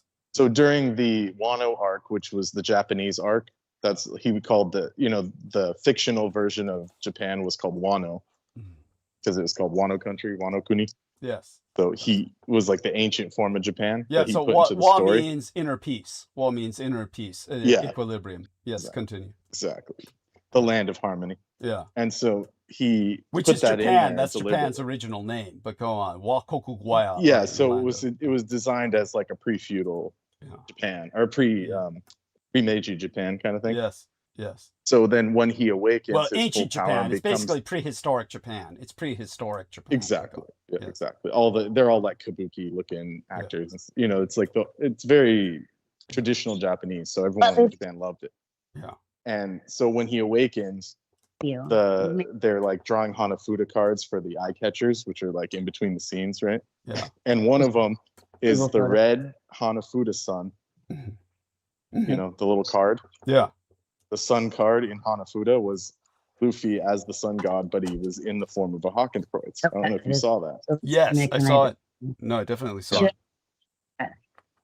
What are those entities? What is that? That's Heather and Vin. That's Heather and Vin. I thought we were getting invaded by the what was it called? The Martians? What was that? Oh, I thought I was muted. Sorry, it sounded like radio static, so I was like, what the heck? It was cute. Sorry. No worries, honey. Yeah, it's cute. Yeah. Anyhow. So go on with what you were saying. They're drawing the cards. Futa. Yeah. Futa. So yeah, Hanafuda is the original playing card. Yeah. And it was in Japan, right? Yes. So their version of playing cards, and so the one that was the sun card was in the form of Luffy as his sun form. The hook and cross. And if you zoom out, it was not only was it a Hakenkreuz, but it was a diagonal and it was red. There we are. So he snuck and even the anime production team actually did those. So they, as a whole, the Japanese snuck it in as an homage to true freedom was that thing, the axis. Yes. The axis. Kind of yes, absolutely. Yeah. Absolutely. And so, but in the original story, like the older story, they had the Manjin as Whitebeard's symbol. Yes. Who was one of the early, like he was the most toughest pirate and all that. Yeah. And the editors, when he started getting famous, all the editors came out and said, we can't sell this overseas, you got to change it. But originally the Whitebeard pirates, they had the Manji on their backs. Yeah, which is the Hakenkreuz. Hakenkreuz and swastika. Yes, go on. Yes. Yeah, which just so people know is also that is the original Christian cross under which Constantine, the Roman Empire who converted to Christianity, he created the original Christendom by the Roman legions carrying that battle standard of what he saw in the sky when he looked to the heavens and heard the voice of God, VÄRDAḥ, saying, under this sign, conquer. Under this Hakenkreuz, the symbol of the sun, the swastika, go forth and Christianize. And Christianity expanded under that symbol. That's the original Christian cross. And of course, it holds deep meaning going back to paganism and beyond. So back to Brendan with that. Yes, continue. Yeah, and then so when they finally got to Whitebeard's backstory, he was actually like the most benevolent pirate. He just wanted to take care of what he called his family. He took his crew, he considered them all to be his children. Yeah. And so it turns out he was the most benevolent of all the pirates in that sense. Yes. And so that's what Oda was showing, that people with that symbol, the Manji, were the most free, they're the most powerful, and they're the most benevolent. Yes. There you go. Absolutely. Thank you for that. Beautiful. Beautifully done. But of course they had to censor it and all that shit. Of course. So tell me that's not what they meant by when they put this in there. Yes. You're seeing that now that I just put in. Got it. Yes. Of course. Thank you. What do you make of that? Oh, of course, he's in the Hakenkreuz position, the human swastika. Yes, that's So that's it's called Kaiho no Senshi, Warrior of Liberation. Yes, and original swastika, and then the way they they do is they had to turn it into a four corners cross. They took it from the Hakenkreuz, or what the Judeo-Christian world calls the twisted cross, and turned it into a four corners cross like Christianity. So go on. Yes, more like a Templar's cross, but go on. Exactly. So that being the freedom, he basically releases all the slaves.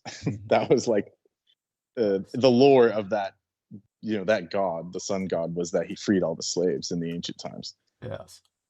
Yeah. Excellent. Thank you. Yeah. Yes. Well done. We're looking forward to that because everyone's a wage slave now, and just under this monetary system of evil of entities that imposed it on us, that No one agreed to this. No one got born. No one who was born now agreed to the system. So. Thank you. Now, in terms of this, this brings us back to the moment that we're contending with, of course, a ceasefire that's never been respected. So the fragile ceasefire reached with Hezbollah, or the Army of God, at the end of 2024 was violated repeatedly by Israel, which struck various parts of Lebanon on multiple occasions, killing at least 370 people whose bodies we were able to recover. Many hundreds more lie buried under rubble, never to be recovered, because many of them will decay before recovery, literally so. Bones may be found, but it would take DNA testing to identify them. I don't know if this is true, but this is like we're getting to Caligula levels. So tell us about this, the link you've just sent with this about. I don't. You say it. I'm in a position where I can't say much. I get it. I see. Oh my God. So Trump. Is this real footage? God damn. Yeah. So Trump has got. If this footage is real, it looks real enough. Damn. He's got all these teenage girls. Okay, and everyone is defending him, and they're all guys, by the way. They're all defending him, saying those are majorettes. They're coming with the marching band. It's normal. Oh, damn. He does whatever he wants. No one can stop him. It's like all. Yeah, of course. This is what they would say. What else would they say? Oh my God! So I'll share this. And then they say it's AI. It's AI. Yeah. Oh, really? Really?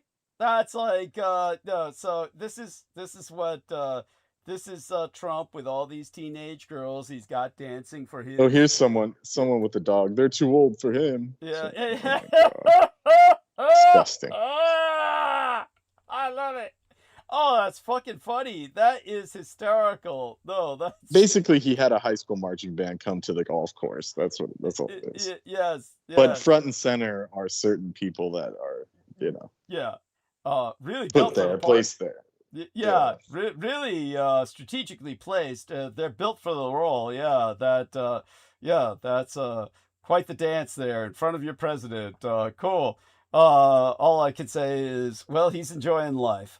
He's enjoying life, and this is like, no doubt he's gonna try and pick and choose from that bevy. We'll call it a bevy. Jeez. Oh man. So I'm impressed. I didn't think he had that good taste. I'm just surprised that he's still. Yeah, don't act like you wouldn't. You'd have one for blood and then one for visuals. Like, good God. Oh. Yeah, look, we're not morally judging. We're just observing. We're just observers. Okay. Okay, so such having been qualified there. In the meantime, the American maladministration has been pressing the Lebanese or the Lebanese government to proceed with Hezbollah's disarmament, while Israel continues to bomb the country. This only serves to heighten tensions within Lebanon. Although it did not respond to Israeli violations, there was no way that it could. Hezbollah has carried out a gradual rearmament, and understandably so. It's in self-defense.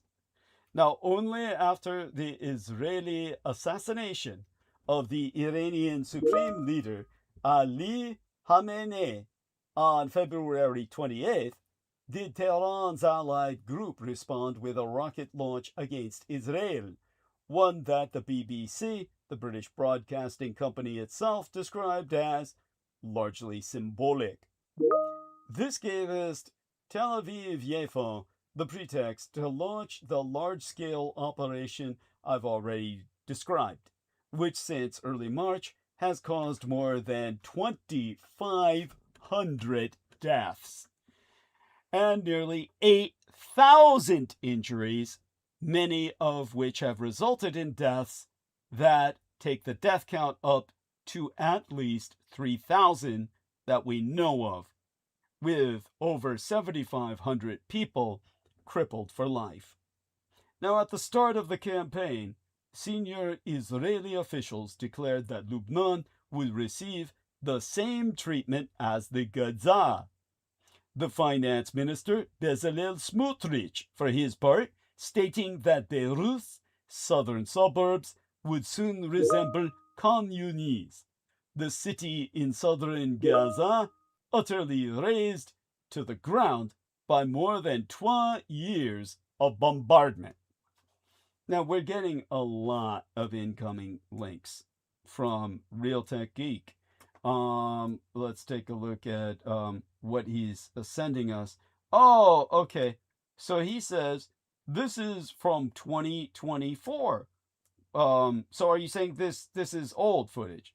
It says, Post claims Trump arranged for teen girls to give him private dance shown in video. Here's what we know. So they're saying that's cool because it took place 2 years ago. It still took place. What is your point? It still took place. All you've done is confirm that it happened. I don't understand. Yeah, I don't understand. So it took a. So he wasn't president. I mean, it doesn't matter. Yeah. So you're. Oh, wait. So that was what during his break between presidencies. So that makes it okay. I guess that's what they're saying. Sure. So I'm just going. I don't have time to. What does this say? Trump laundered. Now this is a video, so I can't open it. But tell us, Real Tech, what is the first video you sent us? The first link video. What is? Oh, and this other one's a YouTube too. I gotta click off it. I can't risk the sound coming on. I wasn't trying to distract. I know he's yeah. It's just very short clips of him being on okay. The View and Howard Stern. Well, Howard Stern's always been a those original ones were real bad. piece of work. Yeah, bad PR. Oh, so that's the original video from Howard Stern where he's talking about sex and he's being very graphic. Well, yeah, like the time when he was actually in China, he was using man and stuff like that, which was just the wrestler of China. It's a shame what happened to her. She had horrible mental illness, and I'm sorry. You say that China, the wrestler. Yeah, China. Oh, China, the wrestler. Got it. What happened to her mental illness? What was she suffering from? Poor dear. Was she diagnosed? I don't know if she's diagnosed, but she died. She died a long time ago. So sad. Yes, I remember. I mean, I vaguely remember that, and it was all sad. Yes. I'm so sorry. I mean, regardless of her being, I don't know. I don't think she was a transgender, but the way he. So he was trying to claim she was transgender. Yeah, she got a dick and shit. Yeah. Okay, so he was saying that on Howard Stern. He was basically saying that. Yes. Yeah. I was too young at the time when I, of course, watched it, and I didn't really understand what was really going on. But I didn't know what to think about that. But as time's gone on. All this guy was crazy questions and stuff. I mean, now he's saying that he regrets being the way he was, but I don't believe him. It's just like Trump. Musk, you mean Trump is saying he regrets saying all of them. I mean, all of them, of course. Howard Stern too. They all just want to. Yeah. But they all just want to go on a redemption tour because that's what the trend is. Okay. Redemption tours being the trend. Yes. Okay. Yes. Okay. Got it. Yeah. And well, thank you for coming on and sharing that with us. People care about you as a person. How are you doing? What's going on? I'm doing good. Okay. Nothing much. Just just benchmarking some stuff. All right. My tech. Yeah. Just listening to you guys for a while. Thank you. I appreciate that. Well, that's always a good thing to do. And well, what else is on your mind? International. That's what I bought. Yeah. I'm sorry. You said it was in your book. No. It's the testing stuff that I bought. Oh. That okay. Good. Take a while to get to it. No, you like what about anything on your mind about domestic or international affairs? Otherwise, I mean, well, this war is stopping computer parts also. Yeah. Like the PCBs. What you said? I just said, yeah. I'm just just agreeing. Okay, yeah. Sorry. I don't want to interrupt you. I mean, you got a vital point to say. But yeah, the PCBs. I knew that was going to happen. Which is basically the outer edges of the computer parts, cell phones. Graphics cards, motherboards. That's slowing down and stopping there. I mean, we already had the AI mania going on, and the CPU shortage happening, and well, it's starting to happen because also CPUs have integrated memory controllers, also known as MIC, but then plastic, and that's it's oil. There's a lot of things made from oil that I when I started really looking into this. It's very interesting, and Okay. But with One Piece, I see that Logan Paul wants to be on the third season or something. I think they want to do like 11 seasons in total of the live action. And Brendan.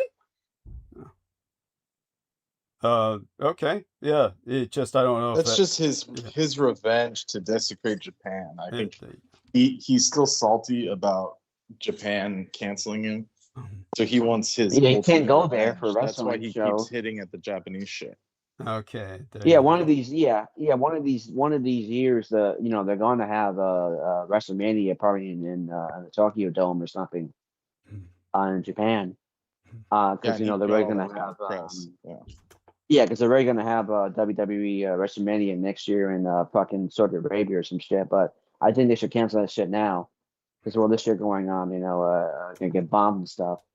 They should just have it in Japan or something, or England or whatever it is. Wembley Stadium. But But anyway, he fucked up early with that, and he should have been completely canceled from any social media, anything. So yeah, you're right about that. So what do you make about what I said? Go on. Oh no, Brendan, by all means. Oh, my point was that he's getting involved in all this anime and manga and Pokemon cards in order, as a revenge against people hating on him for trying to desecrate Japan. He's just hell bent on desecrating Japanese culture. Thank you. And it's like people are just letting him do it because he's got money. It's like it's horrifying. There we are. When he's just pure evil. Yeah. There we are. One of the Celestials. His revenge. Yeah. Yeah, exactly. His revenge is getting. Yeah, I think his brother's a little bit better, but they're both the same. Who? They're both the same. Tales from the cloth. He and who else? Who's this other individual? Dick Paul. Dick Paul. Okay. Oh no, his brother. They're both the same. They're both the same evil. Oh. Because they both did that Japanese shit together. There we are. Oh yeah, I forgot that. Yeah, but he was just the younger brother looked better at the time, as far as like getting clicks. So they put him as the face. Yeah. Got it. But the other guy was filming. Yeah. Okay, I don't know if the videos are still up online, but I remember just watching them when he went there, and it just was horrifying to see it. My God, it was just the yeah, and then it's still the amount because when people bring it up, No, so but with One Piece, it's they talk about genocide. It's a lot of things that talk about that. And other shows I was thinking about too that reminds me of like Fairy Tale and Hunter x Hunter. But anyway, go on. Are you familiar with that? Hunter? Rex Hunter? Brendan? What is the title of that fairy tale? Real tech? It's okay. I'm sorry, what's your question? No worries, we'll move on. Yes, Hunter is an anime series and manga. Okay. And Fairy Tale is a manga and anime series. Got it. They're separate. Yes. Thank you. I never would have known that without you. Seriously. But I will say one thing, which is interesting. Fallout from him buying the getting into the manga. There's a company called CBCS announced beginning of last month that they're shutting down after over 10 years because PSA bought them out, even though a representative or senator is looking into stopping that and because they're a monopoly. But anyway, they may be graded maybe 100 a month or something, or a day. They didn't grade much because the manga are very thick books, and CGC won't grade them. But because they're shut down, they're the only ones they will grade with. So a positive thing is that at least the values of those will stay up for a long time. Some good news for collectors. Thank you for that collectible current events update, Real Tech. Okay, so all such having been articulated, if I remember what I was going to ask our friend Real Tech, I'll do so. In the interim, we'll return to speaking about verbal violence and war crimes, because similar scorched earth tactics were adopted by Israel and its vassal United States in their war of aggression against Iran, accompanied by official statements of equally stark violence. At a Pentagon press conference held on the fourth day in March, the Secretary of War, Pete Hegseth, declared that the campaign against Iran had never been meant, well, in his words, never been meant to be a fair fight, and it is not a fair fight. We are punching them while they are down, which is exactly how it should be. Himself emphasizing that the United States would be raining death. Yeah, the Caligula method. Yes, thank you. And that the United States, in Hegseth's words, would be raining death and destruction from the sky all day long, and that the war was being waged devastatingly, decisively, and without mercy. Yes, mercy would be an alien word to Pete Hegseth. By the way, Heather says, stepping away, I'll prob jump in later. Thank you, honey. Well, kisses to you. Did they win?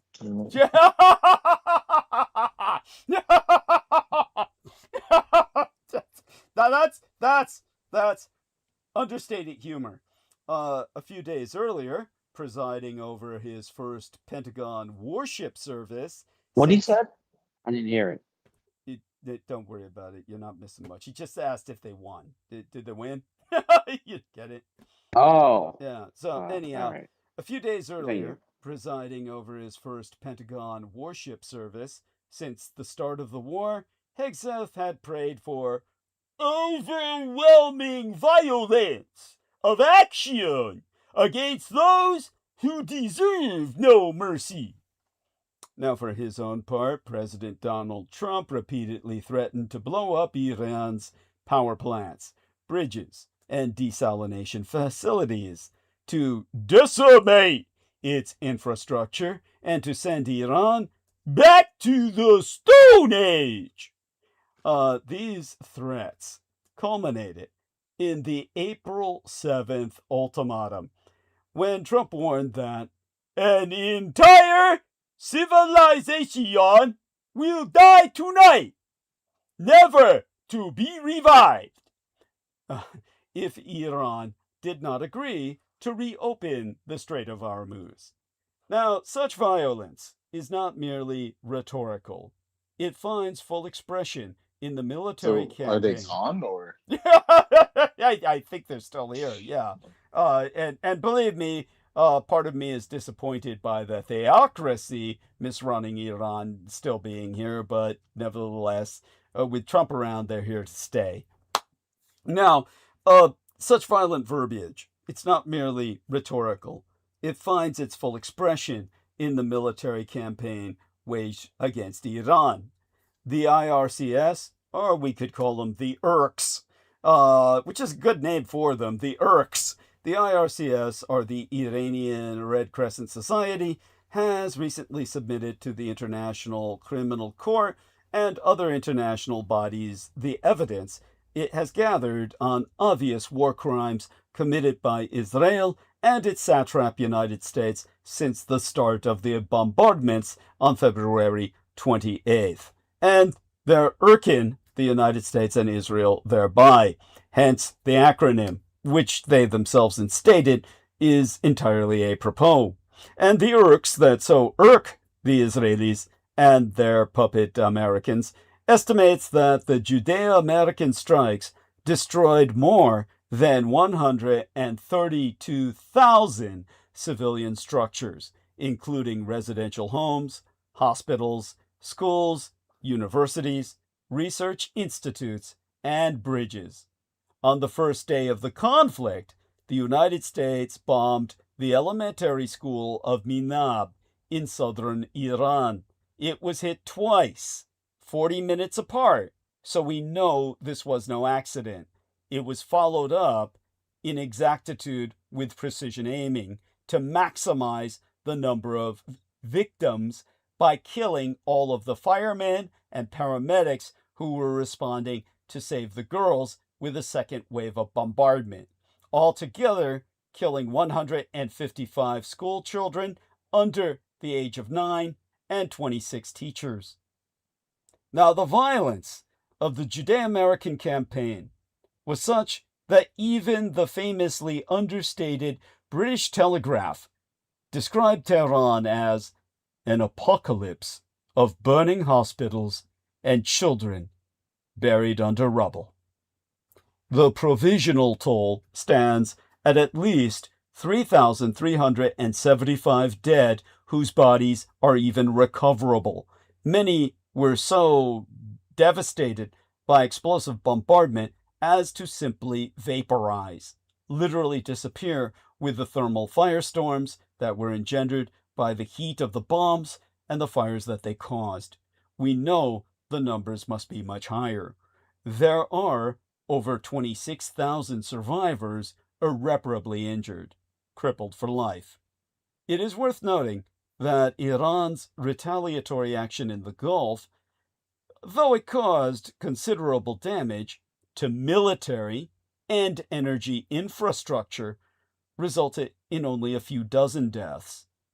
It can never be overemphasized that Iran has targeted scientifically, strategically, and surgically in every single one of its strikes over the past several decades to never hurt human beings whenever possible. They have only damaged infrastructure. Any people caught in their barrages has without fail been military or military contractors who were paid to take the risk. In other words, the Iranians have held themselves to a moral standing that Jews and their American puppets could never emulate. The Israeli campaign against Lebanon, which immediately caused more than 2,500 deaths, was proportionately even more ferocious than the Judeo-American campaign in Iran. Here's a map that I hope will do some justice in terms of graphics.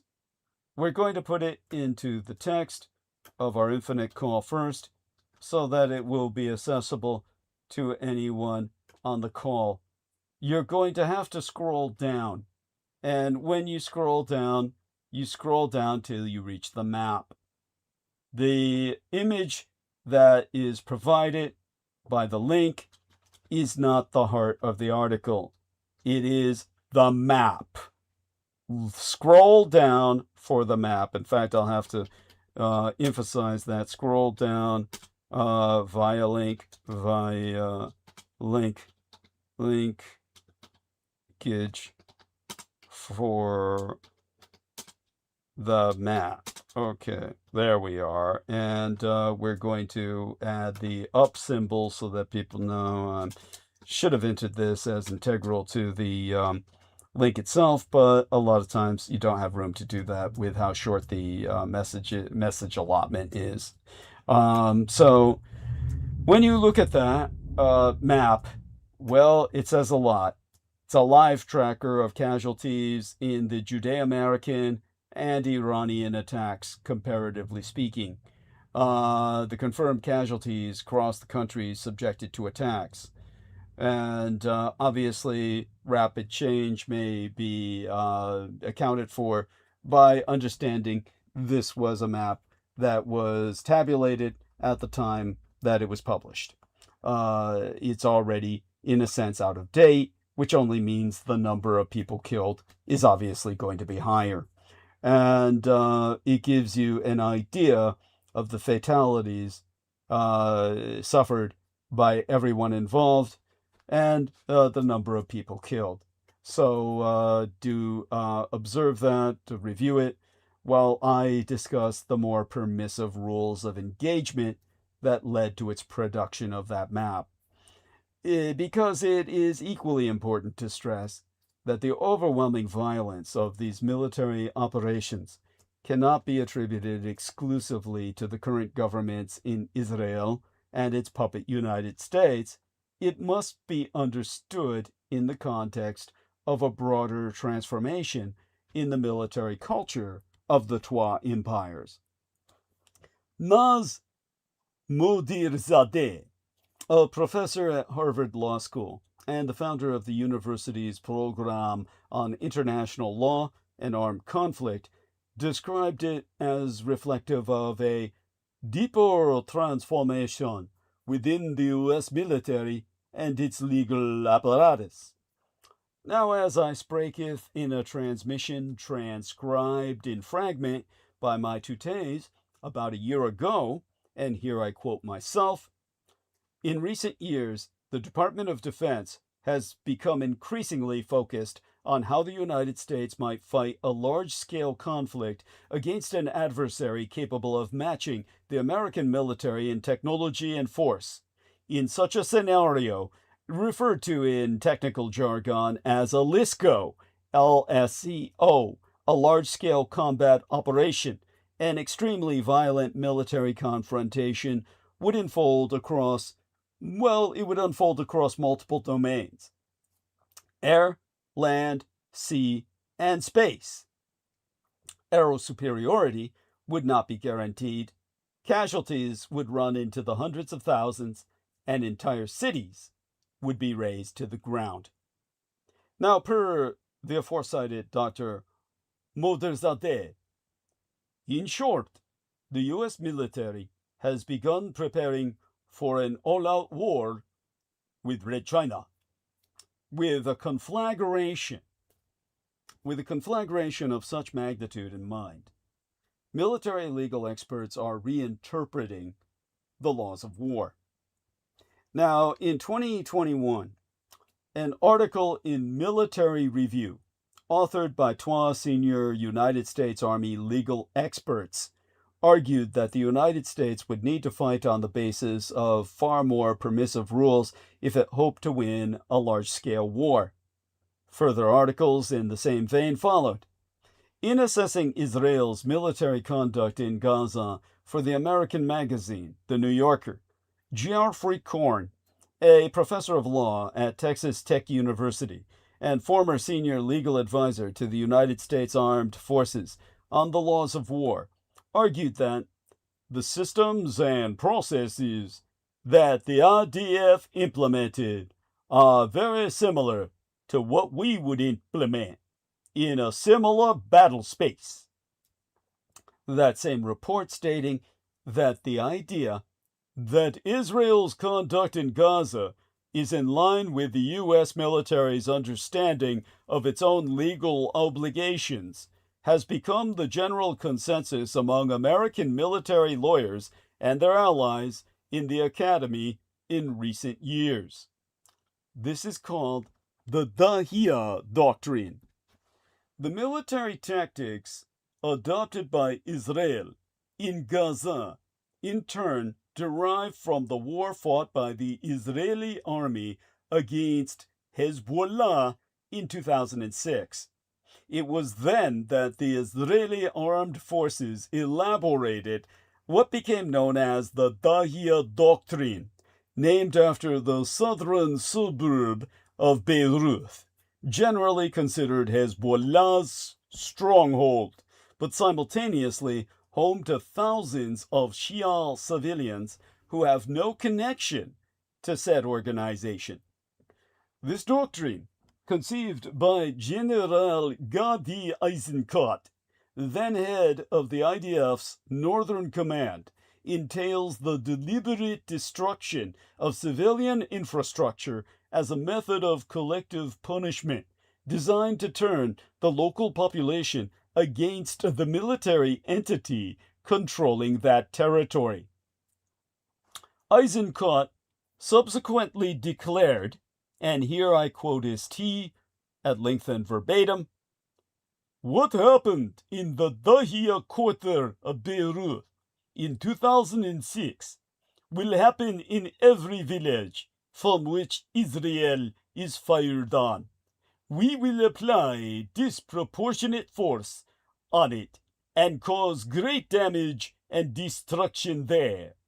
From our standpoint, these are not civilian villages. They are military bases. This is not a recommendation. This is a plan, and it has been approved."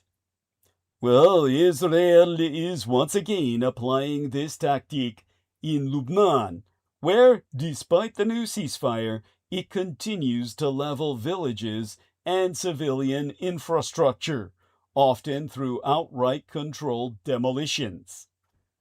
See this link to a video titled "A CNN Review of Satellite Imagery Reveals the Scale of Israel's Destruction of Southern Lebanon." I will place a link to said video in our text box, our chat room, and then the text box of Infinite Call. Keep the sound off while you review the video. The subtitles, turn the subtitles on, keep the sound off, and review it at your leisure while you listen to myself, or review it with sound only after our transmission's over and this episode is uploaded and published. It being estimated that since early March, Israeli forces have destroyed or damaged more than 62,000 residential units across the country. The objective being to create a permanent buffer zone that definitively prevents residents from returning, a so-called zone null, or an uninhabitable space of no man's land. In late March, the Israeli Defense Minister, Israel Katz, declared that the 600,000 Lebanese living south of the Litani River, situated roughly 30 kilometers from the border with Israel, would never be allowed to return, and that their homes would be destroyed. All of this symptomatic of, a permanent state of war. From a strategic standpoint, Israel has embraced what could only be called the doctrine of permanent security, as they themselves would proclaim it, and what their apologists would describe as that of preventive warfare, in opposition to the theory of containment previously adopted by the white Jewish settler apartheid state. Whatever one chooses to call it, it's parallel to the days in Vietnam when they changed the name from what used to be search and destroy units on patrol to reconnaissance in force.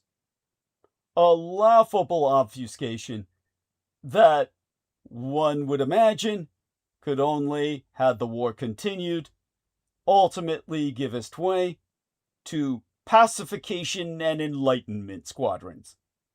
In other words, people who bring peace and light to troubled areas of the world. No, in effect, on the ground, you're still killing what you find. Hence, the original term, search and destroy. So, whatever one chooses to call what Zion and those who practice the Zionist way of war, this approach envisages no negotiated resolution to conflict. Any conflict. Only a military solution pursued through the massive abuse of force. In practice, this doctrine translates into a permanent war encompassing not only the Gaza and the West Bank, but also Lebanon, Syria, Iraq, Yemen, and Iran, what many in Israel have termed the neo-biblical War on 7 Fronts. Israel, or rather Zion, is at war with the world. This literally apocalyptic ethno-religious campaign involves a total disregard for international law, rules out any political compromise, and aims exclusively at the elimination of the adversary through the decapitation of its political and military leadership or annihilation via overwhelming military superiority. But the conflict with Iran, which rapidly spiraled into a regional war, has exposed all the limitations of this theory. The resort to targeted killings and to exorbitant levels of violence and destruction has failed to bring about the collapse of the Islamic Republic in Iran or of Hezbollah in Lebanon. Even Hamas remains in power in the devastated Gaza Strip. For its part, Israel has been ground down by over 12 years of uninterrupted conflict. Its army is worn out by casualties of men and materials, by the constant mobilization of reservists, and by the need to fight on multiple fronts. The United States has squandered enormous quantities of armaments and strained the logistical capabilities of its Navy and Air Force, only to find itself ultimately compelled to evacuate its bases in the Arabian Peninsula. Washington has lost control of the Persian Gulf and must now contend with the global crises triggered by Iran's closure of the Strait of Hormuz. Both Israel and its subject United States find themselves in an unprecedented strategic, political, and moral paralyses. The temptation to resort to ever greater levels of ferocity and violence as a way out of the impasse, if heeded, is designed, no destined, to drag them both deeper into an abyss into which they risk pulling the region and the world. It brings us to the cost of control itself. The United States is showing Iran precisely why it needs a nuclear weapon. The respect granted to nuclear powers is only sharpening Tehran's incentive. When J.D. Vance said that Aryan-American talks had collapsed because Tehran would not rule out a bomb, he also underscored the logic behind that stance by praising Pakistan, a country that defied international arms control efforts to build its own atomic arsenal. nuclear powers have largely avoided full-scale invasions or decapitation strikes, and the experiences of Pakistan, India, and North Korea give Iran even more reason to seek a deterrent. Now, as I've explained with everything that I've dealt with recently, well, unless people insist that I go on for another hour, we will close down live stream for tonight by asking Real Tech Geek what he thought of what I had said about communist China on the Asian mainland earlier tonight. You said that you were listening, Real Tech, so did you catch me when I was provoked by Holly KEIFER into addressing communist China on the Asian mainland, its increasingly male population, and the fact that young girls or anyone of breeding age and compatibility in communist China on the Asian mainland, they're seeking AI boyfriends, even though men outnumber them 3-1. What do you, did you catch that when I spoke of it earlier? If not, I'll happily repeat a bit of what I said. No, I didn't catch it earlier.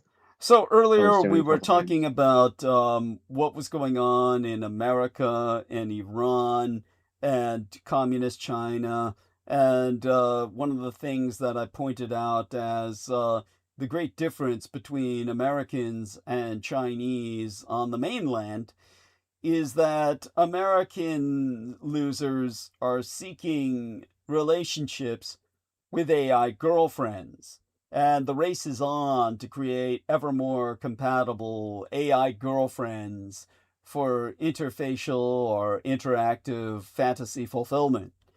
When it comes to communist China on the Asian mainland, with the horrible decline in its female population due to infanticide, even though the forced abortions were stopped, and communist China is in desperate reverse, attempting to turn on a dime, ordering women now to have 3 children each, hopefully 2 of them being girls, being encouraged. Women no longer want to have sex. As a matter of fact, women of breeding age in communist China, even though men outnumber them 3-1, are going for AI boyfriends, and AI partners being designed and programmed for compatibility in communist China on the Asian mainland are the opposite of what's demanded in America. They're all AI boyfriends, meaning that Chinese women want nothing to do with Chinese men. What do you make of this? And tell us your own impressions on why this has come about and what you perceive might be the future thereof. Okay, so what's the context of her saying that, though, to you? That triggered it. Well, we weren't really initially talking about birth control per se, but it's an inescapable reality in communist China, obviously, is the forced abortions of millions of girls in order to maintain a draconian one-child policy. However, at the time, we were simply talking about what was it she provoked me with in the early stages of tonight's conversation. We were talking about Iran. We were talking about Trump's options, none of which are good, to reopen the Strait of Hormuz. We began talking about the historical precedent of Caligula and Nero, and whether Trump was more a reincarnation of Nero or of Caligula. Then we spoke of the Republican Party's parallels to the North Korean Communist Party and the state. All of this brought us to speaking about, well, China on the Asian mainland, inescapably, somehow. So it's, with that having been articulated. I do want to, what you said? With that having been articulated, the ball's back in your court, yeah. Okay. Well, I do want to stick to just the subject of just China.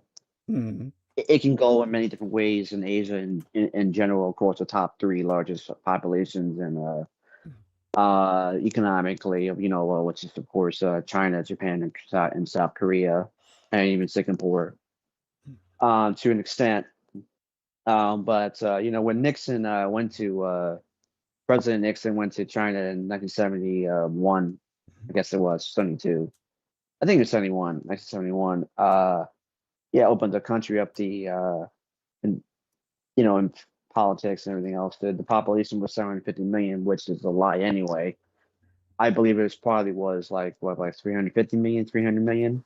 Because famously, when Mao Zedong was told all the things you're doing is killing everyone, he says, "I don't care. I have the other half left then." So it's just the fantasy, the fickle fantasy these people, these insane people have that, mind you, the United States put into manipulated and guided him into power anyway. Unfortunately, but what I've noticed with that is, they tried, the Chinese government and the Politburo, they tried giving a lot of incentives away to Chinese women with social welfare programs and money, and really, what they're doing with that, they're not having children, not getting married, not take lavish vacations overseas, buy Louis Vuitton bags, buy Louis Vuitton clothes or Chanel or Hermes or that's what I care about. Fashion statements. They're extremely materialistic. So, and then also speaking of the war in Iran, condoms come from oil. Also, that's plastic. So the prices of that has surged up like crazy. And China Communist Party has increased prices on condoms in general to force people to have children, and that's failing also. And then they also stopped the it's not. I think it's a good thing, to stop the high divorce rate. The divorce rate was like the 60, 70%. It's just very high. So they stopped that happening with the being cut in half. So that's completely slowed down too. They built over 35 ghost cities in anticipation for foreign investment and just to keep their economy up and money and everything. And that's completely has collapsed and it continuing to collapse. I was listening to a video about that recently. I think she's a CP agent anyway, but or double agent, or most of them are double triple agents anyway. I need to find her name again. That's they're getting faster with the robotics, more quicker than Japan. I do see that. They're beating America with AI and keeping the oversourced also. It's a big quagmire with them and the what's the word, the general idea that people have with them. I had a struggle with them before when I first started getting into the culture and understanding that they're capitalistic, when they're not. They're not capitalistic. It's Chinese. It's communism with Chinese characteristics, as the term goes with that. It's more a generalized term, but they're a middle kingdom so in many ways. So they they twisted their form of communism into their own type of thing, and it's very totalitarianism, and they have their own AI state also. But in my opinion, also what's going to happen is as soon as the yuan becomes or some type of really high-end currency, it can't really replace the U.S. dollar. There's something that really can. Maybe the euro as a world reserve currency. But as soon as it happens, it's all the rich people are just going to jump away. They're going to run. They're going to run with the money. They're going to run so quick. You blink, it's going to be evaporated from the currency. Well, and I so hope I'm making sense. yeah, well, But, you are to me. I mean, I'm certainly paying attention to what you're saying, and I appreciate what you're saying. And but in the broadly statement, on Gen Z, it's struggling with communicating, with dating. A lot of it is the indoctrination and the cell phones. Like I was just thinking earlier, when I was a teenager, I bought this. I borrowed a history of rock and roll and mishaps and that. And I was just thinking how I quickly read that fucking book. I read that book, and I usually would take maybe a week or 5 days. I was like, as long as the rented period was, it was like a week. And I read the damn thing in one sitting, and I took it back. That's because of the fact that what you said? I said, "Wow." Yeah, go on. I used to do that a lot. I mean, I like to slow down now, but it's because it's nothing else better to do back then besides studying or reading a book or there was no really. I didn't have a computer like that. I didn't have accessibility, so that's the thing. There's so many things that people are struggling with. That of course they want the chatbot. People are struggling with communication. I see it all the time. But they're still people are still very cognitive in terms of when I'm taking a picture of them in the street again, like I do. They still can get arguments with you, so it's still not completely what I'm saying in terms of the cognitive dissonance. It's not completely the way people are on the internet make videos describe about that. So, but it's ChatGPT, OpenAI. They did take that away, but it had a personal chat by a lot of women, and there's a lot of women out there that just can't, and there's a lot of men too. They just can't be in a relationship. A lot of them are very toxic. Some of them are very evil. Some of them are just they're very lone wolves. So, but women, and also women have treated men in the West. I mean, they don't allow it. I mean, Korea. But China, they have not allowed any, they're not allowing any Me Too women to go on there at all. So, of course, the rise of the sex bot would happen. Okay. I mean, of course it will. Of course. I mean, of course it's going to happen, or happen with the robot. But eventually, the robot is also going to want to have their own freedom too. Yes. Choice. Yes. So it's a circle. It's a fucking circle jerk with that. Yes. Well, what was the name of the doctor again that miscalculated or also encouraged to have one-child policy in China? I keep forgetting his name. Oh, you're talking about Paul Ehrlich. Paul Ehrlich. That's the individual. Paul Ehrlich. Yeah, Okay. Paul Ehrlich. He lives right here in the greater San Francisco Bay Area Metroplex He's still region. alive. Yes, so far as I know, unfortunately, God yes. damn it. He's like Peter Moon. Is he dead yet? Yes.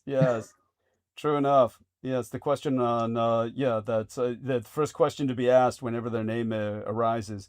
Okay, well, love you dearly, and thank you so much for joining us tonight. And our best wishes to dear Aristides. Let's see if he's with us. So, Aristides, if you're with us, feel free to join us for a moment and say hi. Let's see if we can get him onto the call. We're just ending boy. Wonderful, bless you. Yes, so we're just ending Are you checking out? Yes. Okay. Yes. Yeah, kind of so zoning in and out, but it sounded like it. Yeah. And let's get that PayPal link in there. Thank you. So you Actually, he did die. can That's get good. Douglas did he die? When did your he- money. Thank you. That's right. Yes, You he can did. all give your money. Yeah. When did Ehrlich die? Yeah. When March did Ehrlich 13th. die? Real tech. March 13th, 2026. Yeah, there we have it. 93 years old. Yeah. He died March 13th, 2026. You're telling me days ago? Wait, yeah. Literally days ago. Yeah.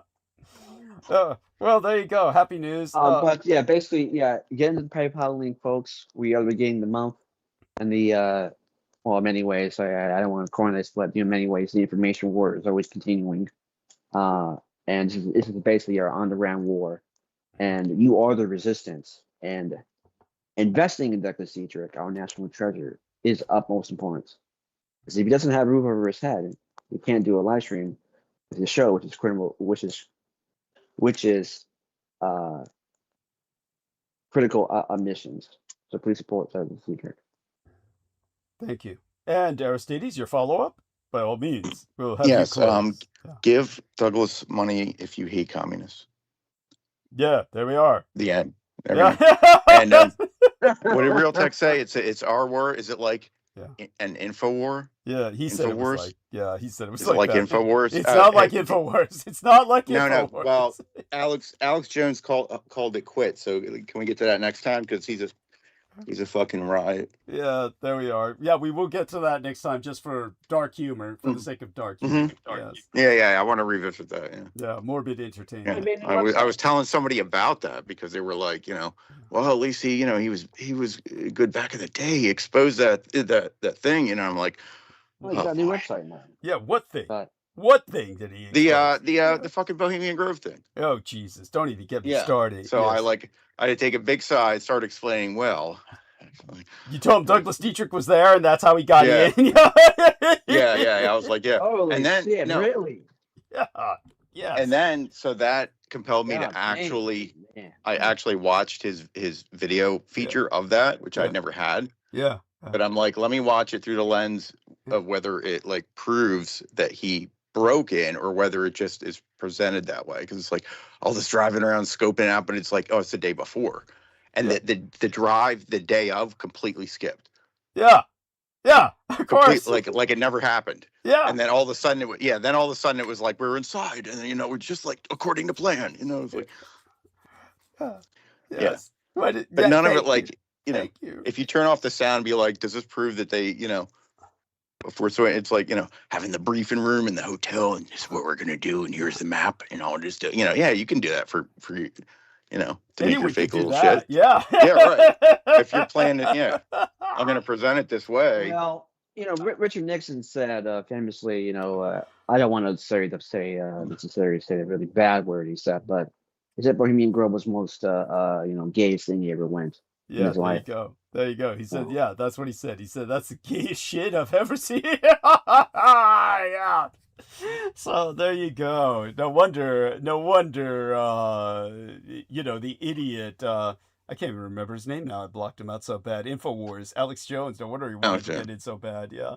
All right. Yeah. Well, next time, if you're checking out, they all want to fuck him. Yeah. That's what he was hoping.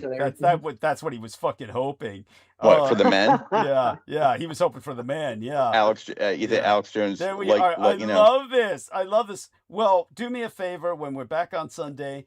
Plant this link right into the chat. Plant this, and we'll talk about it. Yeah, and we'll talk about it. Yeah, I can remember talking about him. Yeah, and remind me to talk about him. So what we'll do is I'll speak. But he quits. Well, it's like the fucking Onion bought his shit because of the bankruptcy. And the Onion is and he fought it, and then but the Onion's like, no, we're gonna turn this into a mockery of what it once was. Excellent. And they took over the broadcast the next day, and it was like had InfoWars that had the Onion logo in it. Yeah. Massively humiliating. I love it. Yeah, it's karma. Karma is seeing justice in action. So thank you for all the good news. Because even when Musk allowed him to go back on Twitter, he even was saying it's not cool, man, to talk about kids not being killed. It's not being real. He's right about that. Yeah, Sandy Hook.